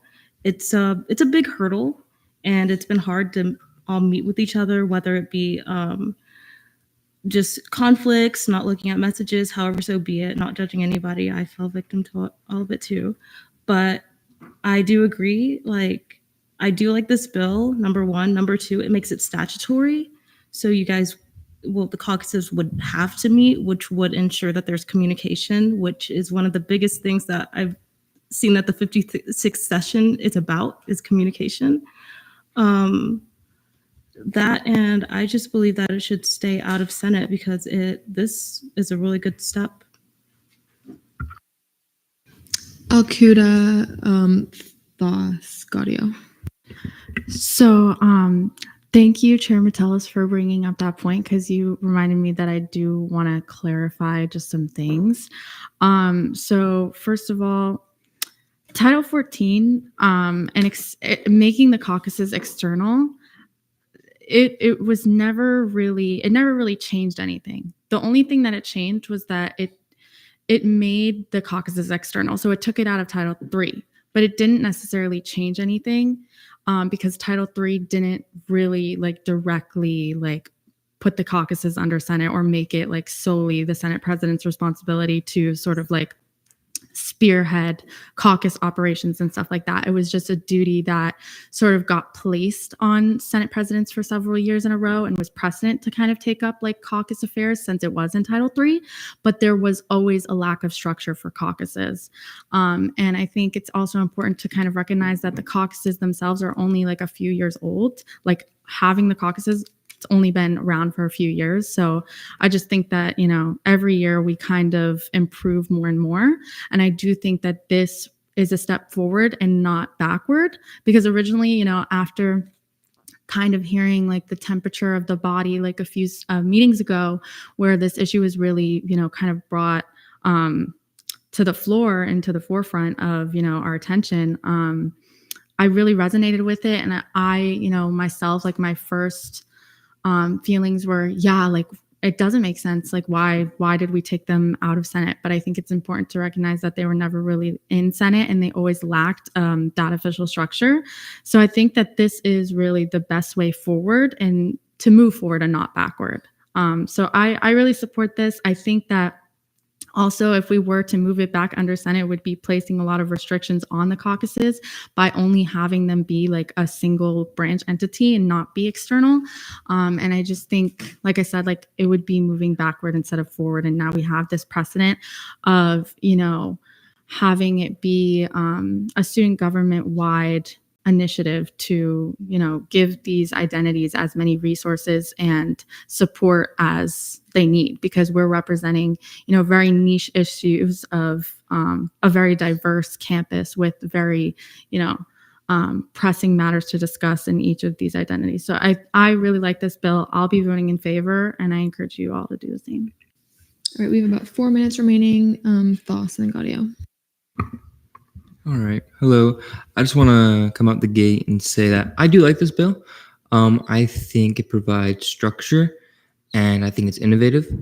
I know that Dila Colazo has been pushing for this for quite a bit.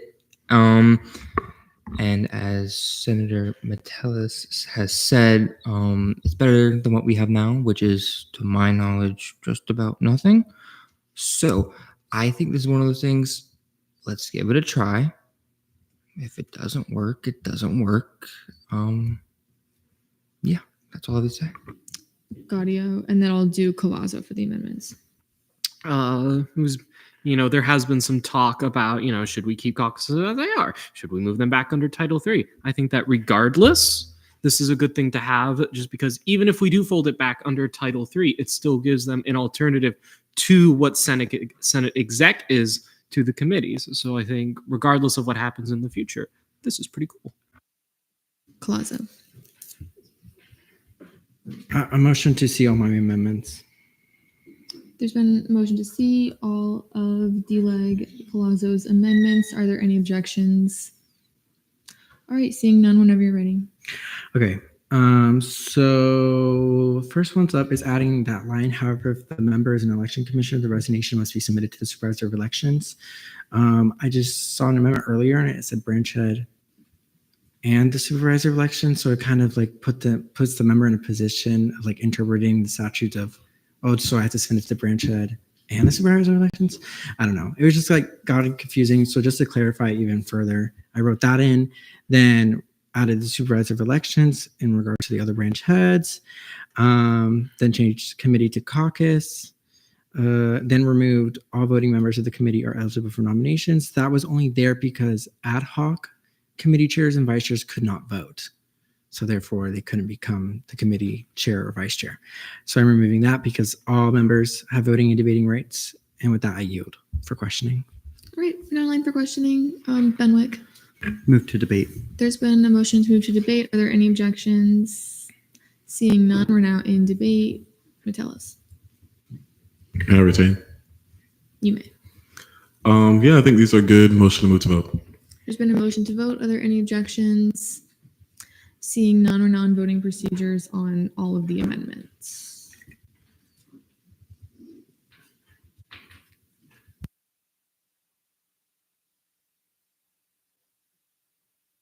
With a vote count of 37-0-1, the amendments pass.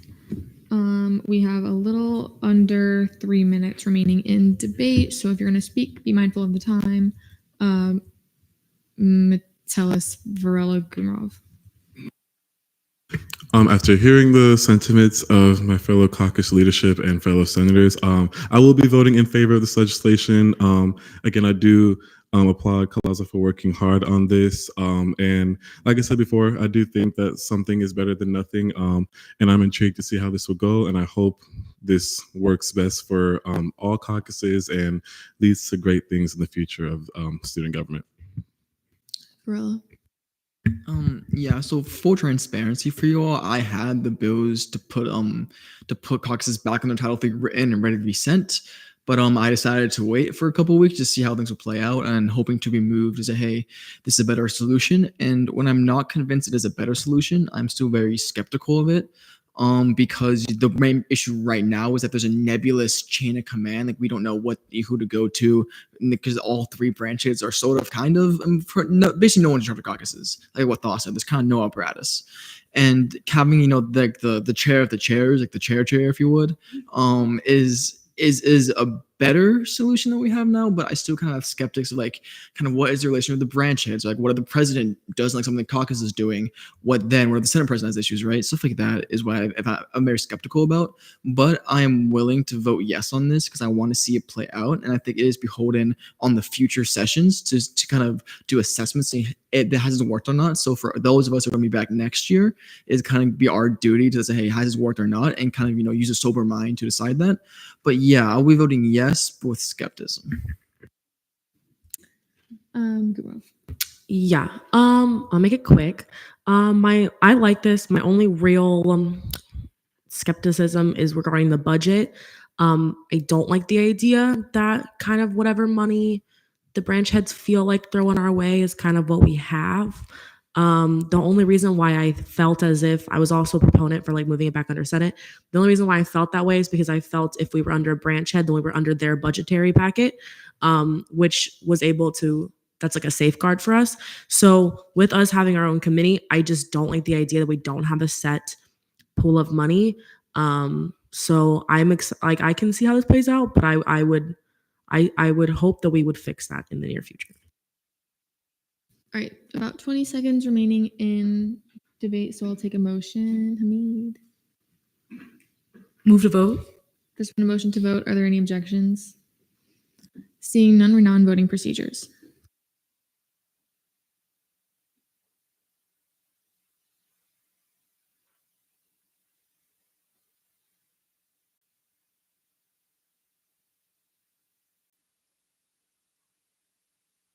All right, with a vote of 35 to 5-0, Internal Bill 5622 passes on second reading.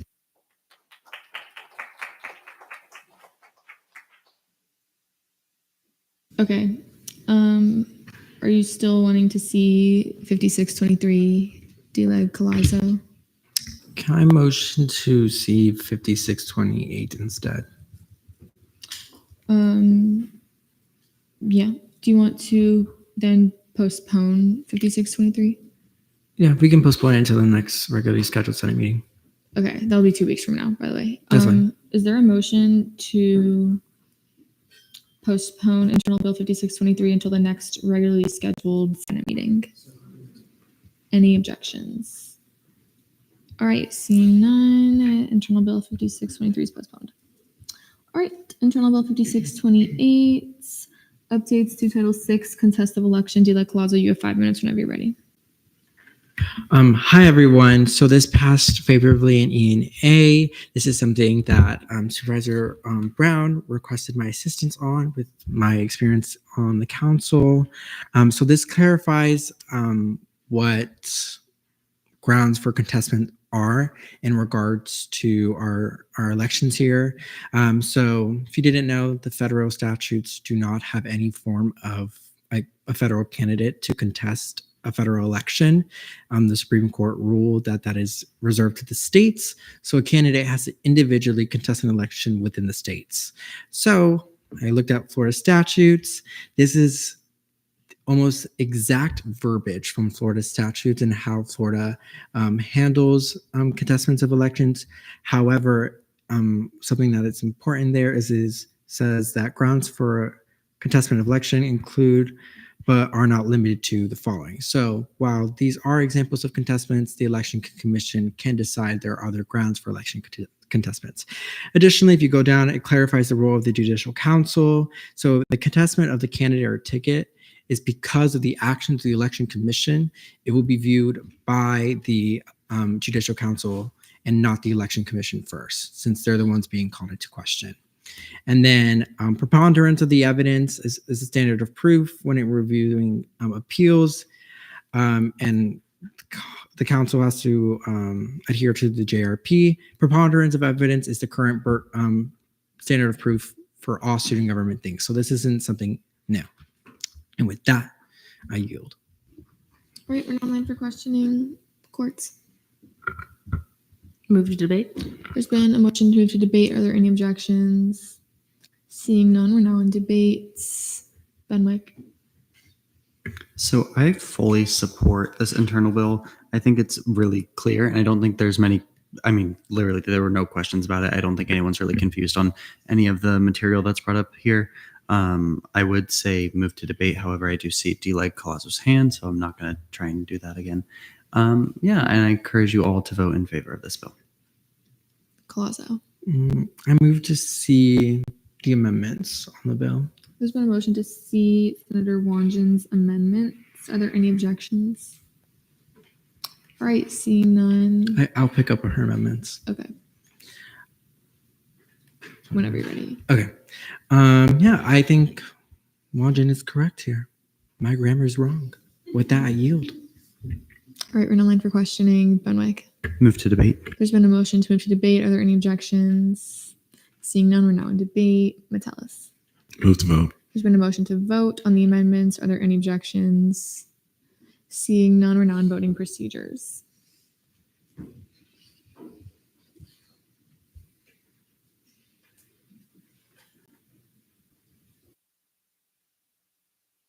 All right, with a vote count of 38 to 0, the amendments pass. Colazzo. I move to see Internal Bill 5628 on third reading. We have that was on the amendments. Oh, Benwick. Motion to vote. There's been a motion to vote. Are there any objections? All right, seeing none, we're now in voting procedures on Internal Bill 5628.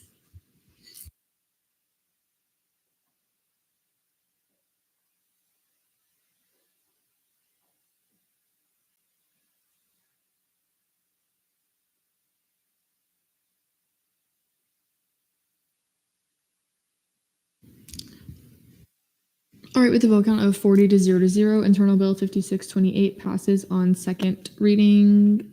Gaudio. Motion to see Internal Bill 5628 on third reading. There's been a motion to see Internal Bill 5628 on third reading. Are there any objections? All right, seeing none, is there a motion to move back to notice of legislation on third reading? Any objections?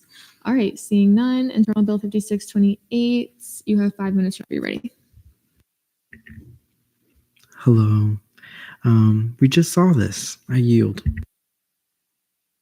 All right, we're now online for questioning. Courts. Move to debate. There's been a motion to move to debate. Are there any objections? All right, seeing none, we're now in debate. Muratov. Move to vote. There's been a motion to vote. Are there any objections? All right, seeing none, we're now in voting procedures.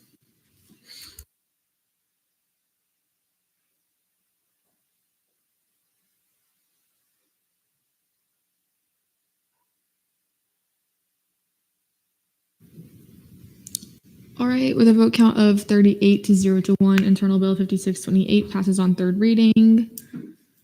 All right. Senate Forum. Oh, Varela. Oh, I forgot about the resolution. I'm sorry.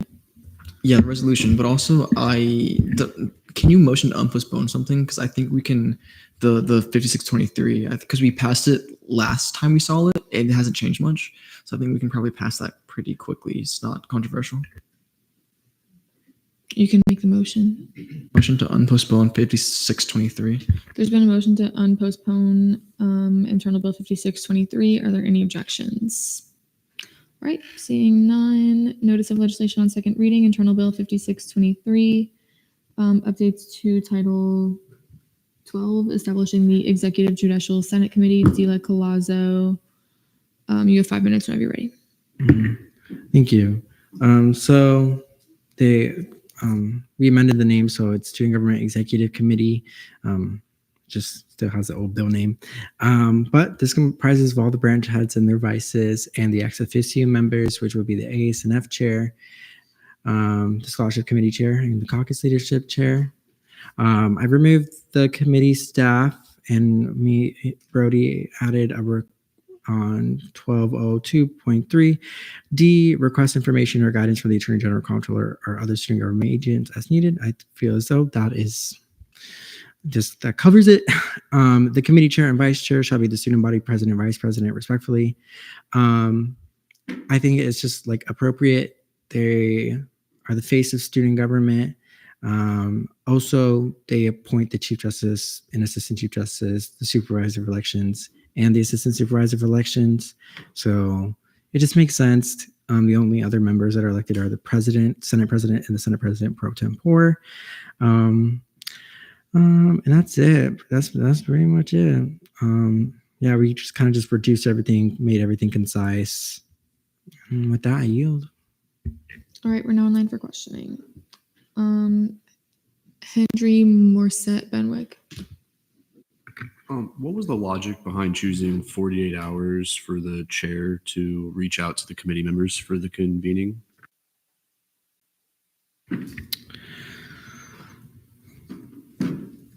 I'm pretty sure I took that from a part of statutes. I just don't remember which part of statutes it was. I yield to Brody. Go ahead. There was we simplified a couple of things. So there was a bit about the regular meetings didn't have a time frame, but then there was the ability to call a special session, which then needed the 48 hours. Since they don't have a kind of structured agenda like Senate does, I think didn't necessarily feel the need for the difference between a special session and just a regular meeting of this committee. So we just kind of combined that and left the 48 hours in there. So yeah, that is from kind of the language about special sessions, but yeah, hopefully that's helpful. I'd like to propose an amendment, but I don't know how to do it on the document. You just type. Oh, okay. Yeah. Oh, Morset. I said that. 2 questions, if I may. My first one, what can you clarify the justification for adding the scholarship committee chair, since they're only really like active for like 2 to 3 months of the whole session? That's just for if the branch heads have any questions in regards to the scholarships, if the scholarship committee chair wants to for the branch heads in regards to any of the scholarships. Also, I think it just made sense in my brain that like the ASNF chair is dealing with the whole budget.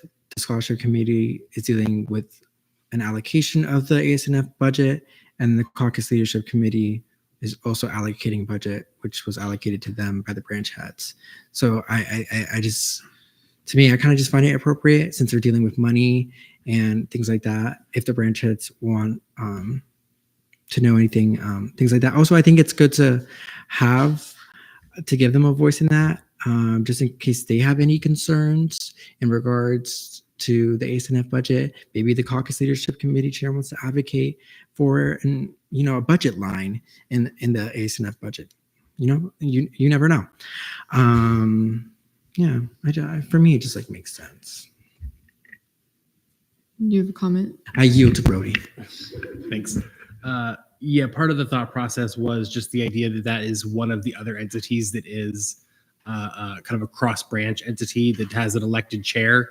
The other one we thought about was the finance office, but that chair has a role, and it's the comptroller, right? It's not an elected chair. These are the 3 that I could remember, kind of cross-branch entities that elect their own chair.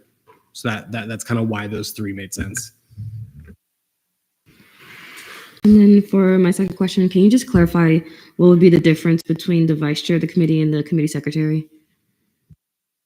So,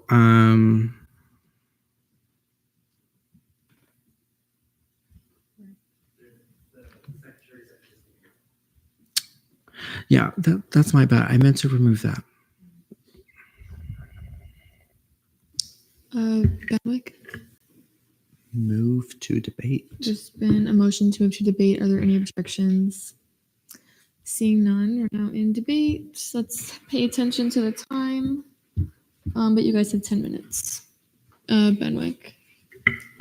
So ever since this was first seen in LJR, I've been a huge supporter of it. I think it really brings out the transparency between all the branch heads, especially because it is meetings that aren't really being tracked. I know we can ask about what's happening, but we never really know unless there's proof, right? So with that, I encourage everyone to vote yes.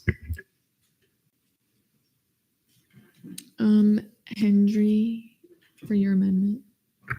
A motion to see my amendments. There's been a motion to see Senator Hendry's amendments. Are there any objections? All right, seeing none, whenever you're ready. Yeah, I just think the 48 hours put a lot of pressure on people getting to the meeting, and I think 5 academic days notice would increase the attendance. Now, line of questioning. Were there any questions? Trejo Hernandez. Move to debate. There's been a motion to move to debate. Are there any objections? Seeing none, we're now in debate. Varela. May I retain? No, sorry. All right. Yeah, I think it's fair. They're all very busy people, especially when the ASNF committee chair is not member of student government. They're gonna have take time out of their day that's not student government oriented to go do this thing that's for student government. So it just makes sense that they give them plenty of time. Because again, they're all very busy people because they are like the branch heads right there. Again, busy people. So this is fair. I'm very firmly neutral on this because it's the only attendance requirement is just that you have to let the chair know 24 hours in advance. And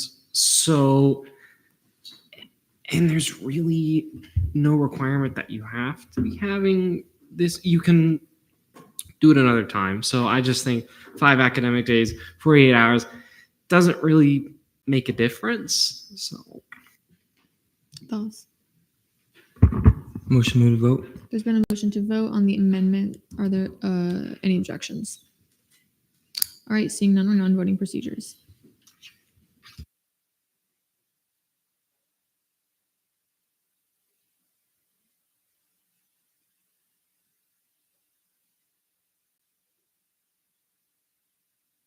All right, with a vote count of 35 to 2, the amendment passes. We're still in debate on the internal bill. Richmond. Move to vote. There's been a motion to vote. Are there any objections? Do you withdraw? Yeah. Okay. I have an amendment. That's why. Okay. Collazo. A motion to see my amendment. There's been a motion to see Collazo's amendment. Are there any objections? I don't see it. Does anyone see it?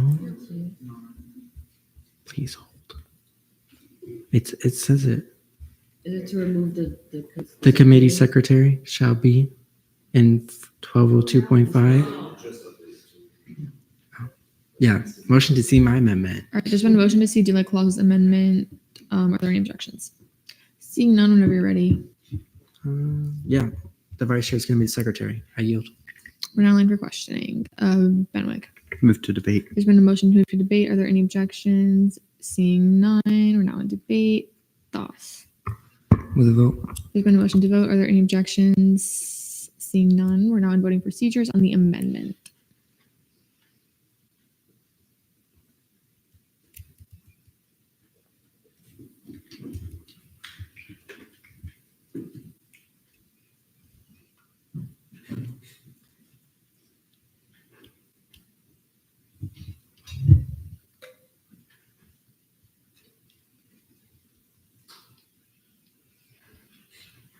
With a vote count of 38 to 2, the amendment passes. Varela. Move to vote. There's been a motion to vote. Are there any objections? Seeing none, we're now in voting procedures on internal bill 5623.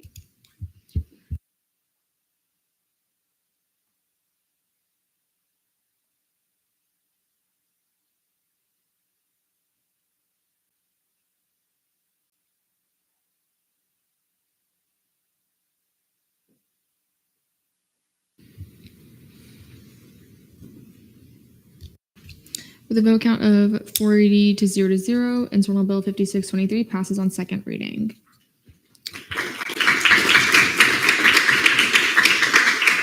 All right, are we still wanting to see the resolution? I think we should. I don't.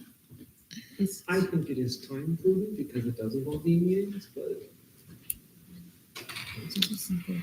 Okay. Resolution.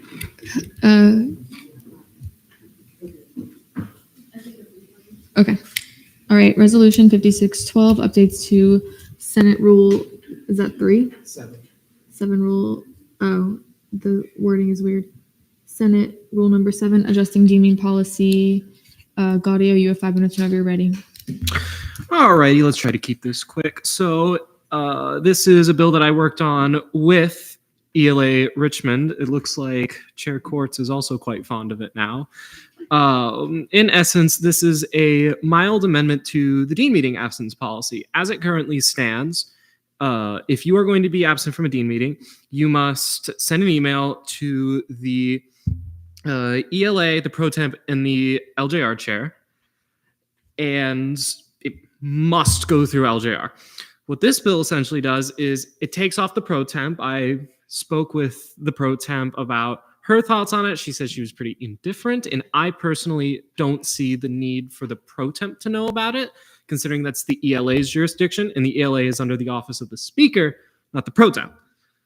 So, of course, the LJR chair needs to know about it.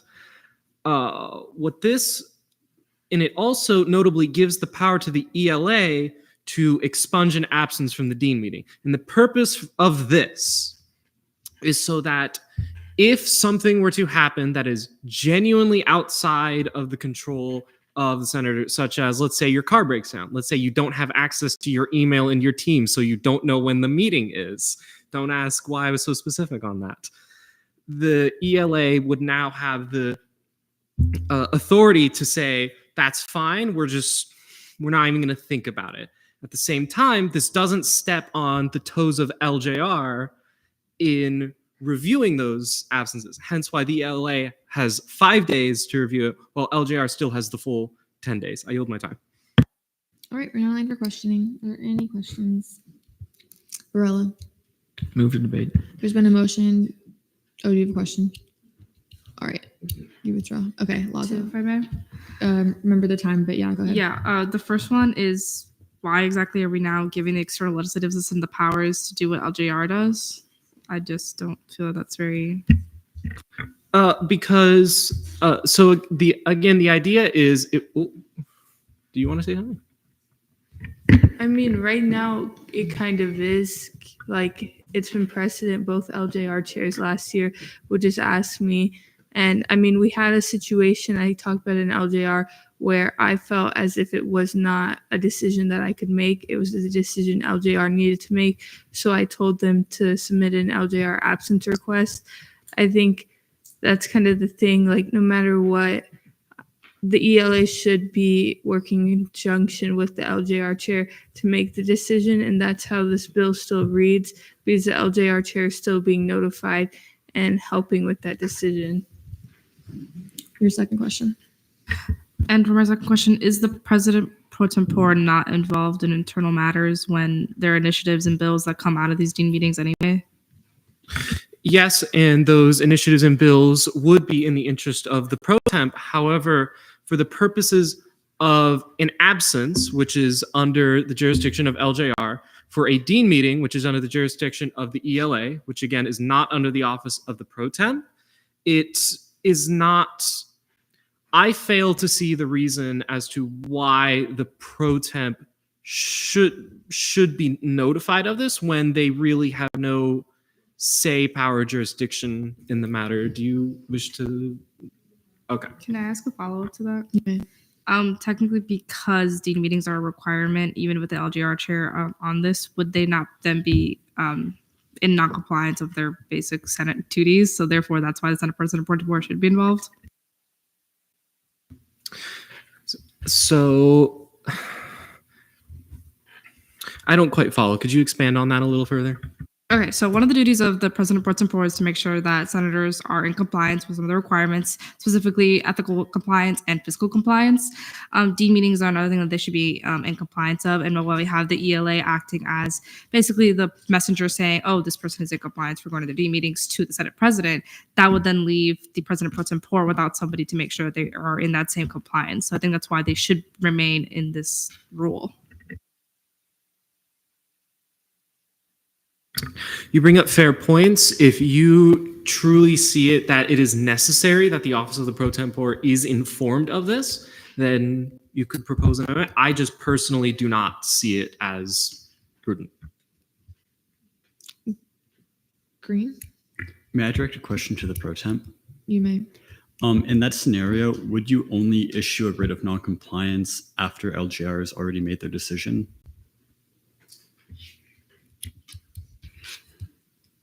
Yes. Okay, Richmond. I thought they were just automatically dismissed, not non-compliance. Is that a difference? That's a brain fart. Who can answer that? Kirsten? They are automatically dismissed. Yeah, so it's a little different from my understanding, just as a point of information. Laza, we also, I think if we think this might be a longer conversation, it might be a good idea to postpone, just something to think about. But Laza, you can go ahead. We can do the discussion about whether or not to postpone it or not. I'd rather do that than like sit here till right till midnight. Do we think this is going to be a longer conversation?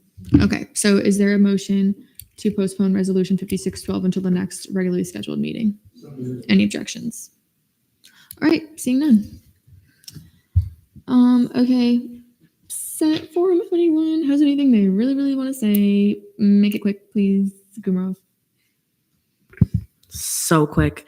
When we have like confirmations, I've noticed in a couple other meetings, like this will happen for Senate meetings. I feel like sometimes we grill certain people and then we like let other people like have no questions. Not saying that happened tonight. I just like it mentioned in my mind because we had confirmations. I don't quite think that's fair. So if we're gonna be asking people like statutorial questions about like, you know, what committee are you gonna, what's this bill? Like we should be asking everybody. So just be fair in our questioning is all I ask. Any further Senate forum, Colazo?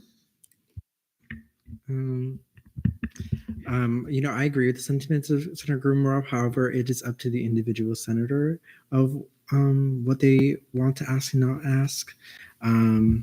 Unfortunately, I mean, that's something that ENA tried to push during the summer, like ask questions. However, the questions that ended up being asked were the same ones that ENA asked. So it just became redundant and repetitive. But yeah. Any further Senate forum? All right, seeing none. Senate deliberations, non-advisors report. Brody. Hey everybody. Not a lot from me. For those in paid roles, make sure that you submit your time tonight. Now, luckily, all of your time before today should already be submitted, so you only have to worry about submitting today's time. But make sure it gets submitted because it's the end of the pay period. Yeah, not a lot else from me. And I'll put in the things you can write in your senator shout outs. All right. Miscellaneous business. Danny Stripdown, do you want to go really quick? You're all beautiful. Nice. All right. All right. Colazo. What about the new senators' committee's assignments? Yeah. Okay. Do you FAO, right? What was the thing again? Can you please repeat? It's also, like if you wanna like Oh yeah, I want to be on the Financial Allocation for Organization Committee. Okay. And then do you know what committee you wanted to do? ORS. Okay.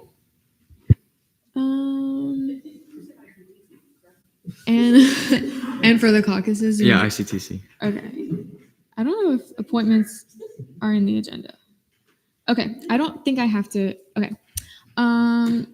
Okay, I can do it. Is there a motion to open the floor for nominations? Is there a motion to nominate Senator Morozov for the FAO committee? Is there a motion to close nominations? All those in favor say aye. All those against say nay. All right. Appointments. I hereby appoint Senator Grosso for the ORS committee, and I hereby appoint Senator Grosso for the ICE intercampus and transfer. Wait, did I say that right? Intercampus transfer. Yeah, ad hoc caucus. Okay, now we're good. Thank you for reminding me. I'll take a motion. Banesh. Motion to adjourn pending final roll call. There's been a motion to adjourn the meeting pending final roll call. Are there any objections? Pack up quietly, please. Lazo. Seeing none, Chair Courts. Sorry. Lazo. Present. Reed. Corelli. Present. Doss. Lim. Present. She. Kringle. Sherman. Present. Smith. Present. Trejo Hernandez. Present. Muratov. Present. Okay. Connolly. Gumarov. Hamid. Present. Kaufman. Present. Rudy. Present. Luce. Present. Did I say it right that time? Yes. Okay, perfect. Gaudio. Present. Metellus. Present. Rose. Present. Ravi. Hall. Chauhan. Present. Escobar. Present. Naguib. Wanjan. Johnson. Patel. Present. Weiderberg. Present. Green. Present. Hendry. Present. Reuben. Present. Borges. Here. Alcuda. Present. Banesh. Here. Condoloro. Colazo. Here. Rodriguez. Present. Benwick. Present. Janadra. Pullman. Brenda. Present. Richmond. Present. Shen. Present. Varela. Present. Vasquez. Present. Lipter. Morset. Present. 41 out of 48 quorum is verified. I adjourn this meeting at 11:55 p.m.